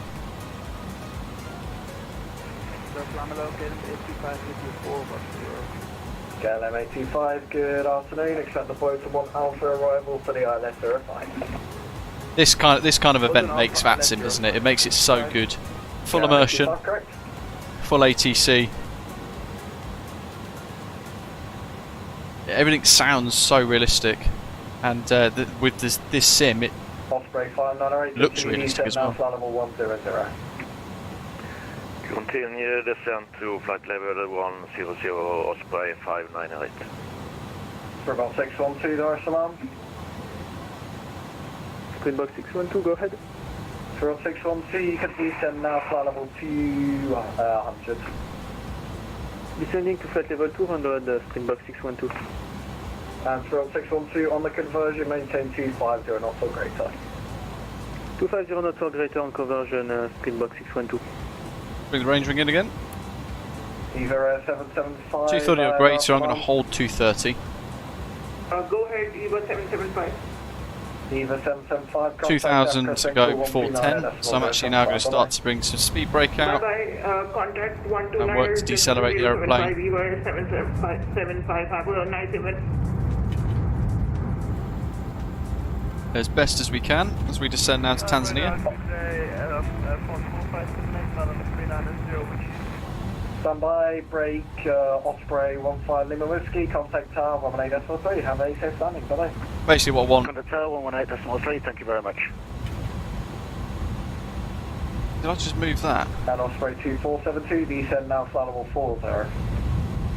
Same flight level 40, I hope Osprey not. 2472. I'm hoping we get And speed. Osprey 784, you can descend now We'll reach flight level 250 below, just as we get to 10,000 feet, look, with this. So that's going to all set up quite nicely. Can you confirm the speed, please? Everyone else with the A300 flying along, what's your clock set up here? Is it slow or fast?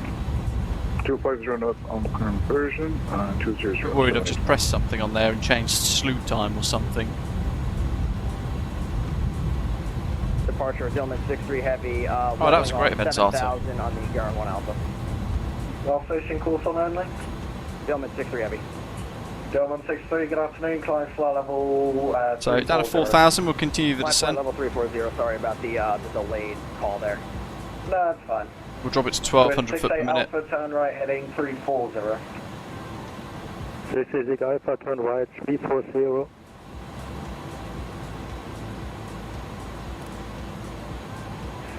And KQ 655 request the descent.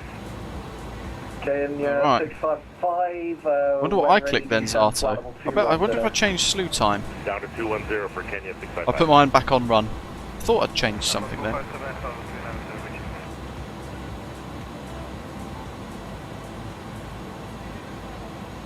Now station calling, say again.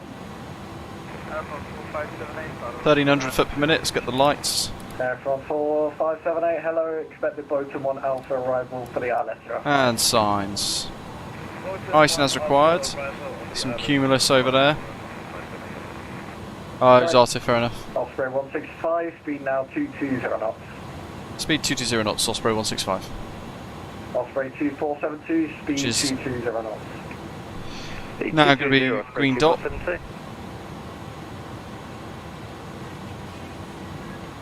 Do you notice how we decelerate? We're not really decelerating even though we're descending. Control Springbok 3650, want to confirm continuing on same heading. Pause the music for now as well, 'cause it's going to be busy. Turn left heading 360, apologies for the delay. Left heading Range ring in again. 360, Springbok 712. Springbok 3650, Dar es Salaam. Springbok 3650 with you. Springbok 3650, full sequencing, turn right heading 060. Heading 060, Springbok 3650. Egypt 846, radio check. What is, I'll do 222 knots. Break, Osprey 784, It's only 2 knot difference, then we can hold green dot. AFAM, you can expect a direct to Nigel after, but for now maintain 020. Good old Nigel's popular, isn't he? Osprey 165, descend altitude 3000 feet, QNH 1008. 10,3000, QNH 1008, Osprey 165. High to low, down you go. Egypt 846. Egypt 846, go ahead. When will I be able to contact the upper area control center? You still Final approach is active, and then we've got town 1183. Roger. And for 68 Alpha, you can proceed now direct to GafferSim. 668 Alpha, proceed direct Garand. Bar brakes off. Negative GafferSim. That's all good. Alpha, correction, merci. Brake arms. And we can extend some slats. Osprey 598, descend flight level 40. Descent to So, slap 50, out they come. One of the tweaks they've made, changes to the animations. These extend a bit quicker now.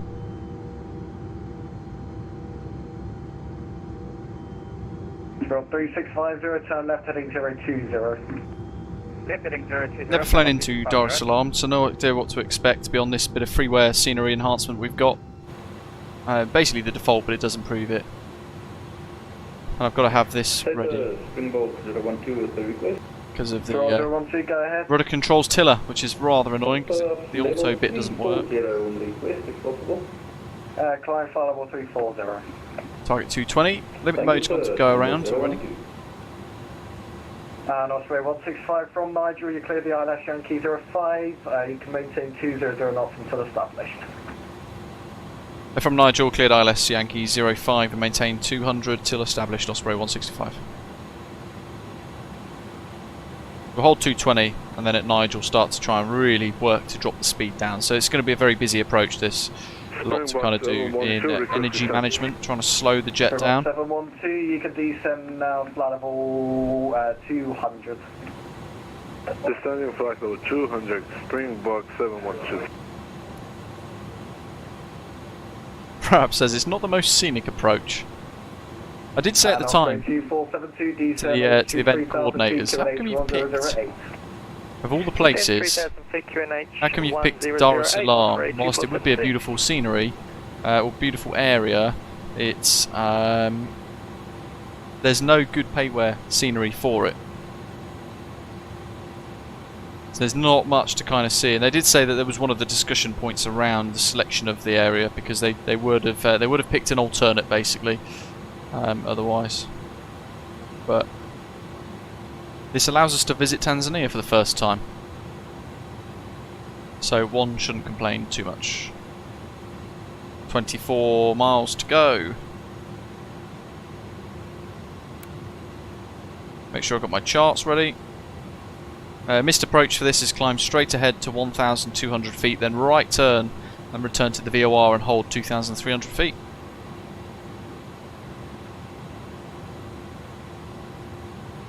And Osprey 598, maintain speed 250 knots or greater. Maintain speed 2. Do 500 foot per minute, we're 400 foot per minute now. For about 612, speed 230 knots, descend flight level 70. Speed 230 knots, descending flight level 70, Springbok 612. Radar Springbok 3650, ready to descend. 650, descend flight level 200. Flight level 200. And Osprey 2472, speed 200 knots until established via Nigel, cleared ILS Yankee 05. 200 until established by Nigel and clear for the ILS runway 05. Osprey 2472. Nigel's not establishing anybody. Definitely my favourite waypoint And Osprey 784, descend in the world. level 100. A little bit of weather there, look. Little cell, final approach. Heading off at 3,000 feet. Flight level 40, climbing flight level 70. Lufthansa 448, good afternoon, climb flight level 360. Plus 30 degrees currently. Oof, don't need no icing. Right, continuous relight for the ignition mode switch. Ignition mode selector. 784, reduce speed 230 knots. 230 knots, 784. And Osprey 38 kilos, speed 230 knots, descend flight level 120.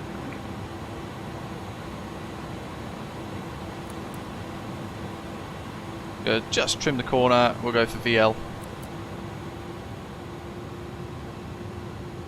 Osprey 38 kilos, speed 200 till established. So what I've done is I've actually kept us at 220 knots so we get good separation with Ian behind us and then we work back from there.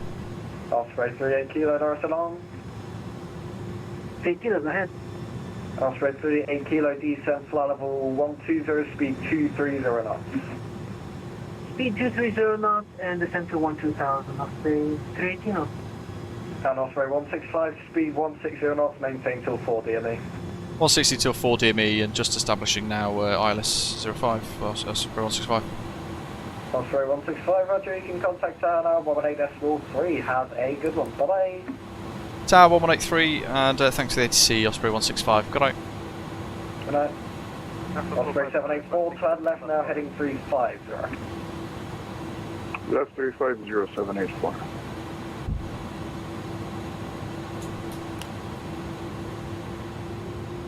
I'm going to request it to hold 170 here, because it's the speed's dropped off very quickly.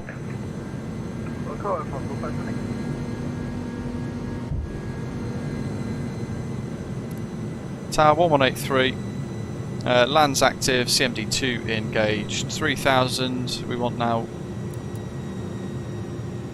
2300, 160, and we'll select full flaps, speed for that's 175, so that's good. That's armed, heart brakes off. Salaam Tower, good evening, Osprey 165 is established ILS Yankee 05 for 11 miles. Osprey 165, Salaam Tower, low the surface on 040 degrees, 7 knots, runway 05, clear to land. Clear land, Osprey 165. Get down 3 green. Probably a little early on the gear, to be fair, you can hear it screaming away. 047.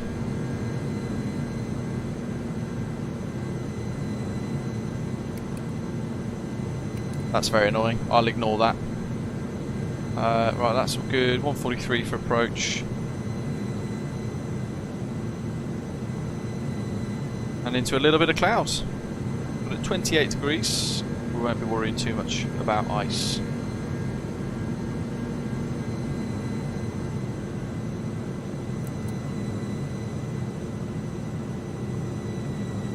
Okay, there's the glide slope.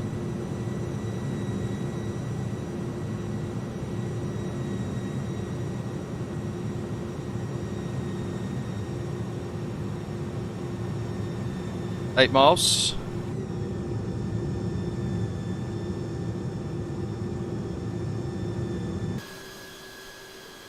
And this is Dar es Salaam. Not very much to see, is there, as I think Rab said.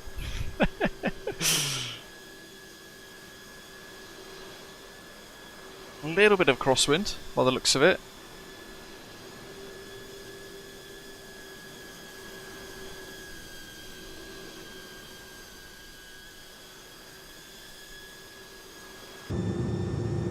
Oh, look at that. Huge plume of rain. That's the vicinity shower. That's fantastic. Look at this.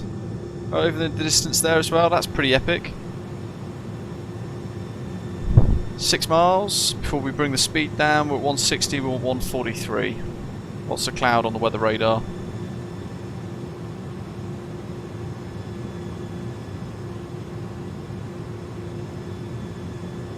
Seven knot headwind and a 1 knot crosswind for this apparently.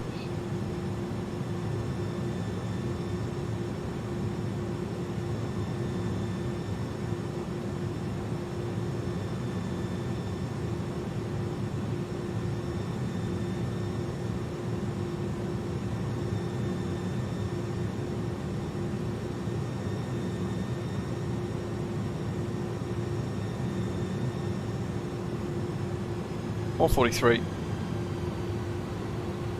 Salaam Tower, Osprey 2472 is established on the 4 miles, reducing to final approach speed. 13 nautical miles. Osprey 2472, Salaam Tower, hello, the surface wind 040 degrees, 7 knots, runway 05, continue. Continue for runway 05, Osprey 2472.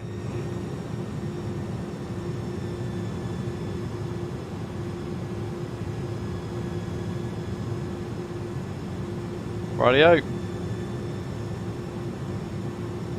I reckon we go full Lufthansa with this, folks. See it in. We'll go auto thrust off and autopilot off now at the 1000.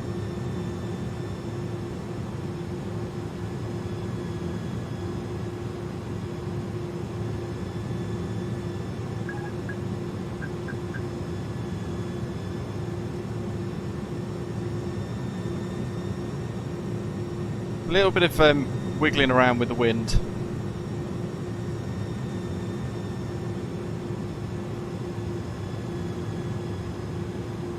slight corrections. Now all of a sudden we've got a slight 11 knot gust that's just ever so slightly caused a bit of drift.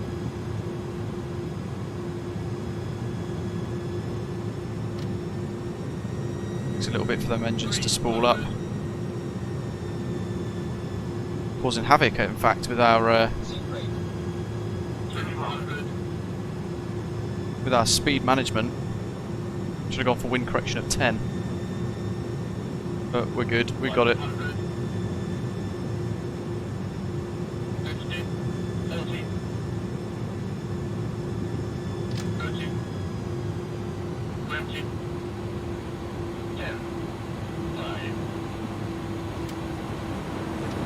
Weird little stutter on touchdown there, wasn't it? Reverse active, got 219. There's the touchdown. 80 knots. Reverse is far too strong still. Crazy deceleration. I deactivated auto brake just to see what reverse thrust just have us ticking along. But no, nothing. 1.09G though on the centre line. Look how loud the flight decks become. Osprey 165, welcome to Dar es Salaam. Left enable ground 121.8. Left when able, I will vacate Zulu and ground 1218. Osprey 165. Thanks. Have a good night.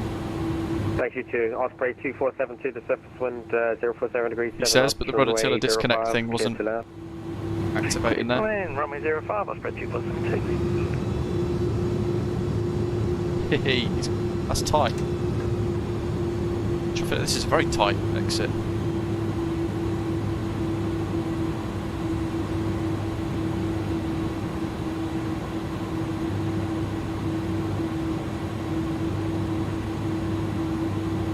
We'll just vacate here.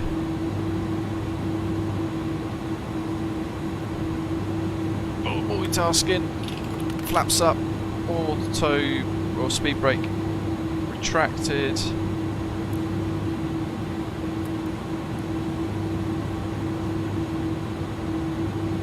Master switch on.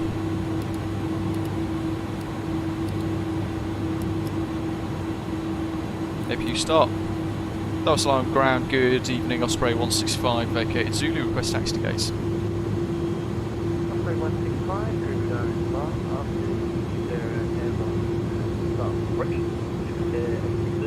from right to left.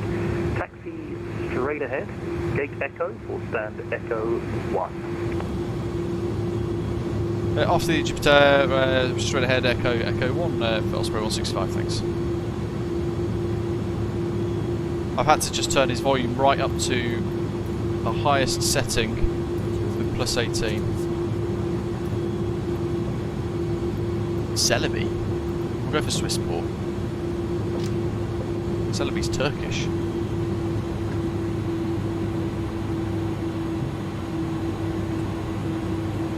It's like uber loud, the sounds now, isn't it? They haven't quite got the sounds right. I don't know which one Echo 1 is either.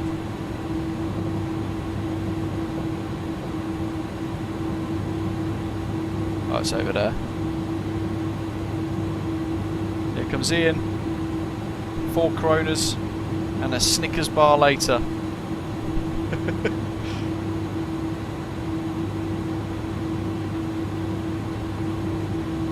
See if we can capture him.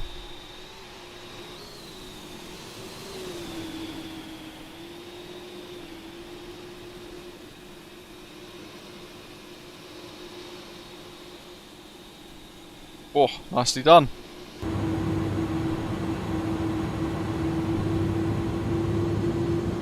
And ground, just confirm we're clear to cross runway 14 for Egypt Air A42 Alpha. Echo 1's that one there. Runway 14 is closed at this time. Copy, Egypt Air A42 Alpha, clear to cross.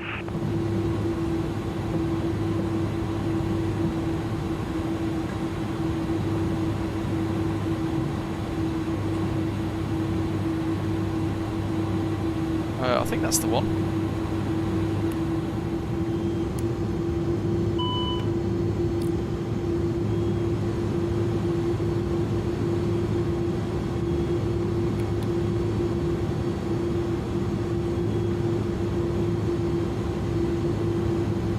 Yeah, we'll go with this.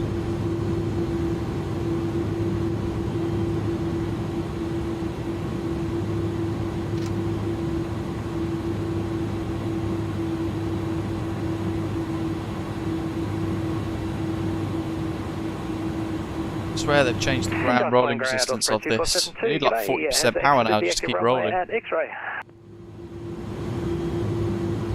Osprey 2472, very warm welcome here to Dar es Salaam. I'll try and get you in with your company. Taxi to gate Delta. There's our little marshaller. 3 via. This like 40% just to keep it rolling. Which means 37.5 to keep it consistent. For Osprey 2472. And apologies, Osprey 2472, just because you're a slightly larger aircraft. Can you take stand Delta 4 for me? Delta 4, a firm Osprey 2472. And Egypt A42 Alpha is fully ready. Yeah, 35% M1. 842 Alpha, apologies. To keep momentum. To tower now on 118.3. Have a safe Still seeing us in. How close are we getting? Alright, trust the marshaller. Although she's about to become invisible. And we've stopped again.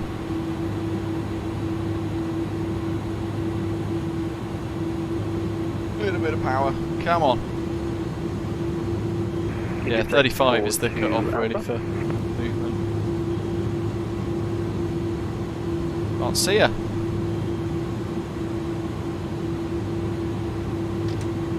Alright, oh. That'll do. I'm not going to mess around anymore with that. It's a bit silly. Right, that's all off, that's all good. APU and bleed. Cross bleed's on. Hot probes off. We'll keep the galley power on, why not? Got to keep the coffee machines alive. Make sure that's one up. Transponder off. Engines off. And then 2 through 10. Beacon off. Egypt Air 5501 requesting taxi runway 05. He's having a party, that guy. Is MPS down? Air 5501, taxi to holding point runway 05 via gate Foxtrot. I can't see him. And Papa. There's Ian. Copy, taxi holding point 05 with a Foxtrot and Papa.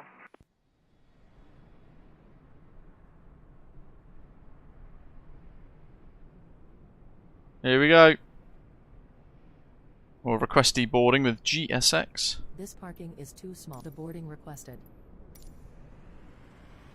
Double deboarding. Here we go. How many more have we got coming in? Do we know? Nice, he's down.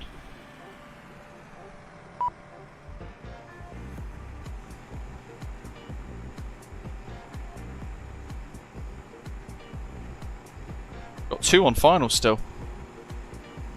Jump onto New Sky and see how well we've done with our own score. Good work MPS there with the touchdown. So we close the flight log now. We can see what we got. So, well, that's a whopper of a profit. $47,000 apparently. 9.85 off center line takeoff deviation. Yeah, my bad. That crosswind kind of blew us a little bit on the rotation. But a good touchdown to make up for it. And there's our little route for today. South Africa's Johannesburg or Tambo, across to beautiful Mozambique, the coastline, and then routed back inland up to Tanzania. Very nice. Now we've just got to work out how many more we've got coming in. We've got South African 612, followed by Carlito Osprey 784, Zato Osprey 38 Kilo, and they're all on final. And I think that's all of us, isn't it? Yes. Good effort. So 1, 2, 3 pilots left to observe. Dar es Salaam, good day, Osprey Fahrenheit at vacated runway taxi X. Osprey 5908, hold position for now. Hold position, Osprey 508. There's the flare. Bam. That's a great touchdown there by that chap. South African 618 was it, I think, the call sign. Oh, look at all that dust. Crikey. What the? I don't know why that's there.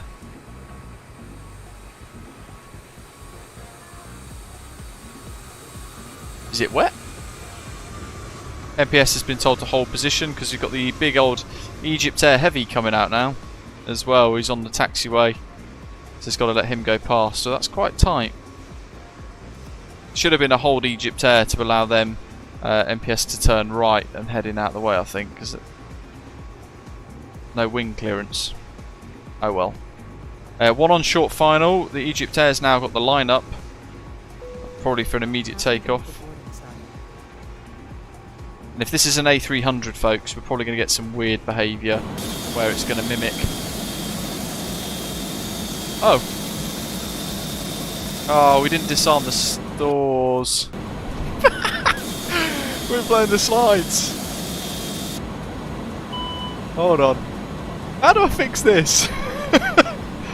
Disarm doors.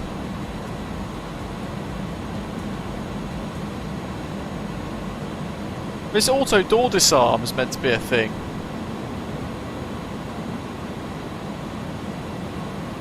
Look. Osprey 598, thanks for holding. Taxi to gate Delta 2 via Papa. Reset emergency slides. Taxi. Could see the jetties don't do anything. Delta 2. Oh well. Via Papa Delta. Absolute carnage. It's good to see they've got slides anyway. The auto tiller disconnect doesn't work. Auto door disarming doesn't work. Springbrook 612. There's the flare. Welcome to Dar es Salaam. Taxi to gate Foxtrot 1. Nice job. Gate Foxtrot. And then behind, one more touchdown. Via Foxtrot 1, via Foxtrot, Springbrook 612. Rather nice Tanzanian sunset.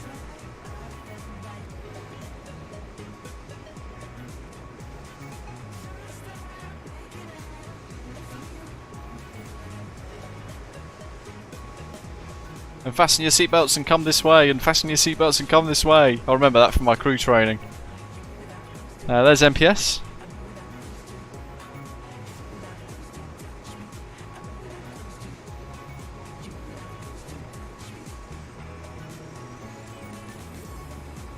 It's almost like nothing had ever happened. Egypt Air 5501, can I cross the runway? A firm Egypt Air 5501, runway 14 is inactive. Continue your taxi to holding point runway 0. Final one in, I think. Just double check for Lancer, make sure I haven't got it wrong. Yeah, Zato, I think this one is.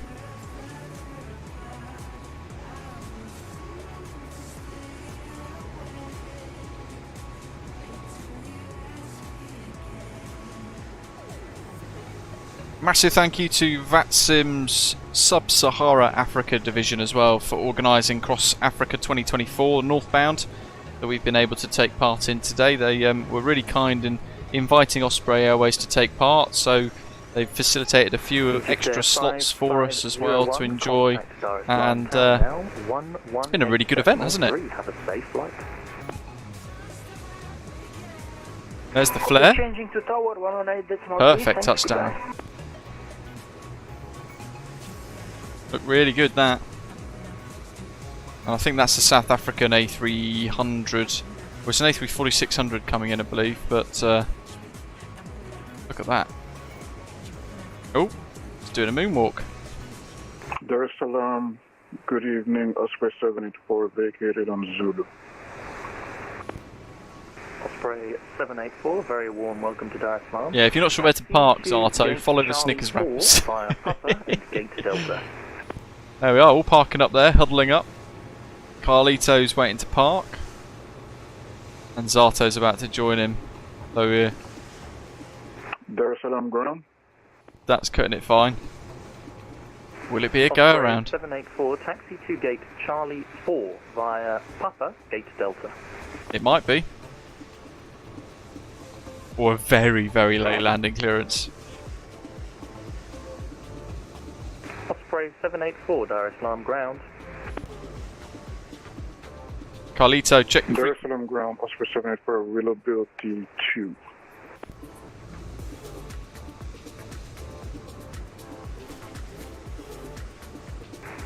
Dar es Salaam ground, hello, Osprey 28 kilo, vacated Touchdown. It's rented in as an A350.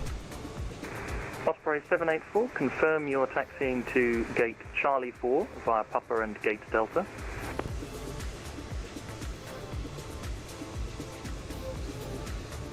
Carlito, check your frequency.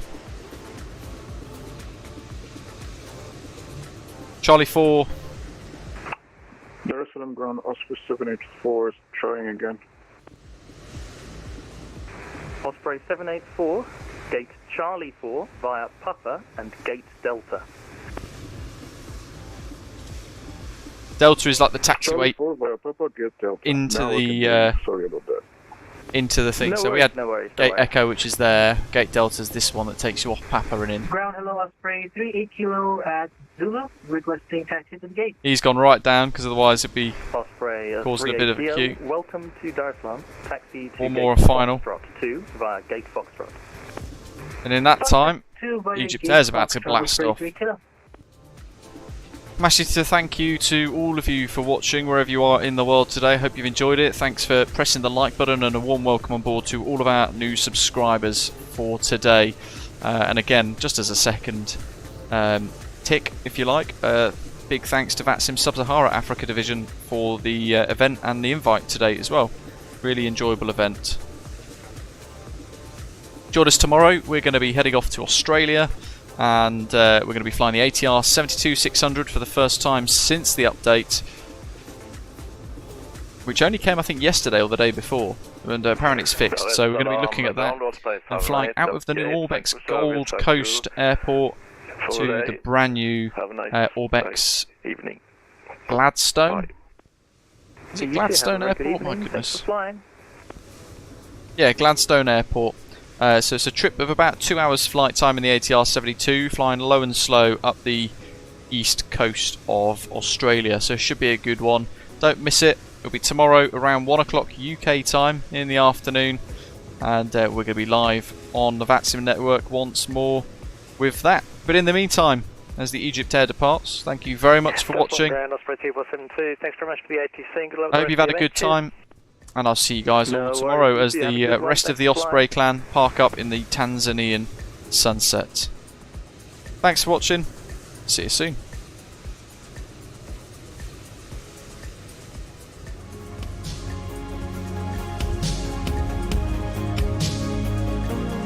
Springbrook 712, Dar es Salaam ground.